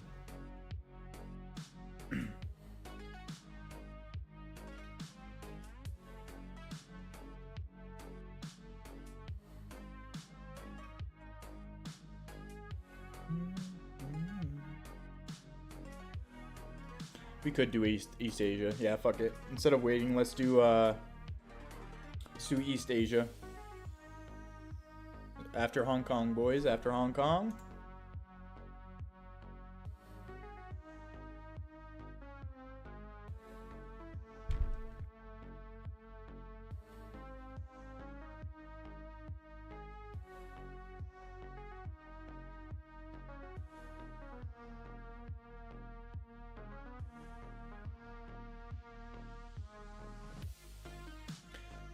Should be weighted more, larger lobbies. They are on tracker front, but tracker front's a double-edged sword. I'm not a big fan of a non-official ranked leaderboard.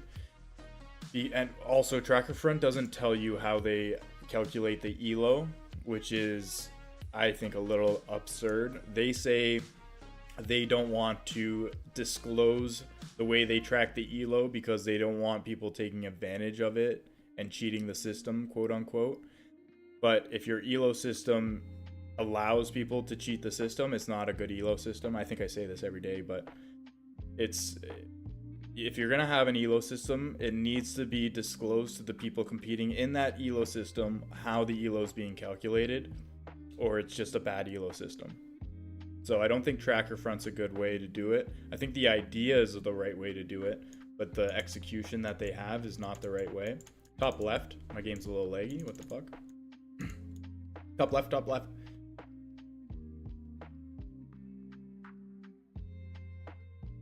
Or bottom left.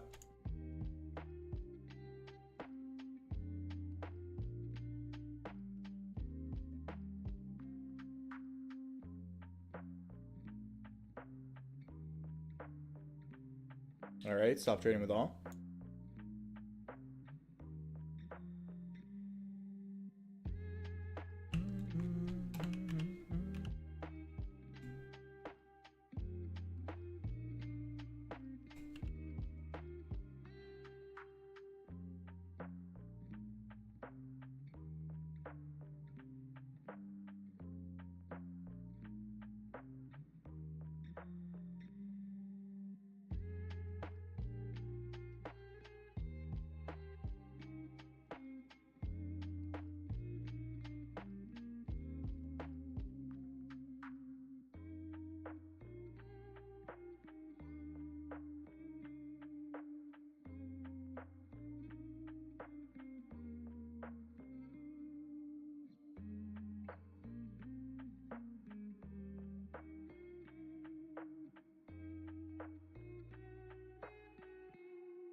Oh, he's been around here.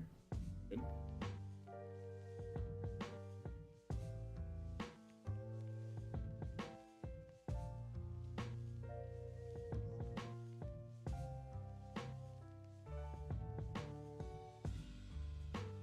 Okay. Looking pretty good. I think blue is going to be our first target.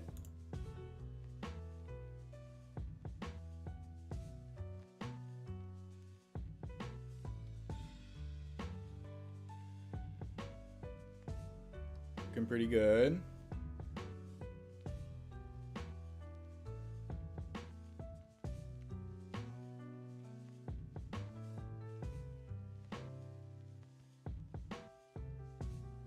Yellow's getting pushed there. This guy's got no troops.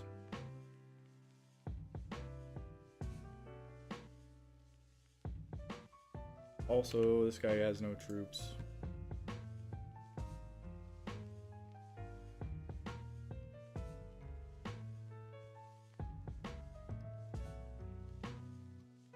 All right. All right, if we want to donate to me, I can kind of roll the rest of blue here. How are we looking down there? Looking pretty good. Yeah, I need a little bit of donations and I can roll blue. Actually, I'm gonna go north. North first. My third city.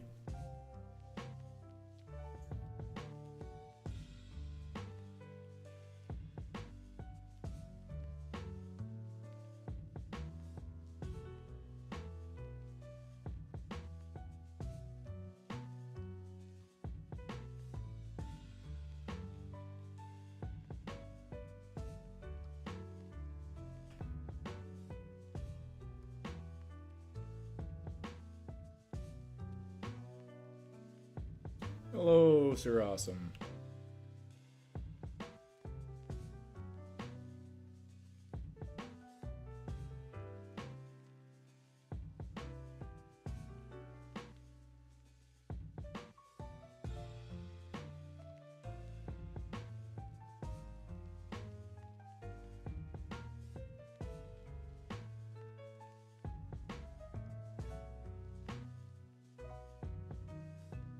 All right, all right.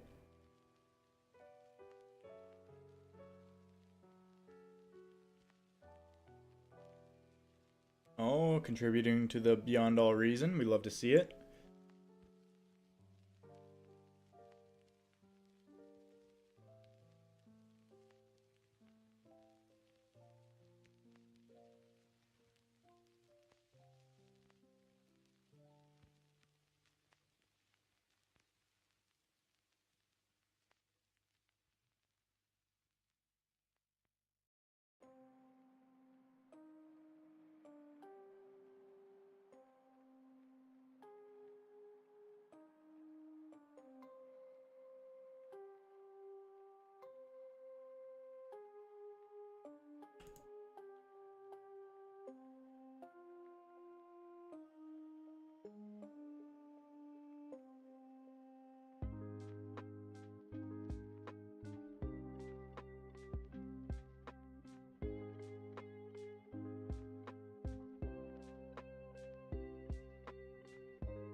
All right, GG's.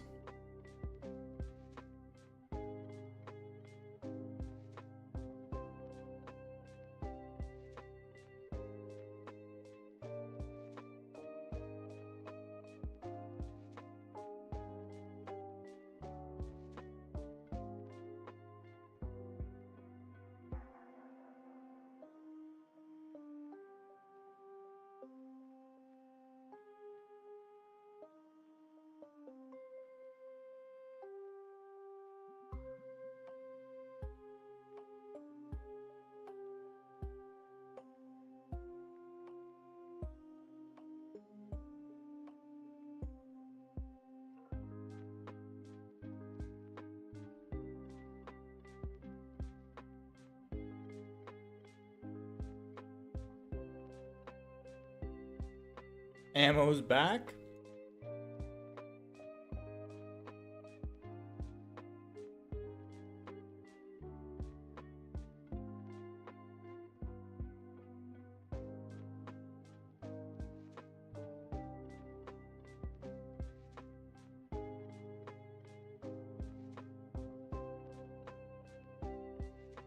GG's.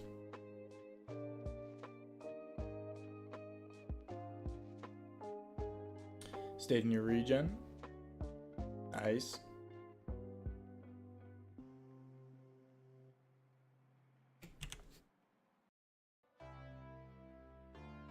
You're going to sleep, but you had the itch for open front.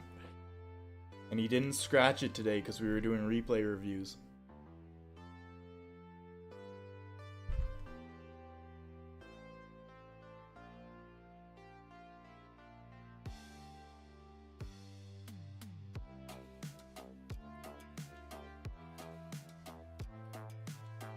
You have a scratch for open front.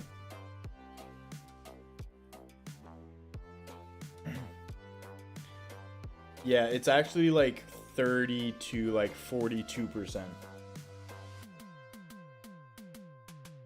But yeah, that range is good too. It's better than not. Man, Umar, you realize there's a stream delay. When you call out a game that's gonna fill in 5 seconds, it's literally impossible for anyone to get into it. I will call out the maps, Umar, don't worry.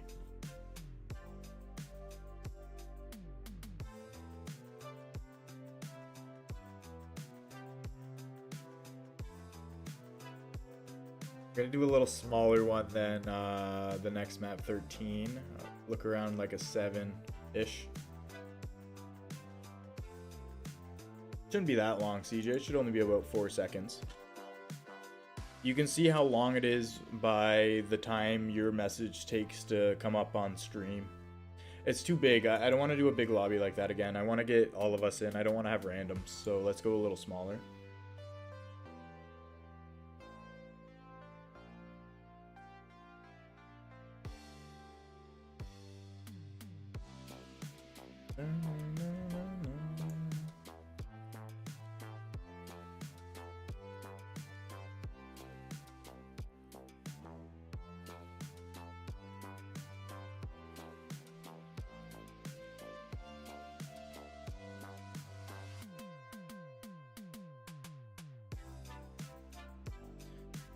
Bam! Welcome in, my friend. 8 seconds. Refresh your page. It shouldn't be that long.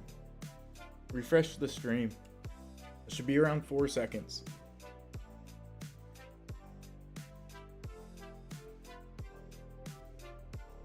Started playing 1v1s today. Nice. How'd they go? How'd they go?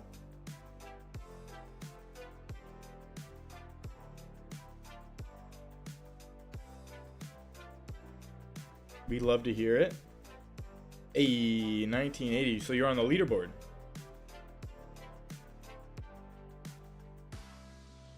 Oh, just about. Actually, it's increased a little bit. Almost.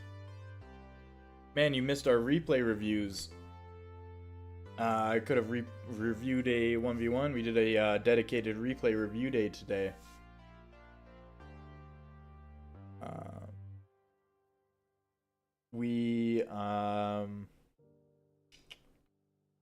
What was I gonna say? Oh yeah, we're gonna be doing it pretty much every week, maybe every other week, because it actually went well. We had good traction. We had a good amount of people stay in for it, wanting to learn. So I think I'm gonna make it a regular thing that we'll do a coaching / replay review day. Yeah, we'll get more people into the competitive mindset. I think it went well today.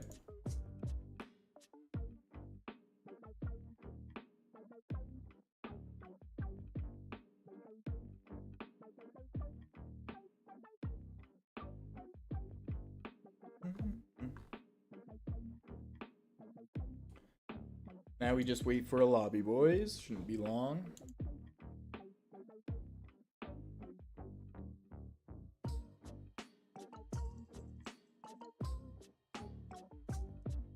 Do I have all this? I do, yes. I don't have all the flags. They offered to give me all the flags, but I don't know why I said no at the time, but I said I don't need them. So. Well, Onion wants to see Beyond All Reason. We love it.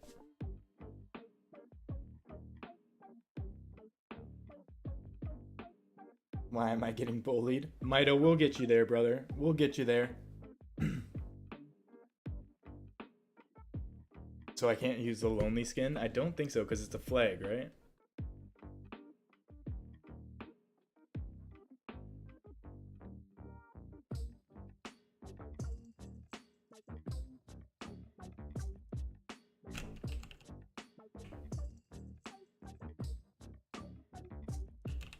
Yeah, I don't think so.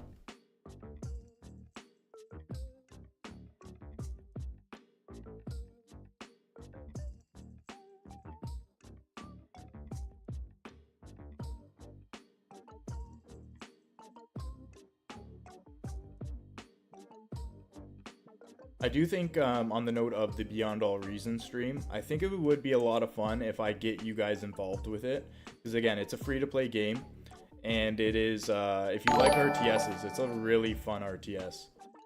Choose my skin. 6-7 skin? I just added that today. That's hilarious that someone is using it. What is it called? What is it called? He'll come back later? Yeah, no problem. Let's make it a bit cringe. What is the skin called, though? It's not called 6-7, unless it's spelt 6. Oh, it is. What color? What color?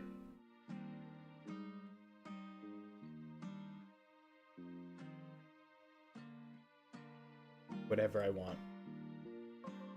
Go blue and purple.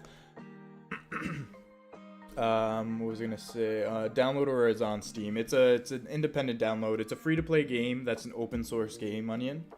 It's actually relatively small. I think it's only like 9 gigs. Like, it's not a huge game.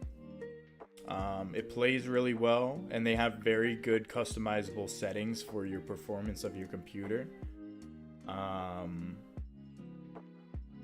It's good though. It's a really fun game, and it's consistently getting updated too.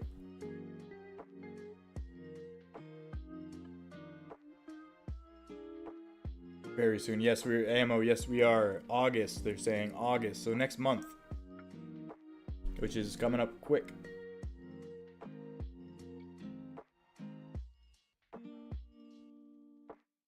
Yeah, I'm.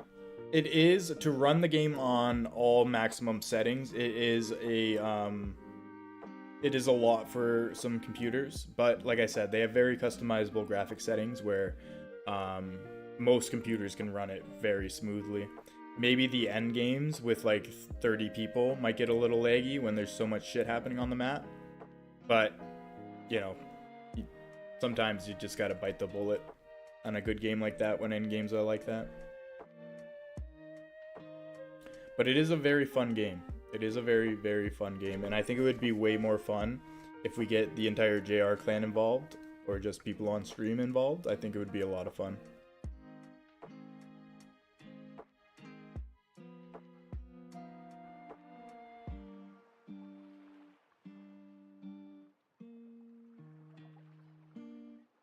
And we wouldn't have to fucking wait for a rotation of lobbies like we do in OpenFront.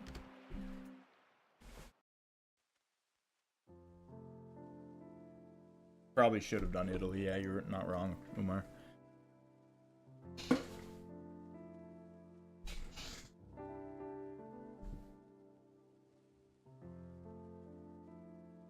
And that game allows rebinding F. Yeah, they definitely do radiation, 100%. There's not even a doubt in my mind.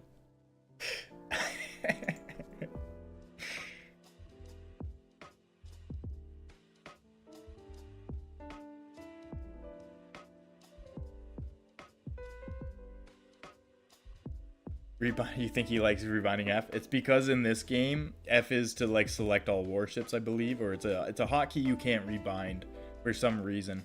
I think they just kind of missed it when they were coding, But yeah.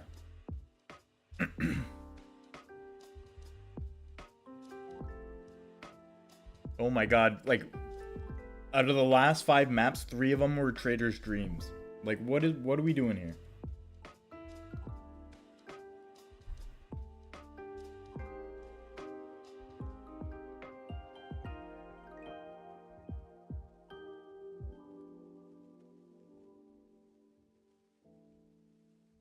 What are we doing here?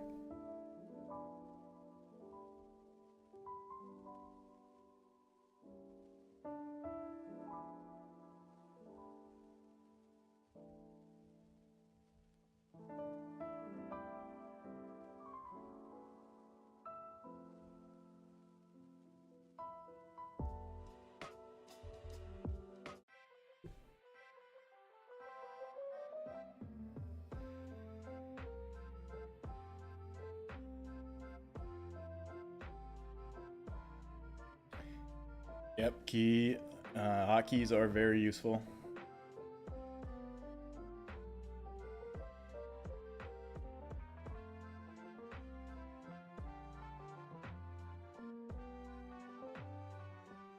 Increases, yep, it does. And then it also just increases your, or decreases your mental, the amount you have to think is what I'm trying to say. It decreases the amount you need to think.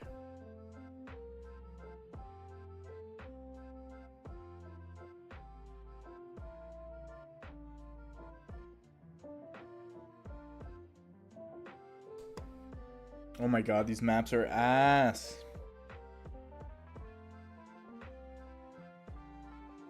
To be fair, I don't use the hotkeys for alliances. No, that's a terrible map. Be a 30-minute game. Probably longer.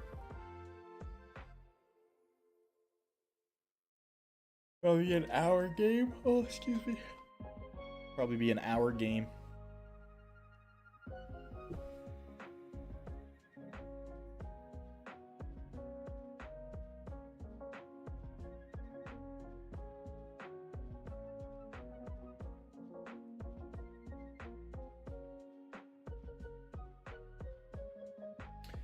Can and most likely will, Onion.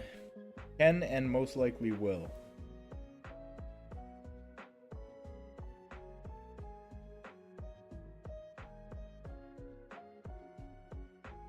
Oh my god. Man, they really need to fix the lobbies.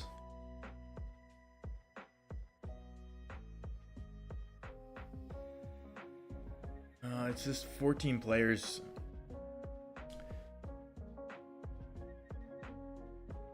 It's gonna fill up too quick.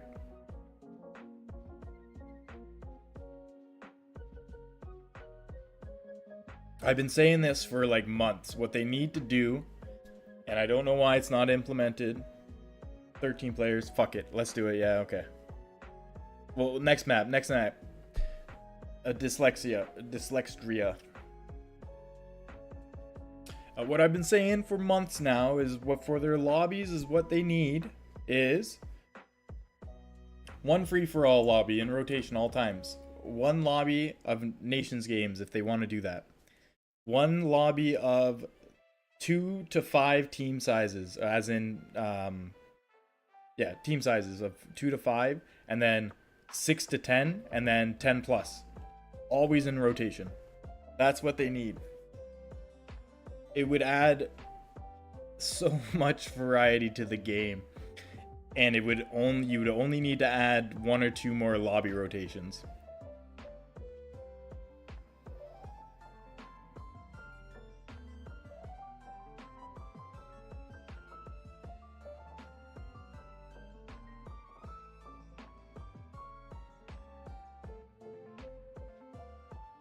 You don't want half empty lobbies. I think the game's large enough that honestly, there isn't a game that I've joined that hasn't filled other than game or modifier games. Modifier games are the only games that don't fill in time. And I do believe the reason why people don't play duos or trios right now is because there's no ranked playlist. If there was a ranked 2v2 playlist, do you know how many more people would be playing 2v2s? A significant amount more. And it also, like, this game is like a party game, quote unquote, right? So typically you're not going to be playing with just one person. Right side, right side, right side. Typically you're not going to be playing with one person. It's meant to be a mass multiplayer game, right?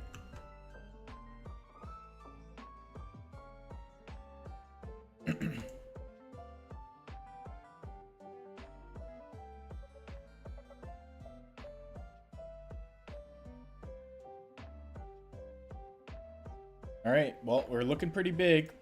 Looking pretty big. All right, stop trading with all.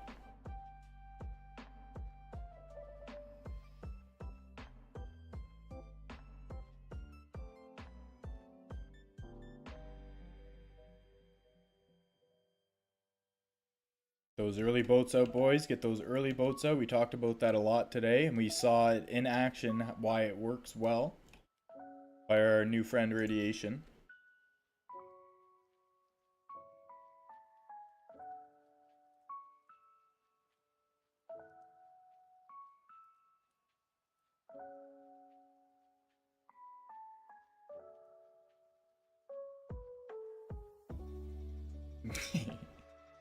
Yes, sir. Yes, you are.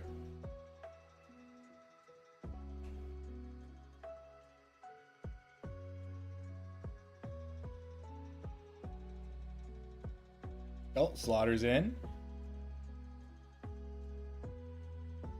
Nice. I didn't see how many actually we had in here. Ammo's in. Playing from his bed.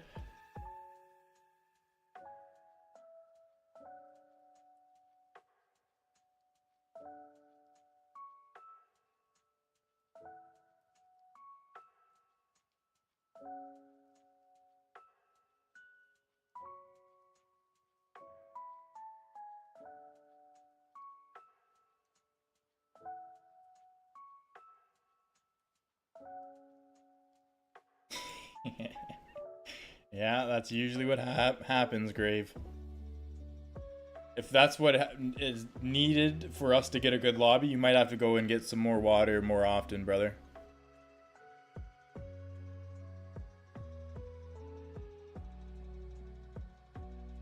Not gonna lie.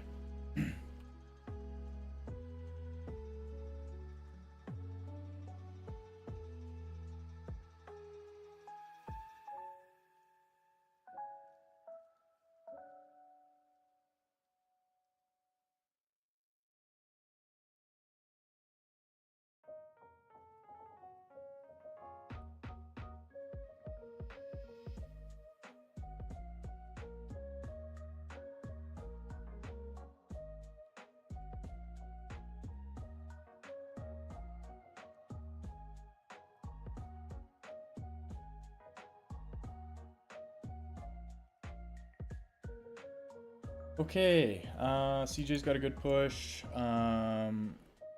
Slaughter, you might as well kill that green guy in behind us. Just break your alliance. That's a safe betrayal you got there. Kill him.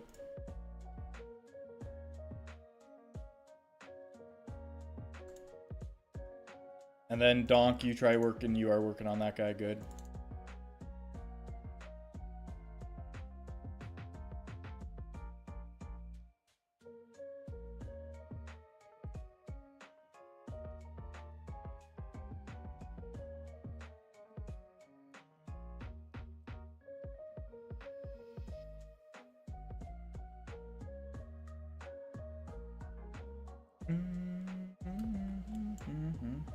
Yep, Omar needs help as well in the south.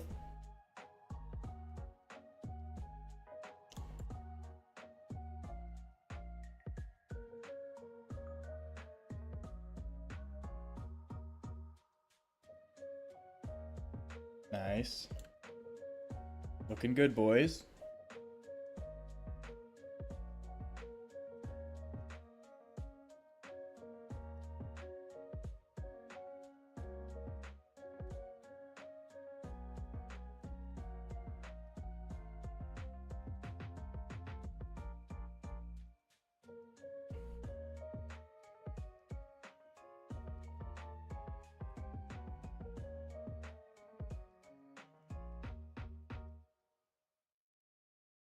Looking good, looking good.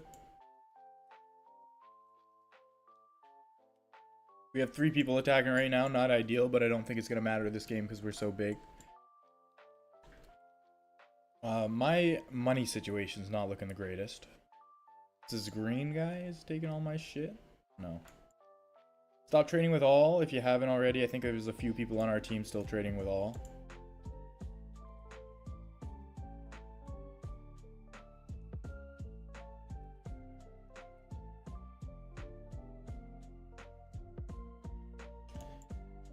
Alright, CJ, try to get over to orange when you can. You can right now, it's pretty safe. They have no ports and no warships.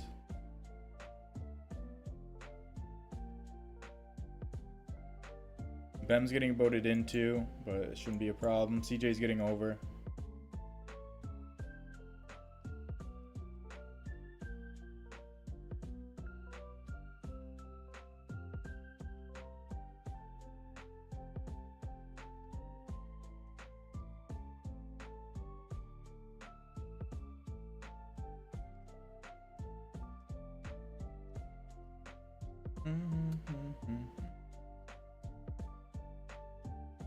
Make sure you build your ports when you have the money, boys.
GG's.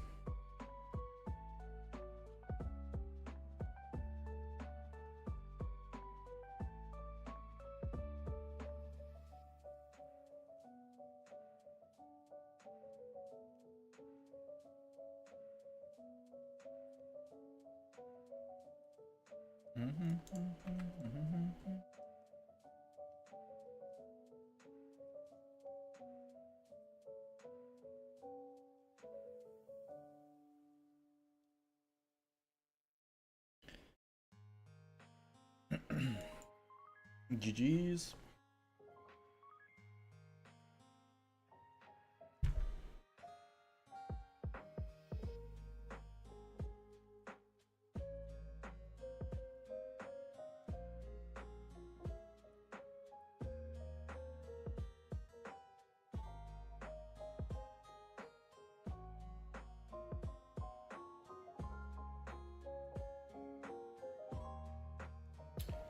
That one was an easy one there, boys. That one was an easy one.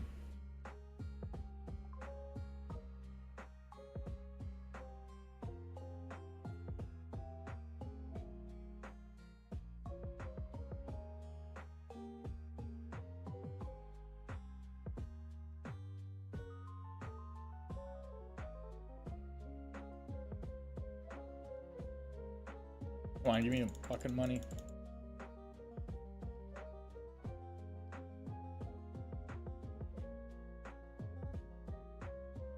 Oh my god. There we go. Jesus.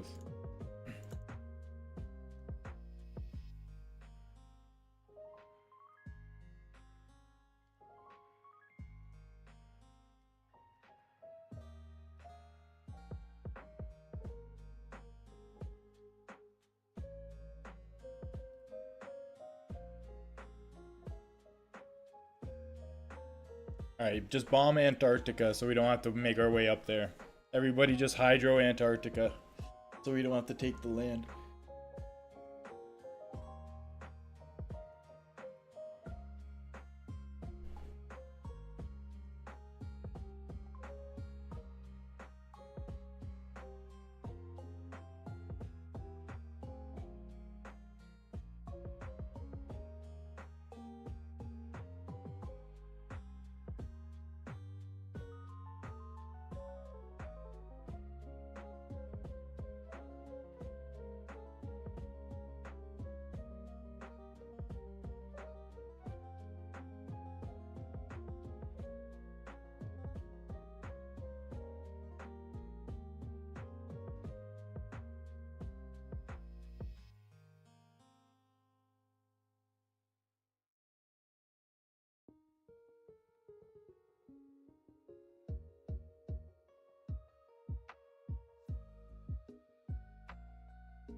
GG's. Good job, boys.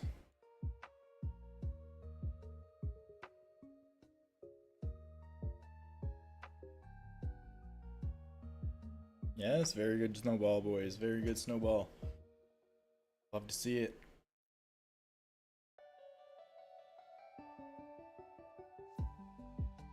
Yes.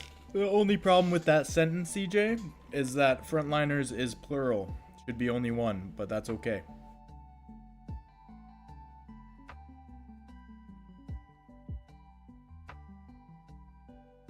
No, but you both played well.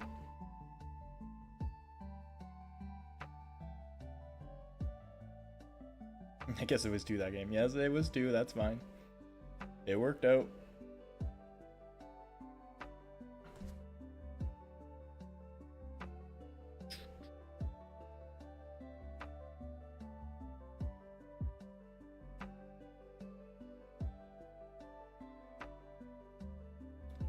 Nations, back to back. Hate to see it. Hate to see it.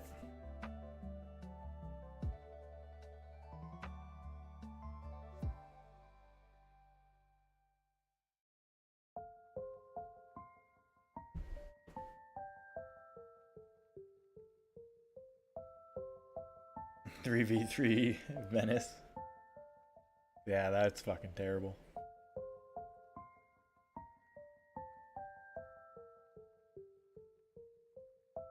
Yeah, I don't even think it's a good practice, though. For a teams game, if you truly want to get better at the game, teams games are the last thing I would suggest doing. Why 7 ports, not 6 or 8? Is because after your 7th port, so your 8th port ammo, is just your eco games diminish. So you don't make as much money with your 8th port than your first 7 ports. So you will still make money from your 8th port, of course, just not as much as your first 7 make for you.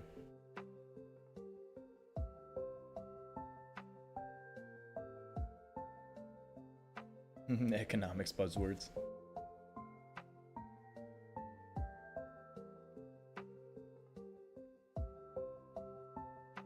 Is there another checkpoint like 7? switch to trains. Not necessarily make the switch to trains, because by the math, I don't know the exact number, but in order for a factory in a team game with proper trade with your teammates, in order for a factory to make you the same amount of money as a singular port, you would have to have around 30 to 40 ports.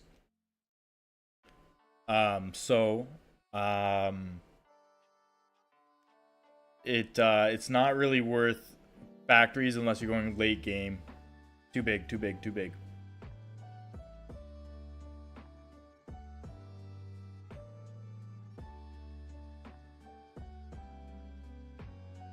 And radiation, this is team games. This is team games we're talking about.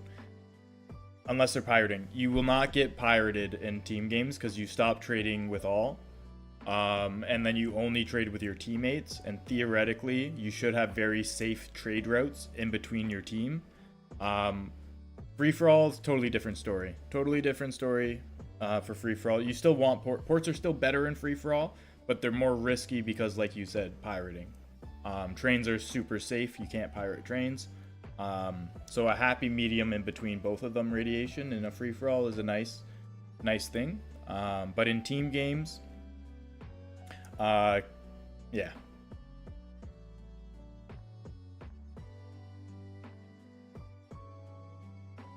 In a free-for-all game, would you recommend pirating? Not pirating like pirate maxing. No, it's too big. These maps are too big, boys. You gotta go for smaller. I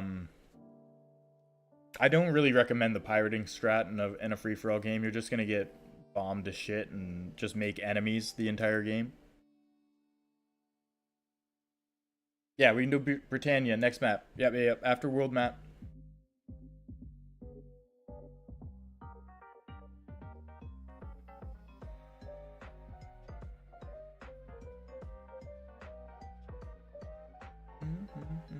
What do you mean trade ships can't be pirated in rivers? Yes, they can, Bems. What? Did they hot patch that? I'm pretty sure they can. Are you sure that's a fact? I could be wrong, but that doesn't seem right. Or you're just trolling. In team games, one of them always send you alliance to make your ships towards them. Another teammate pirates it. Not too sure what you mean by that, Ammo.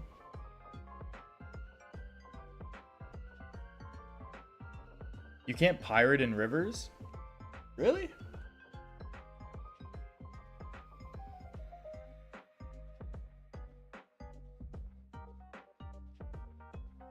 I didn't know that. Yeah, that's what I'm saying. I think you can. I don't...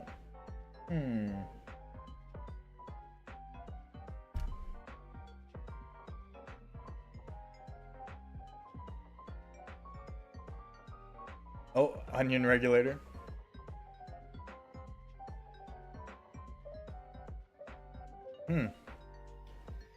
Full JR, we love to see it.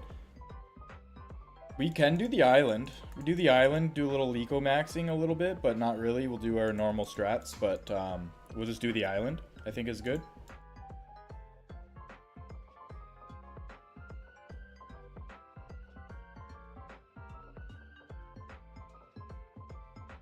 I'm gonna have to test that out. I believe you, Bems. I have no reason not to believe you, but now I'm just curious.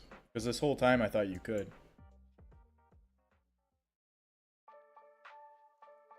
Stop trading with all. Get your early boats out.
Shouldn't I attack that bot?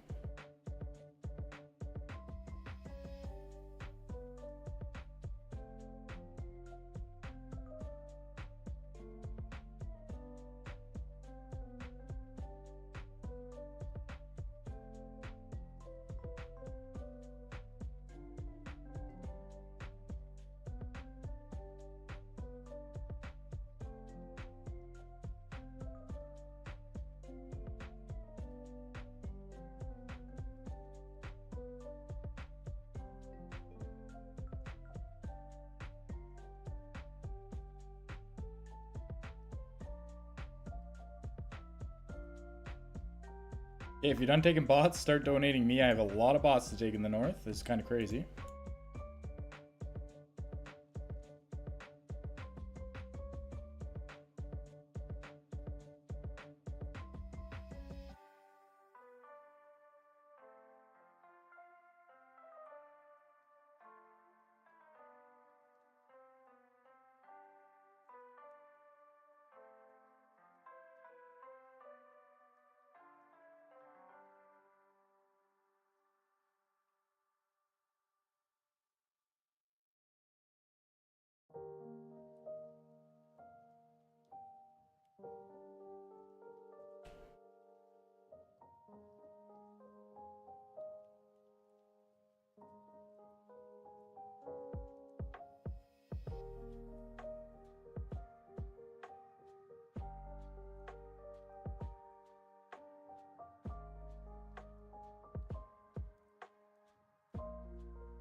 Well,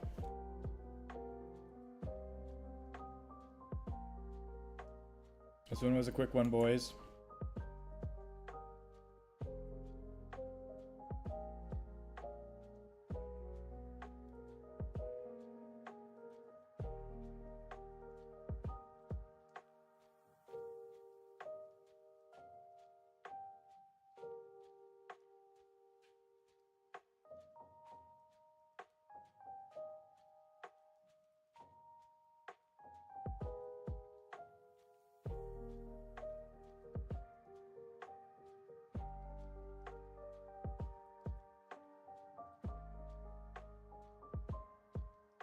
All right, edits and onion. No idea why you're pushing. Do you see how big I am? Do you what?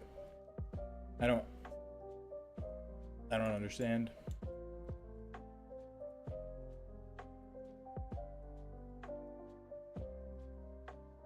You're just delaying the game by pushing, boys. You guys want this game to end in the next 3 minutes or the next 10 minutes?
GG, that was kind of very easy game. I just got all the bots and won.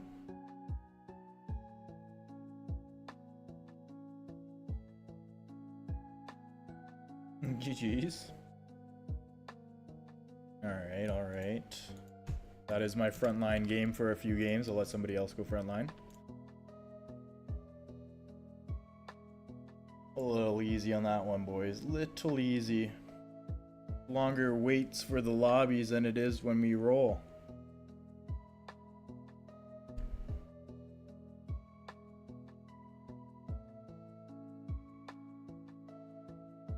We need more randoms for a challenge.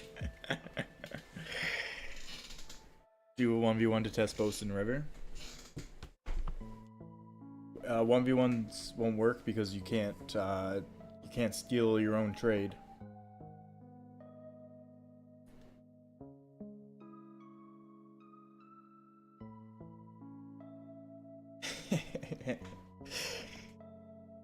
I do want to try it though. I will actually. I'll just do a solo. I'll do a solo on. I do want to try it. Whatever, North America Compact, I guess. Compact. We'll do 5 mil starting gold.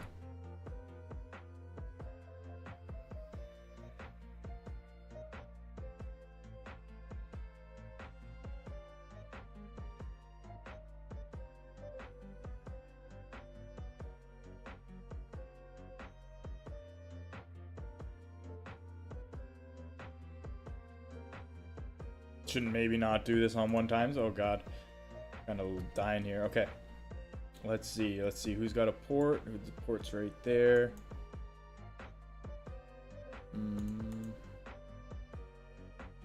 I may have fucked this up already. Let's put a warship right here. Gonna take a little bit. I gotta kind of get bigger so I don't die. Let's fucking full send Ontario.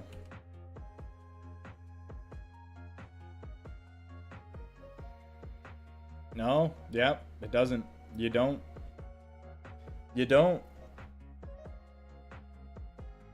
That is new news to me. Wow.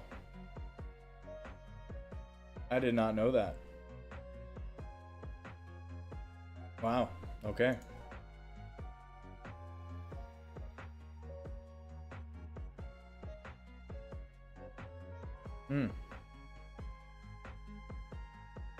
The more you know, the more you know. You're not that crazy anymore. No, I just never heard of that before, Bems, and I'm glad you brought that to my attention. That is really good knowledge to know. And if I don't know that, I'm sure not a lot of people know that. I play this game a lot. How long have I been live? 5 hours so far, brother.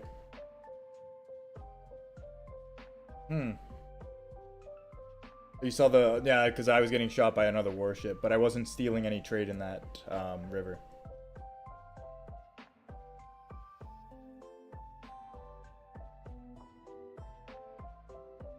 They can't... Yeah, they're too fat in the rivers, that's right. They can't get around.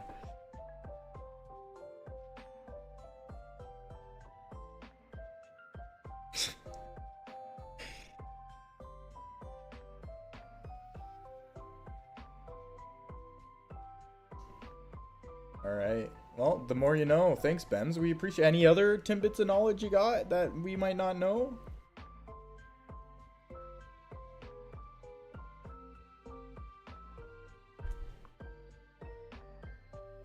Because we already did it for half the stream today, Q-Chess, so you kind of missed it. But I will be doing them more frequently. I think every week, every 2 weeks, we'll be doing a replay review day, which anybody can come and get some coaching, some tips and tricks.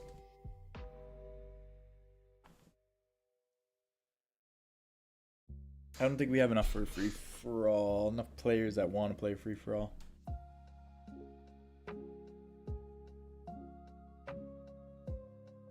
Oh, he's got something. It's a paragraph. You an ally request.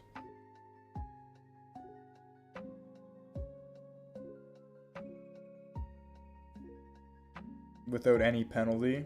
No betrayal either.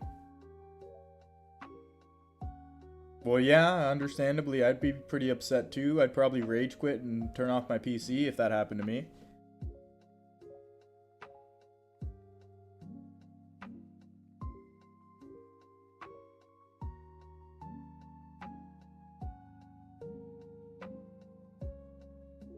That is a crazy bug.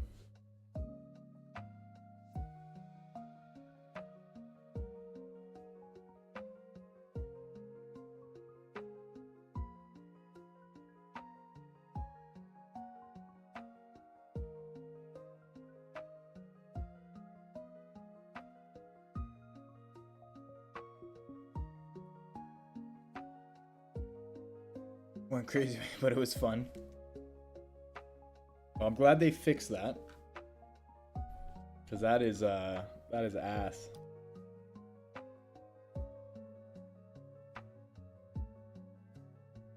Holy Trader's Dream! I swear we've had Trader's Dream pop up.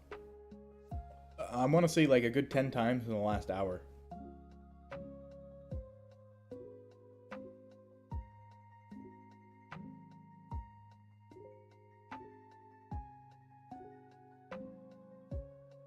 What game we doing? We're finding a match. We're doing team games. My tip, if you add garlic to chicken, it's more tasty. Ammo with the knowledge. Ammo with the knowledge, boys. You get that? You write that down?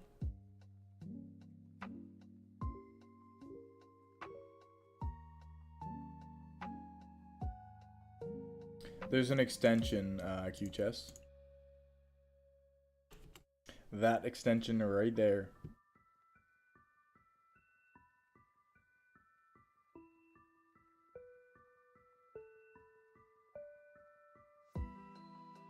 Now, you breathe more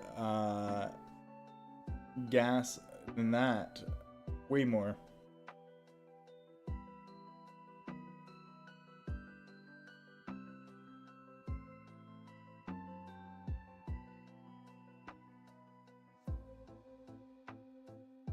The extension that shows alliance timers of everyone still exists.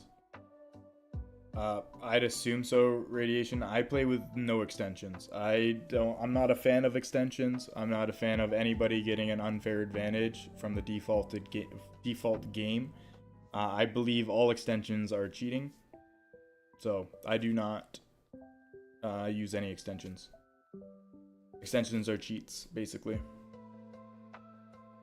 I just if it's not in the base game and you have to opt in to downloading it basically, and somebody that you're playing doesn't have it if they don't want to download it, I just don't think it's fair. I don't think extensions should be a thing. Show you skins be cheating. I mean, any extension that's not anything that you're adding to a base game is cheating.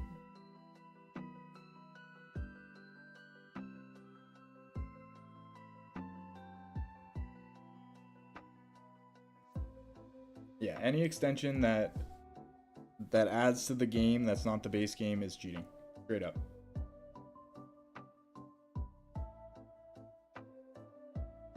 Like skill where I can give my troops wine and they attack while singing. Brother, give me some wine, I'll do the same thing.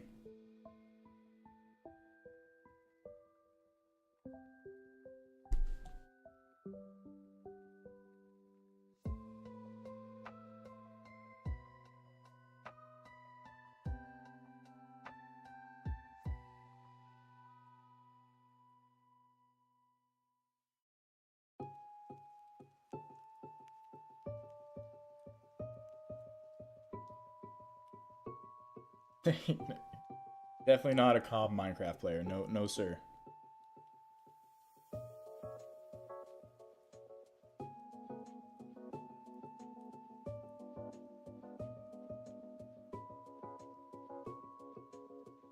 Betraying, hear them singing.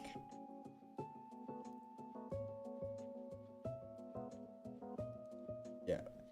And look how that went, QChess. The biggest speedrunner in the world The biggest Minecraft creator and speedrunner in the world was caught cheating using falsified extensions. Yeah, that's not a problem. The use of mods and extensions in a competitive format is probably the worst fucking choice you could ever put in your game. Not anymore. Dream was literally the largest speedrunner and content creator Minecraft had for the longest time. So that's what I mean. You're gonna cause more problems than you're gonna solve. And if you need to change, the game to help you speedrun, you're not good at speedrunning. Not World Inverters, too big. I'm looking at the maps, boys. Don't worry, I'm looking at the maps. Too big, too big, too big.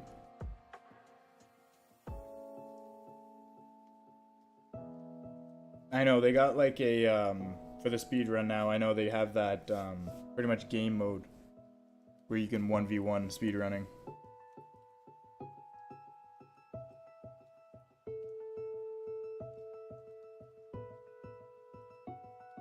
The cheating scandal produced a lot of good math and statistic videos.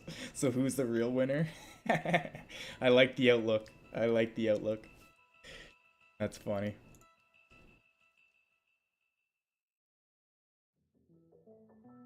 You might be the only person who played 0 minutes of Minecraft. You might be one of the few people in the world, yes, Ammo.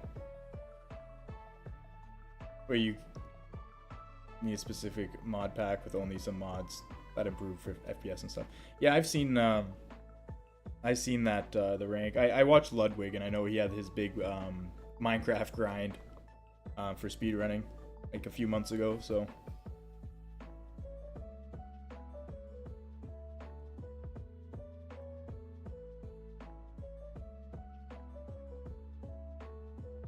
Orson. I have watched him, yeah. I don't think I've watched much of his Minecraft stuff, but I have definitely tuned into him before.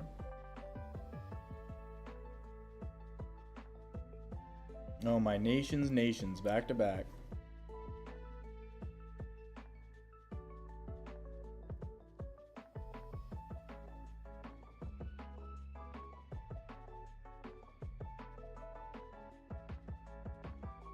And another nations. Back to back to back is crazy.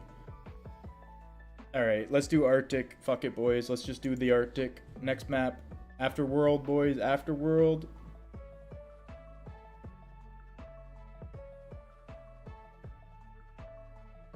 Go, go, go, go, go.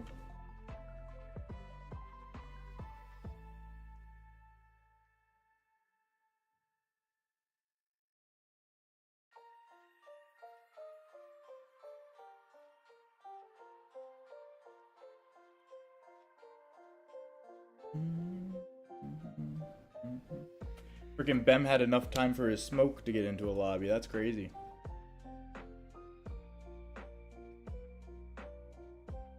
So more randoms challenging. Oh, wait. Yeah, we still got a pretty full team though. Okay, bottom right, boys. Bottom right. Bottom right, bottom right.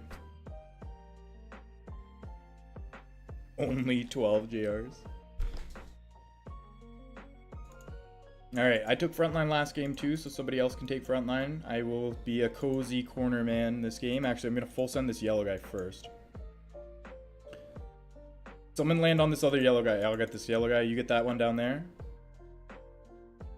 Don't spawn next to me. Whoever this is, go away.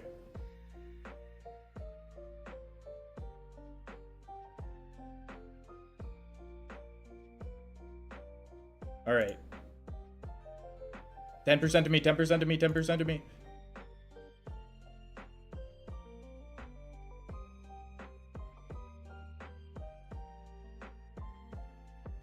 He got donations. He got donations. I might die. Not. You guys are too good.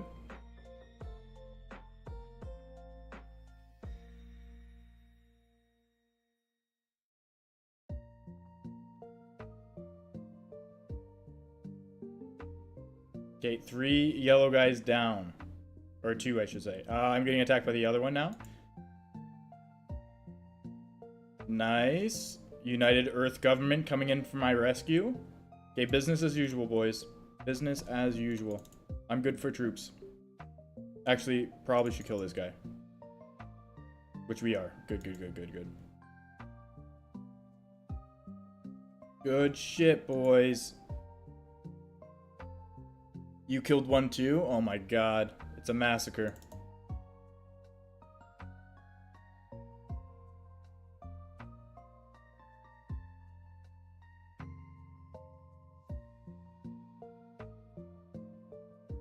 Stop trading with all. Stop trading with all.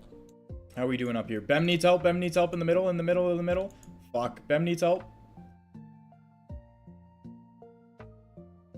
Full send Bem and I can give you some more troops. Just full send into that yellow guy and I'll give you 30k. Or you're not doing it. Alright, I'm gonna keep taking bots in.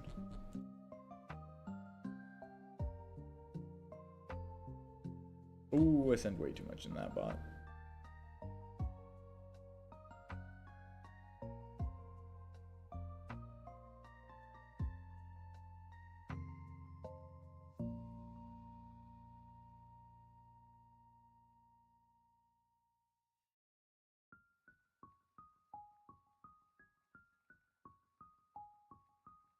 Okay.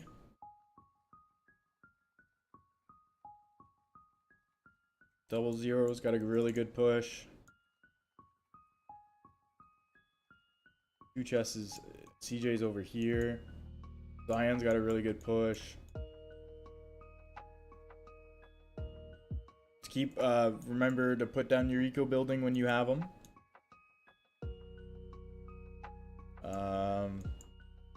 Okay, we got all these guys cleaned up. That's really good.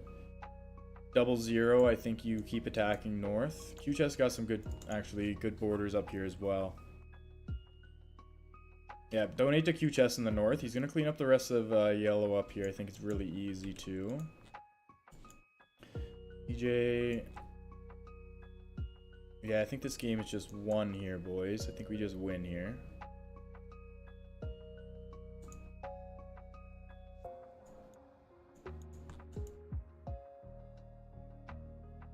Yep, Zion's over on blue too. If we want to start donating to Zion and QChess.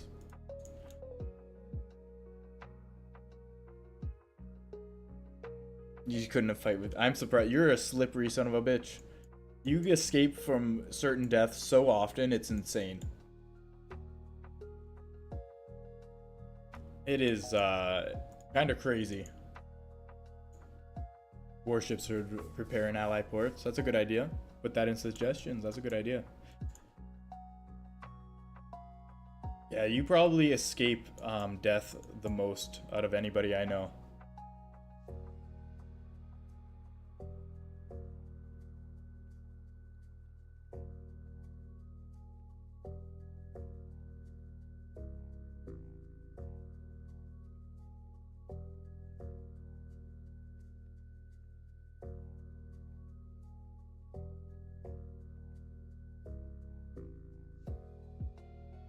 Kentucky's journalist POV.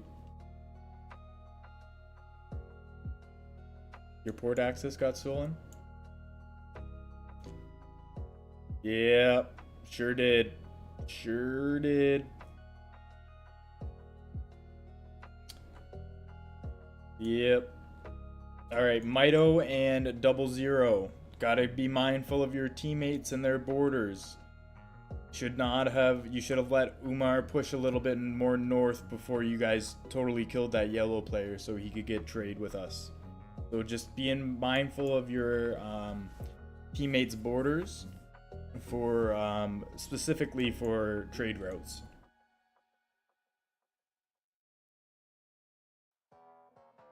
We need bigger teams to lose.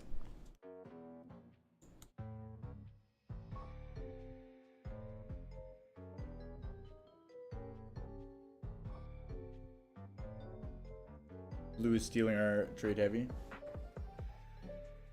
Like we do in team games give us an unfair advantage. Just like extensions wouldn't coordinated attacks like we do in team games give us unfair advantage. No, because they're team games and that's how the game is built to be played.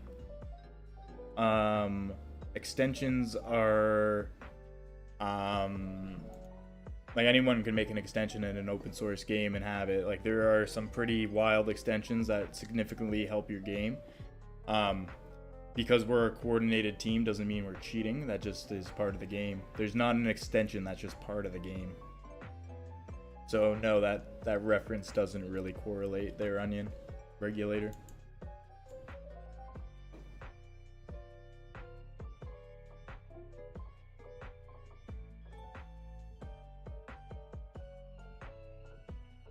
We're using Twitch? Yeah, well, you can still be in a... I think you're kind of I think you're just picking at straws here. Of course you can use voice chat to play a game together. I don't think that's an extension. Like an extension that actually goes into the game's code and helps you see certain things, or even like just things that aren't meant for the game itself. Voice communications have nothing to do with that. So again, I don't think the correlation or the reference is a fair.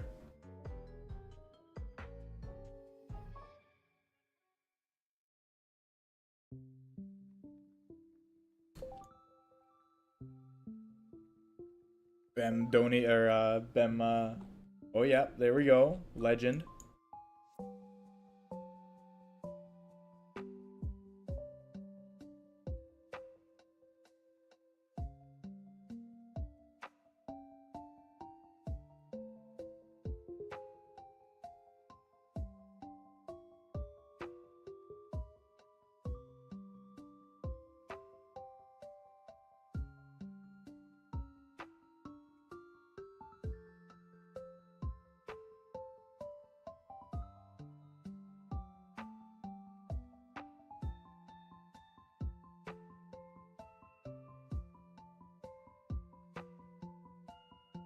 GG easy, boys.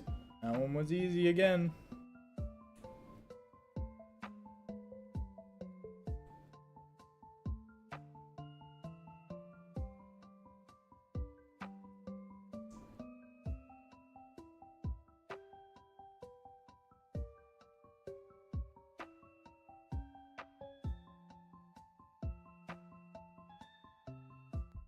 Oh, didn't mean to click that. There we go.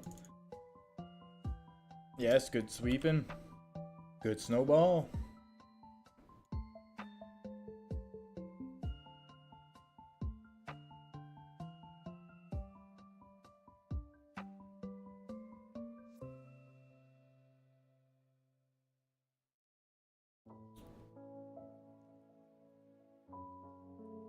Mining is fun.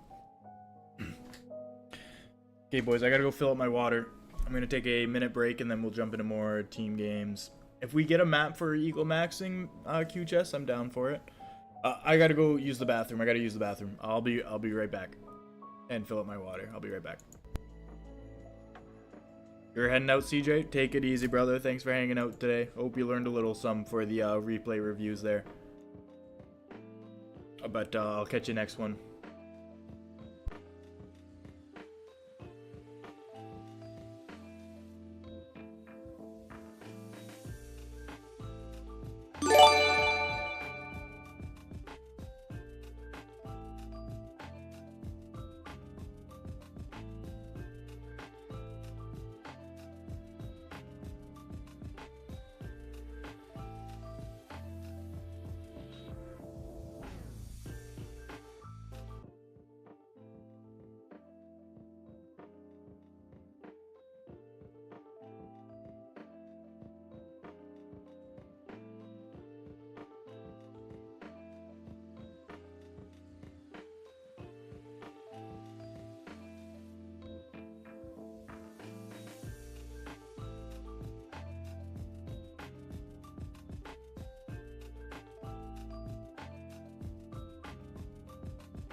hydrate. Double hydrate.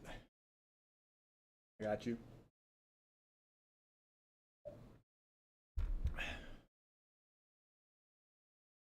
Oh, Bems. Thanks for the gift sub. DJ got it? Beautiful. Thanks, man. Sorry I missed that. Appreciate it, appreciate it. Yeah, Q-Chess, if you beg, if I was Bem, you'd be the last person I give a gift sub to be honest. Oh, he's gone.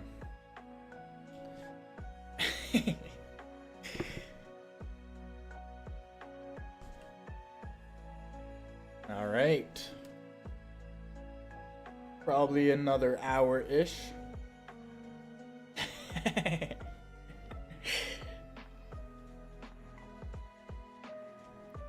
Bathroom, and luckily I filled up my water ammo.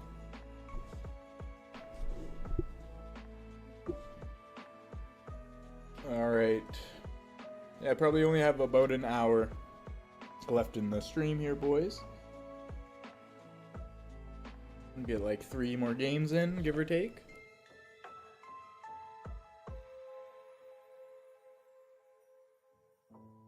We didn't even make back what people lost in playing team games by themselves yet today, which is terrible. You hate to see. You hate to see it.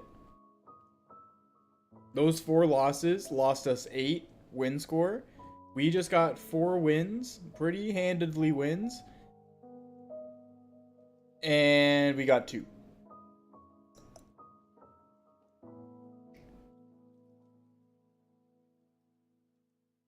Bems, I think we did that replay to... No, it was against the Shack. If you... Since you support the channel, Bems, we were doing it in the first half, but I would be down to do yours, yes.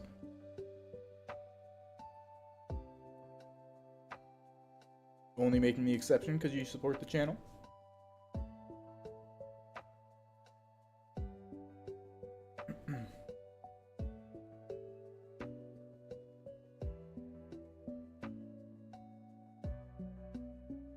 You want to do it now?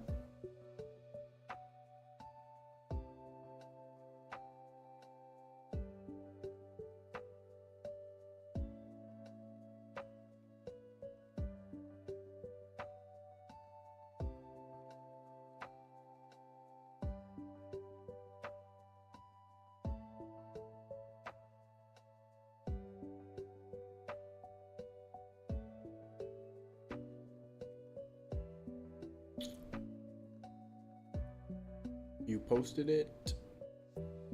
Oh, in the replays. Nice.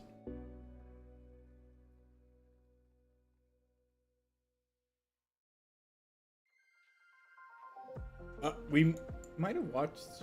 this is like the 5th replay of a 1v1 replay on this map on Compact today. Well, Bems, that redemption, I can refund it, but that redemption is actually for me to coach you while you play a 1v1 match, if you want to do that. I'd be down to do that for you if you want, or I can refund it. But that one, this is more of just a replay review.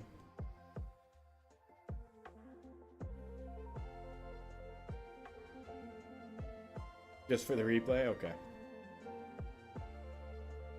You wasted 2.5k. I don't think you did this one. Okay, so first off, I said this a couple times during the stream already because we've already watched a couple of replays on this compact map. But I do believe Mito's spawn here is the better spawn, Bem, for multiple reasons. The main reason is on compact, this map is won from the 17th column on. Like, if you get this right side of the map from 17 to 20, you pretty much win the game on money alone. So this middle spawn very rarely, unless you super outplay your opponent, very rarely will win you the game. If you spawn here against a really good top player, Bems, you will not win the game, surely on spawn alone. But let's see what happens.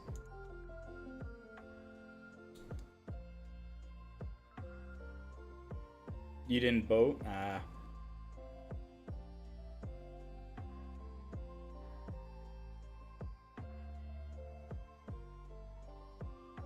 That cut there, Bem, probably not the best because he hit the, you probably noticed, but he hit the, you were never going to get that cut because he hit the ocean or the lake here.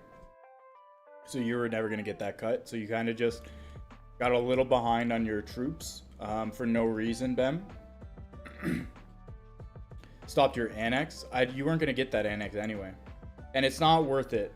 It's not worth it to waste 10k troops on stopping one annexation when you could be taking other bots. So here, you do get a boat out. I would suggest, well, you're going to get up north, so it doesn't really matter. But yeah, I hope this boat's going to the right. And then Mito, you need to also be sending your boats out. Mito, you need to be sending a boat down to this island over here. And stuff like that. But even then, keeping your troop advantage in a compact map in all 1v1 maps is very, very significant. So pushing into somebody that you're not going to get a cut on, something that you're not going to take half their land or something about that, it's not worth pushing in a compact map. It's better to save those troops and push into bots. Let's keep it going.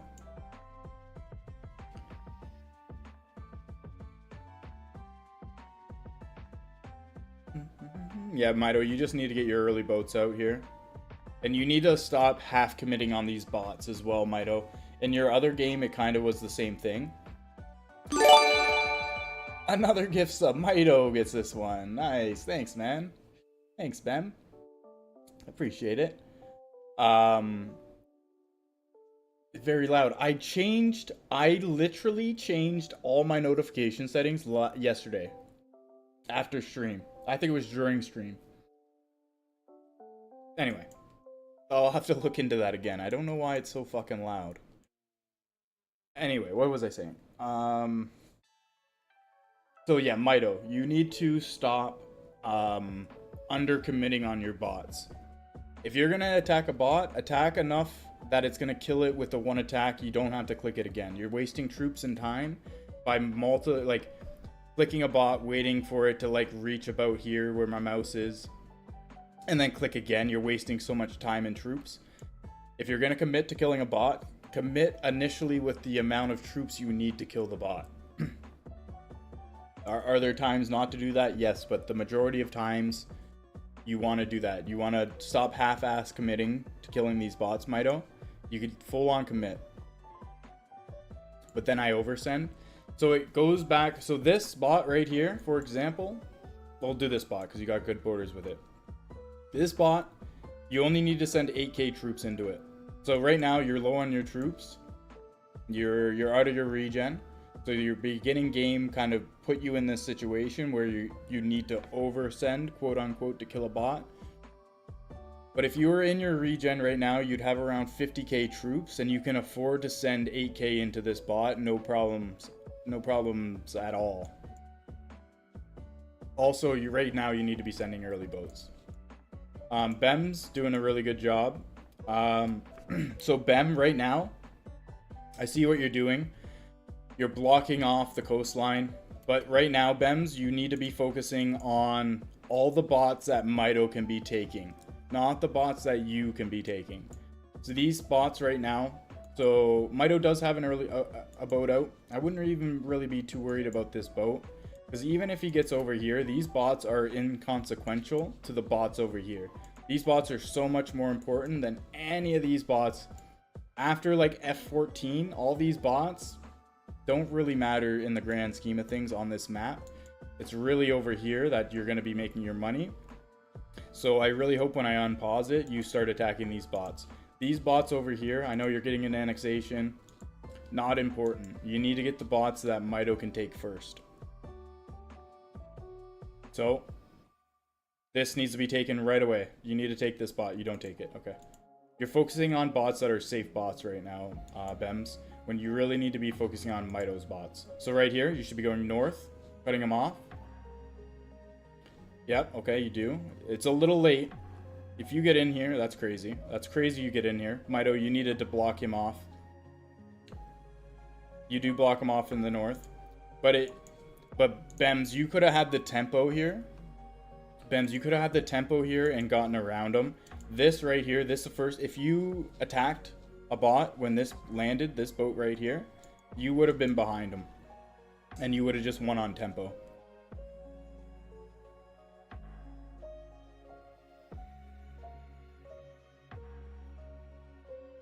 And then Mito, like your boats, these boats needed to come out a long time ago. Okay, what did I just watch?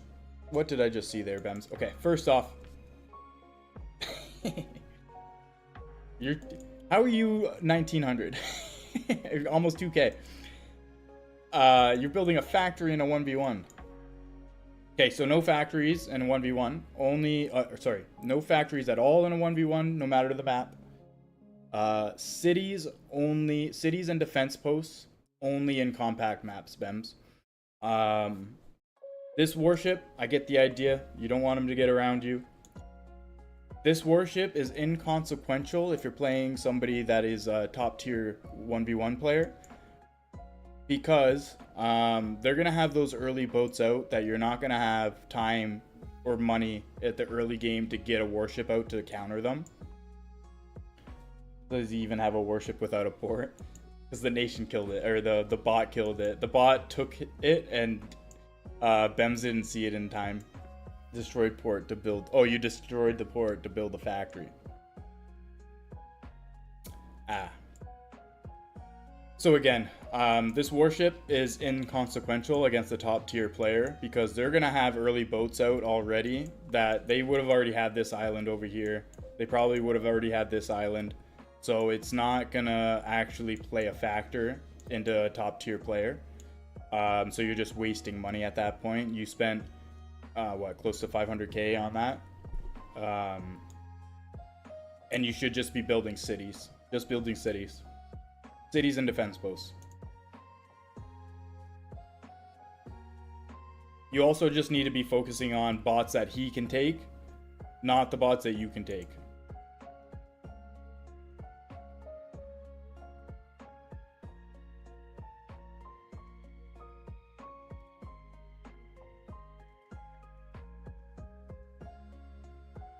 But other than that, it just looks like you're gonna win on money. Maybe, actually. Yeah, you probably will.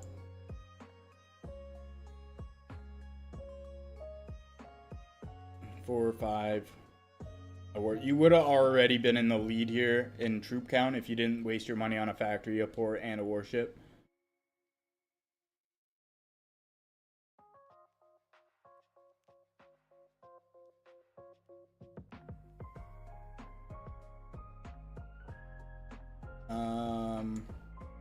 Now it's even.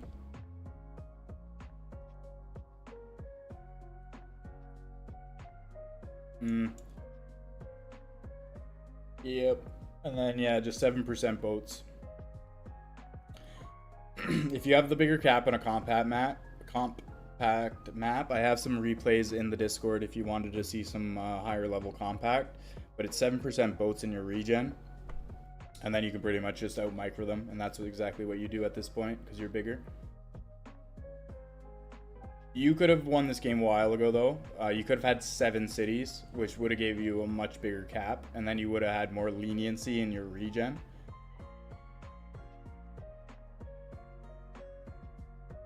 Yeah, and this just, you just out regen him here.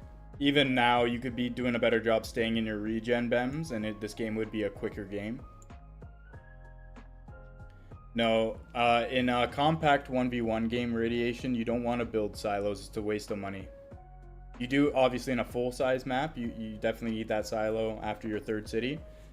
But on a compact, it's just a waste of money when you're straight up just looking for a troop advantage.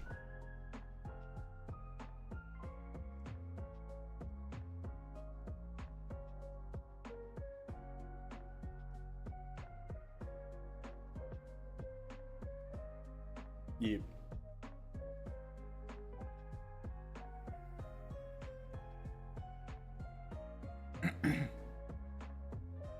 So, rule of thumb for you, Bem, focus on the bots that your opponent can take before the ones that are quote unquote safe bots for you.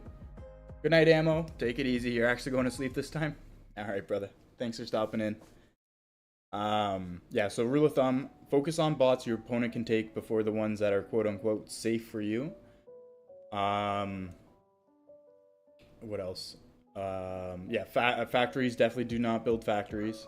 The amount of money you'll make from that factory is negligible comparatively to the city you can build with the extra troop count.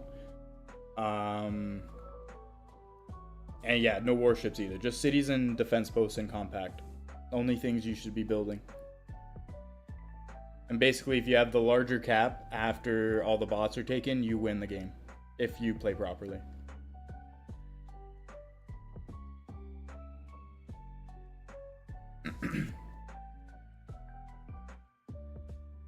And I'm kind of losing my voice today. Good thing I'm taking a few days off of streaming.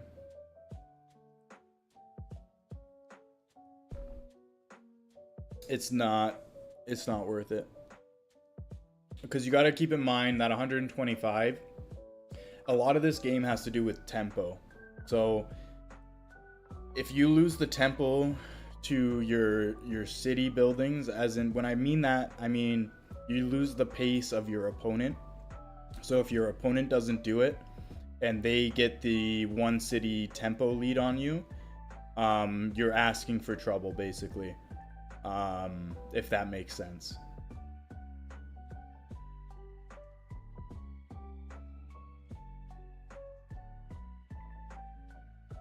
In full size map, Bem, 100% worth it. What I'm telling you, in a compact map, your warship is inconsequential. It does not matter against somebody of a higher level skill level, because they're going to get early boats out, and you're never going to get that warship port down out in time to block their boats. It only worked that game because Mito didn't get his early boats out. But again, against a top tier player, those boats are already going to be landed across the map by the time you even have money to build the port in a warship. So it's just not worth it. But on a full size map, 100%, it would be worth it. Even to skip out on your third city to get a port and a warship out is worth it on a lot of the times of normal size maps.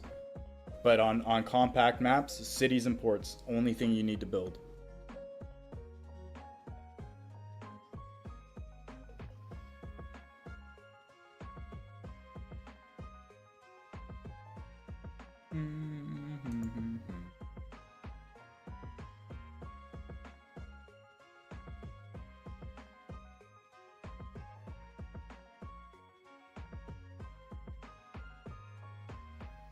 All right, team game now, boys. Team game. We could do compact Alps. I'm not feeling it. I'm not feeling compact Alps. Any other questions? Any other questions?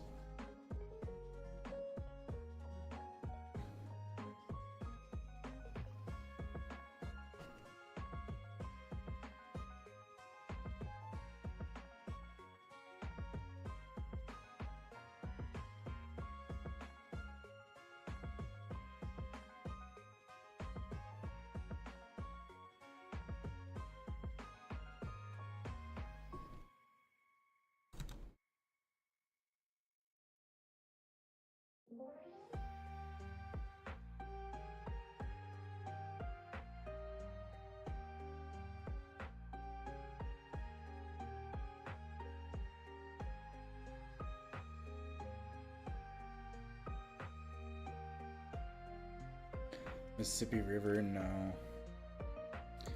God damn it.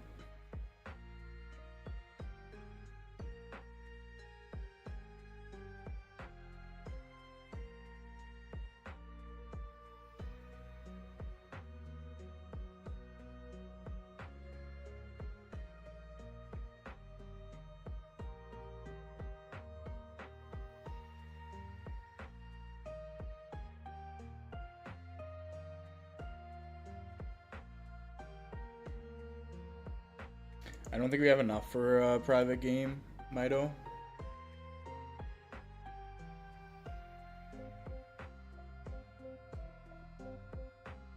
I don't think we have enough.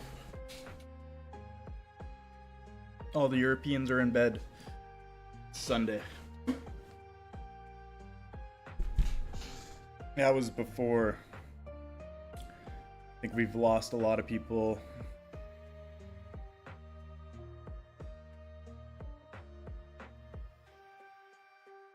I'm not in bed, but I should be. What's going on, brother?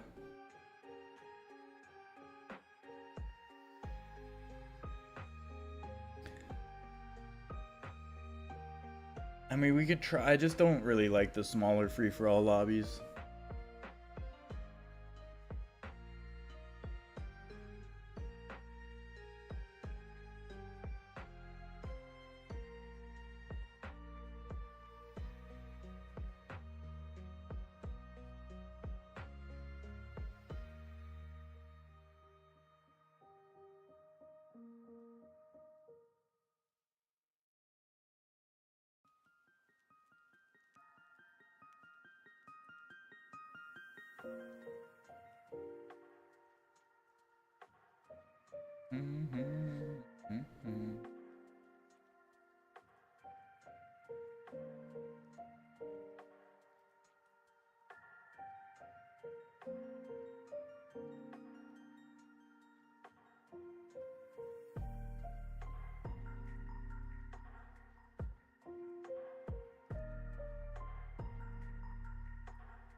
Yep.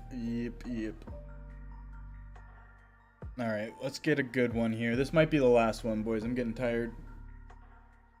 This might be the last one. You like free-for-all with hard nations? Yeah, I do. But I do believe nations are really easy. Even impossible nations are pretty easy. Once you know like the meta and how to deal with them, they're easy. That's just like any RTS. The computer's usually never good. The AI is usually never really good against like a good player.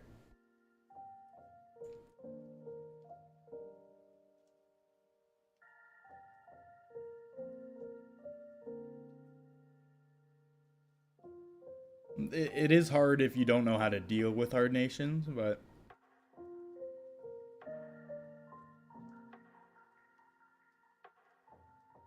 in human versus nation with many people. I know Enzo does a lot of those fun streams, right? He's got like 100, 200 people, and then he'll like play 400 nations. I think those are a really fun concept of a stream. I just don't think we have the player count to do that, unfortunately.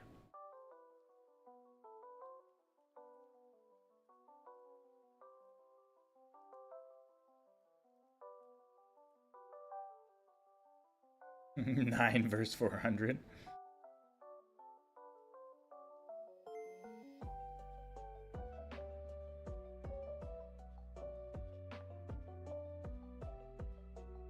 No, I'm just saying when he does stream, he does that sometimes. He does like mass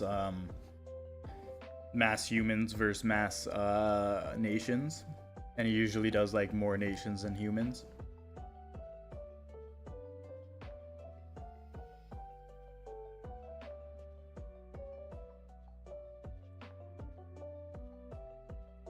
It's definitely a fun concept for sure. Okay, next map, Italy. Italy, next map. Next map, boys. Next map. Go. If you have only ports, 0 cities, nations won't nuke you.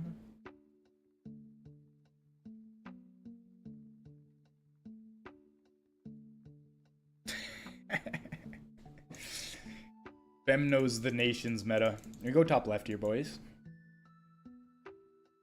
I didn't see how many JR we have.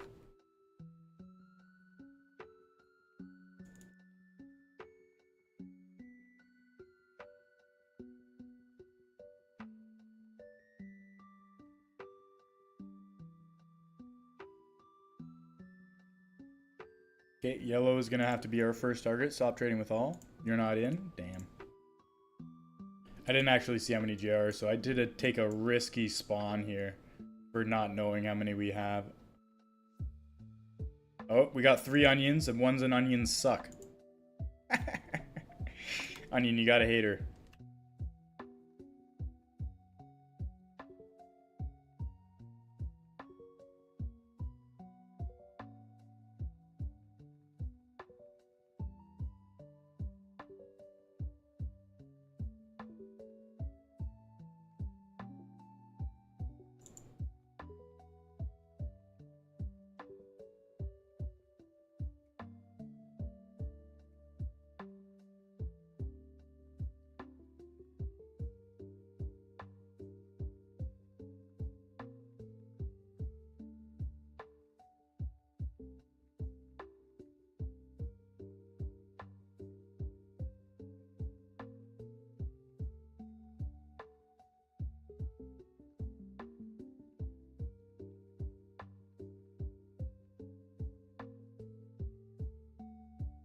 Oh, the gals are in here, boys. The gals are in here.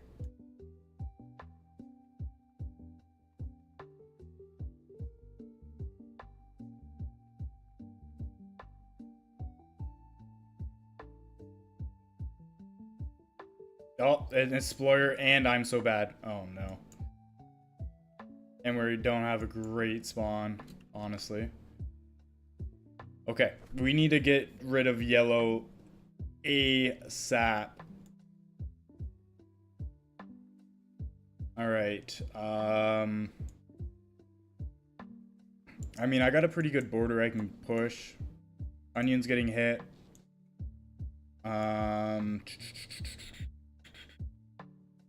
Okay, this guy's I'm attacking. If you guys can spare some troops.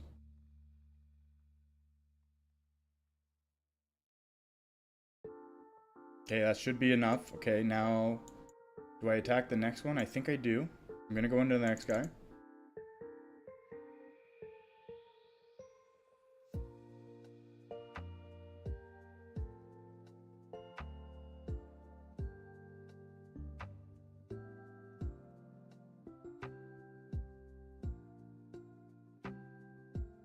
Okay, keep donating. This is pretty important that we don't die to red here.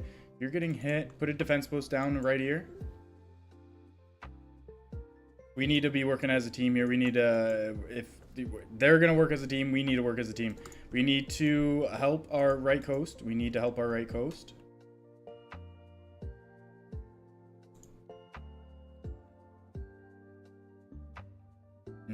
I need to get up there.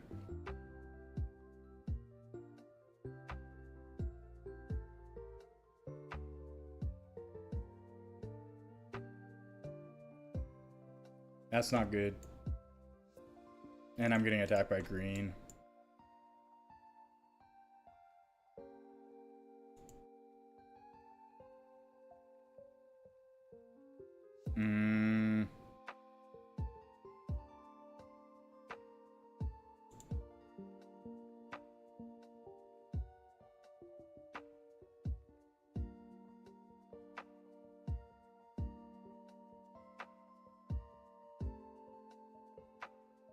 I think we lose. They just had the better spawn. I didn't realize it was Gal. I would have changed our spawn. I thought it was just going to be another random lobby. We needed to be more solidified in the corner if we actually had a chance against Gal. But we went to middle of the map.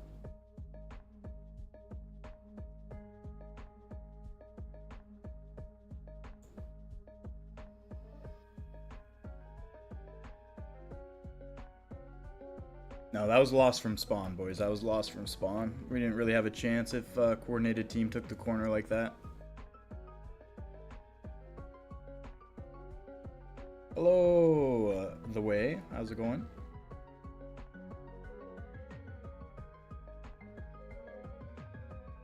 Yeah, I didn't realize they were, we had a coordinated team in there. We had to change our spawn.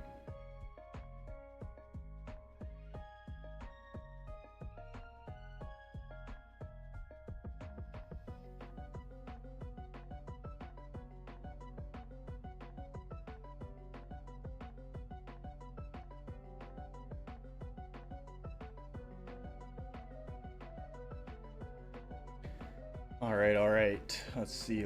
Trios, no.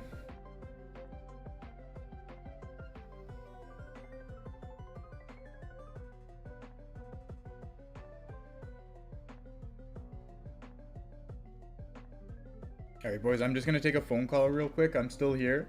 If a good map comes up, I will unmute and tell you guys.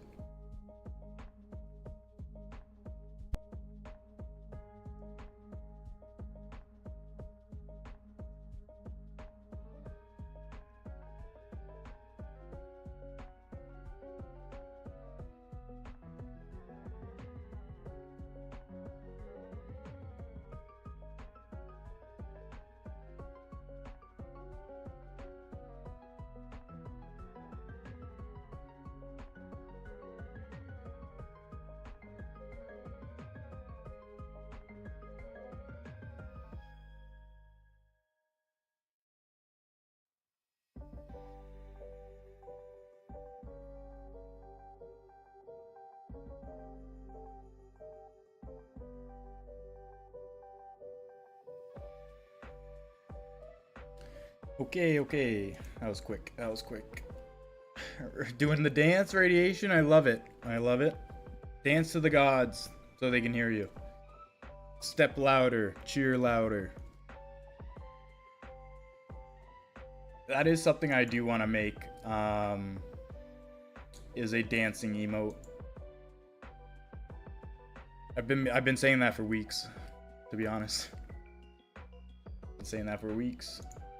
It's just when I start committing into making it, I realize that it's gonna take me a long time, and then I stop.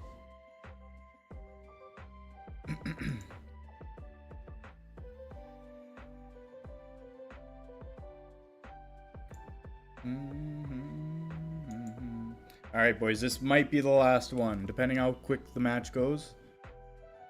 I actually didn't plan on streaming for this long today, but we're having fun. I really liked how the replay reviews went today. I'm glad a lot of people liked watching it, and a lot of people still wanted to learn. So we'll definitely be doing more of those in the future for sure.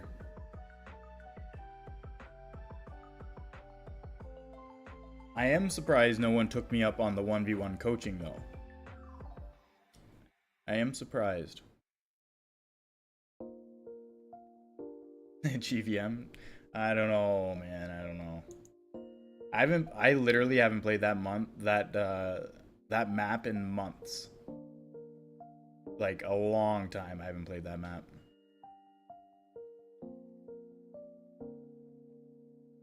Do it, Radiation, do it. I don't know how often we're gonna do the replay reviews, but we're definitely gonna be doing it more often. Yeah, Mito, it's 10K now. During the coaching and review session, it was only like 3K. I had it severely discounted for today's replay session.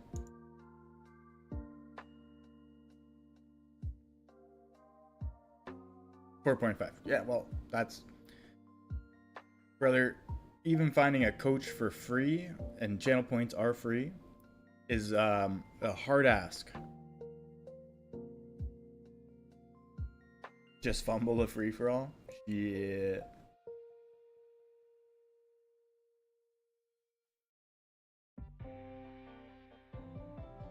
I guarantee you there's not many people, at least in the open front community, and then definitely the greater RTS community that coach for free, that's for sure. It's usually like $40 an hour or something like that. If not more.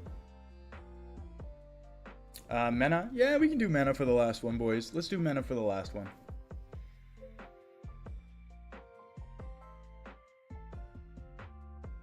Yeah, we're going. After Gibraltar. This is gonna be the last game of the day, boys, I think.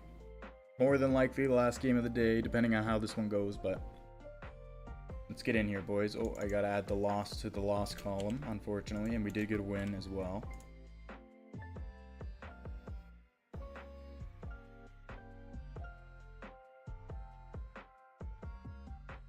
Gives you 4 to 5 subs per stream. It's not without profit. But Bems isn't doing the replay coach. It's not like somebody else. It's not. That's not how that works.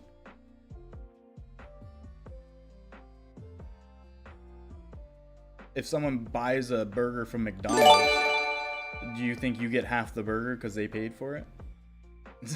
Ben's with another one. Thanks, brother. Zion got this one. Yes, Mena, go, go, go, go, go.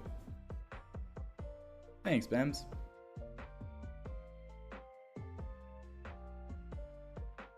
What counts as that? It was a turn of phrase. You know what I meant, Onion. You know what I meant. If you're in Russia, then maybe.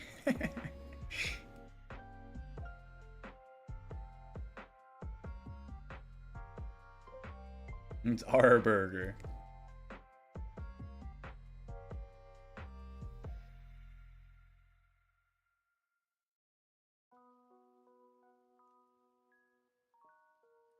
Yet. What, you plan on moving to Russia?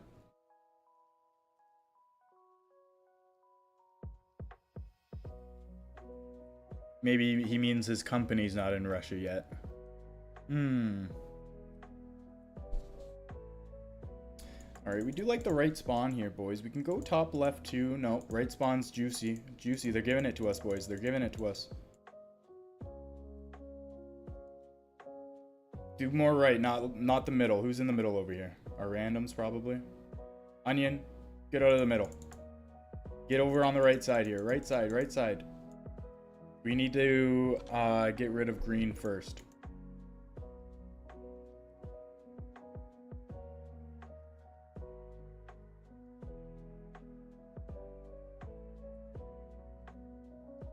Me, onion, or that onion. Yeah, I don't know what onion it was. I just saw an onion. Mito says he needs troops. Where are you? Yep, troops of Mito in the south, 10% to him. Let him kill this green guy. Okay, good. I'll give you a little bit of troops to get back in your regen. There we go. Nice.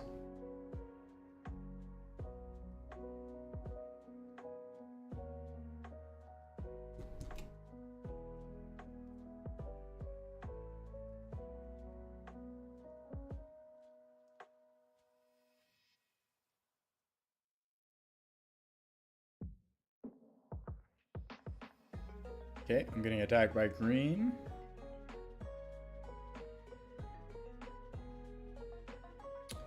Okay, I'm getting attacked by green.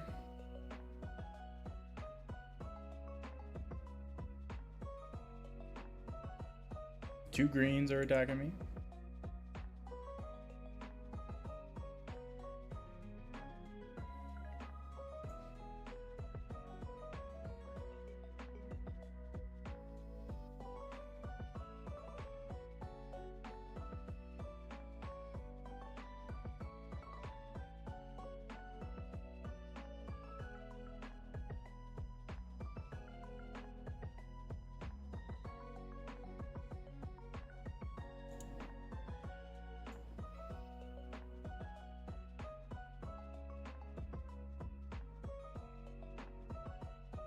Okay.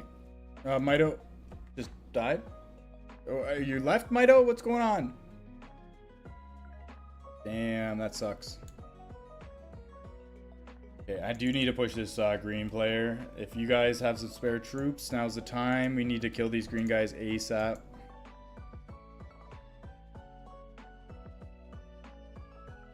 Need troops. We should not be pushing purple right now. We need to deal with green, guys. We need to deal with green now. Purple is not our play. I'm gonna die if we push purple. Stop pushing purple.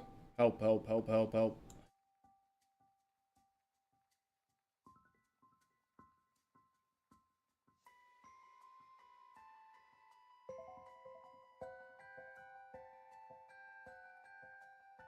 We need to focus on green first, then we can push purple. Then you guys have really good borders to push purple, but we need to get rid of green first or they're going to kill every one of our backlines. Beautiful, beautiful, beautiful.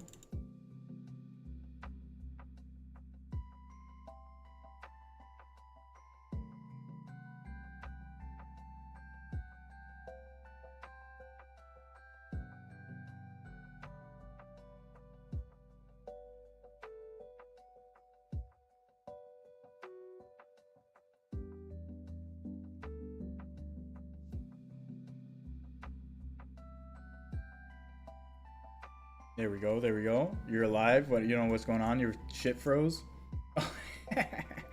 Mito is a Mito. Love to see it. Okay, good, good. Good, good, good.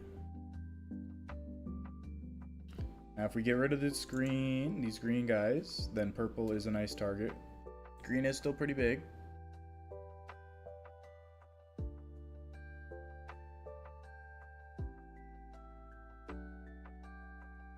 Onion, Mito is asking you not to kill him if he legs out again, because he'll come back.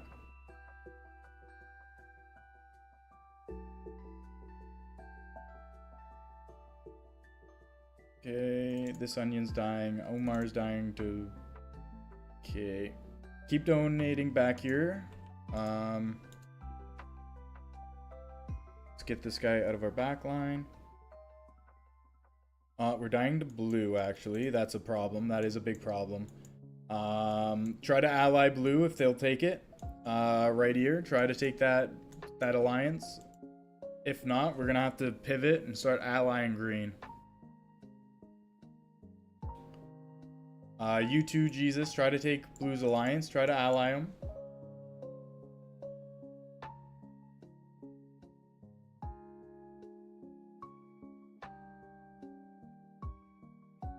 Try to ally. Try to ally. Oh, this guy's AFK. That's beautiful. I'm gonna go in on this guy, I think, actually.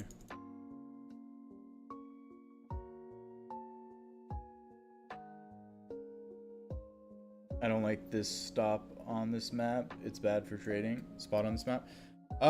I think you're in a bad spot for trading, Bems.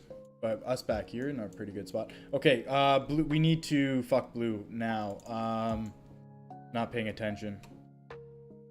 Who said they had a silo? That is Zion. Where are you? Zion. Everybody start giving money to Zion. We need a hydro blue now or we're dead. Everybody, you have a hydro. You have a hydro. You broke your alliance. That's fine, I think.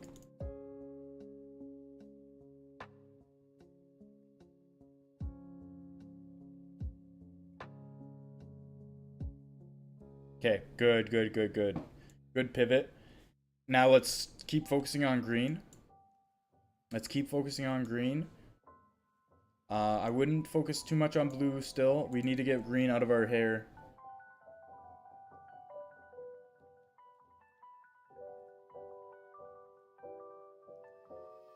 Okay. Umar's got a good push on green. I don't mind. Oh, no, onion. Everybody donate to onion. Socialist onion.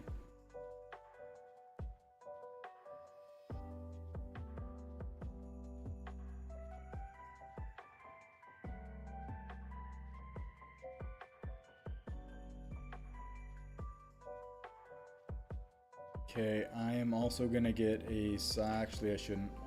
Onion, I'm gonna give you... Actually, Zion, you had a pretty good hydro there. I'd hydro yellow next. Let's hydro yellow next. Zion, I'm giving you money. Hydro yellow, Zion, you got the... you got it.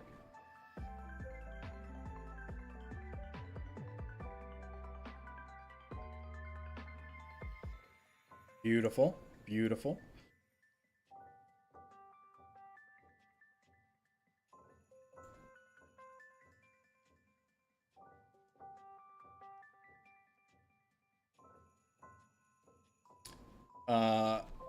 Onion, the one in the middle, I'm gonna give you money. Get some factories down. I know I said factories are ass, but you are landlocked.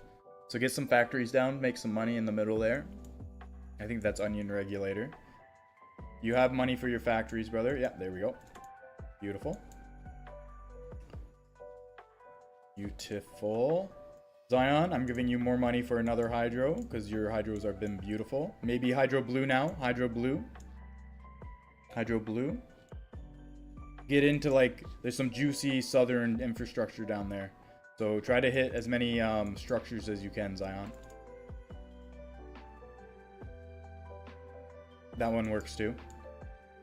But you probably should have done it down here. with this lake. Probably get a juicy one in here, like in behind. Use U to change the trajectory of your hydro.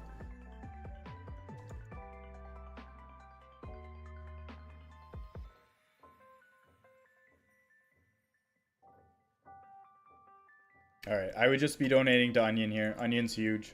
Onion was gonna roll the map. Onion's gonna roll the map.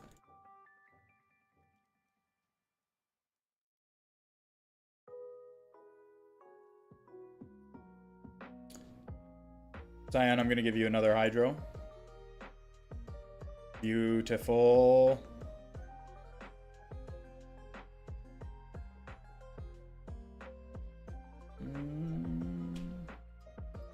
Alright, right here, I'm gonna give you money, save for a hydro.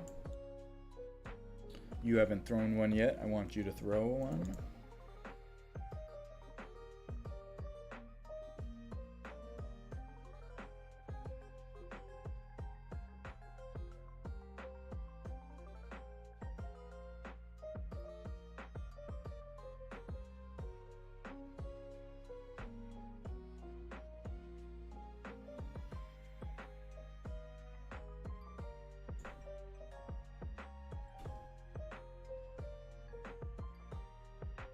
GG, boys.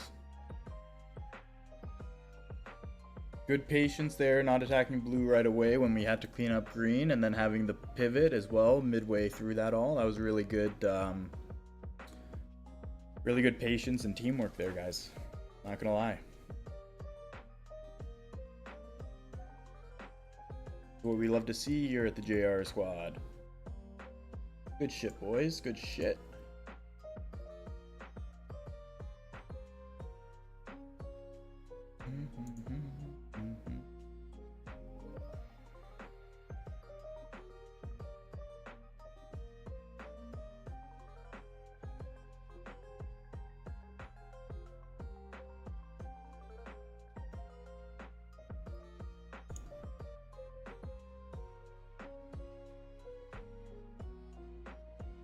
Yes, Mito was a Mito that game.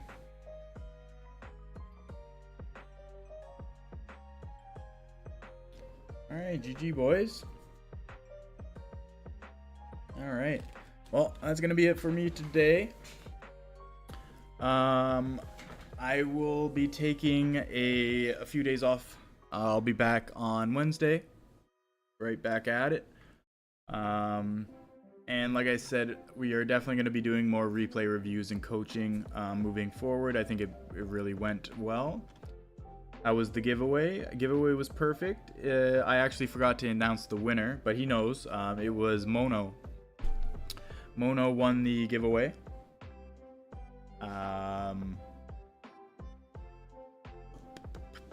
Yeah. But yeah, we're going to definitely be doing more replay reviews, coaching in the near future. So if you are interested in getting some tips and tricks, try to play a game, get a good replay in for the next replay review day. 69k channel points, damn. And yeah, thanks for hanging out today, guys. I appreciate it. I will be back on Wednesday, same time.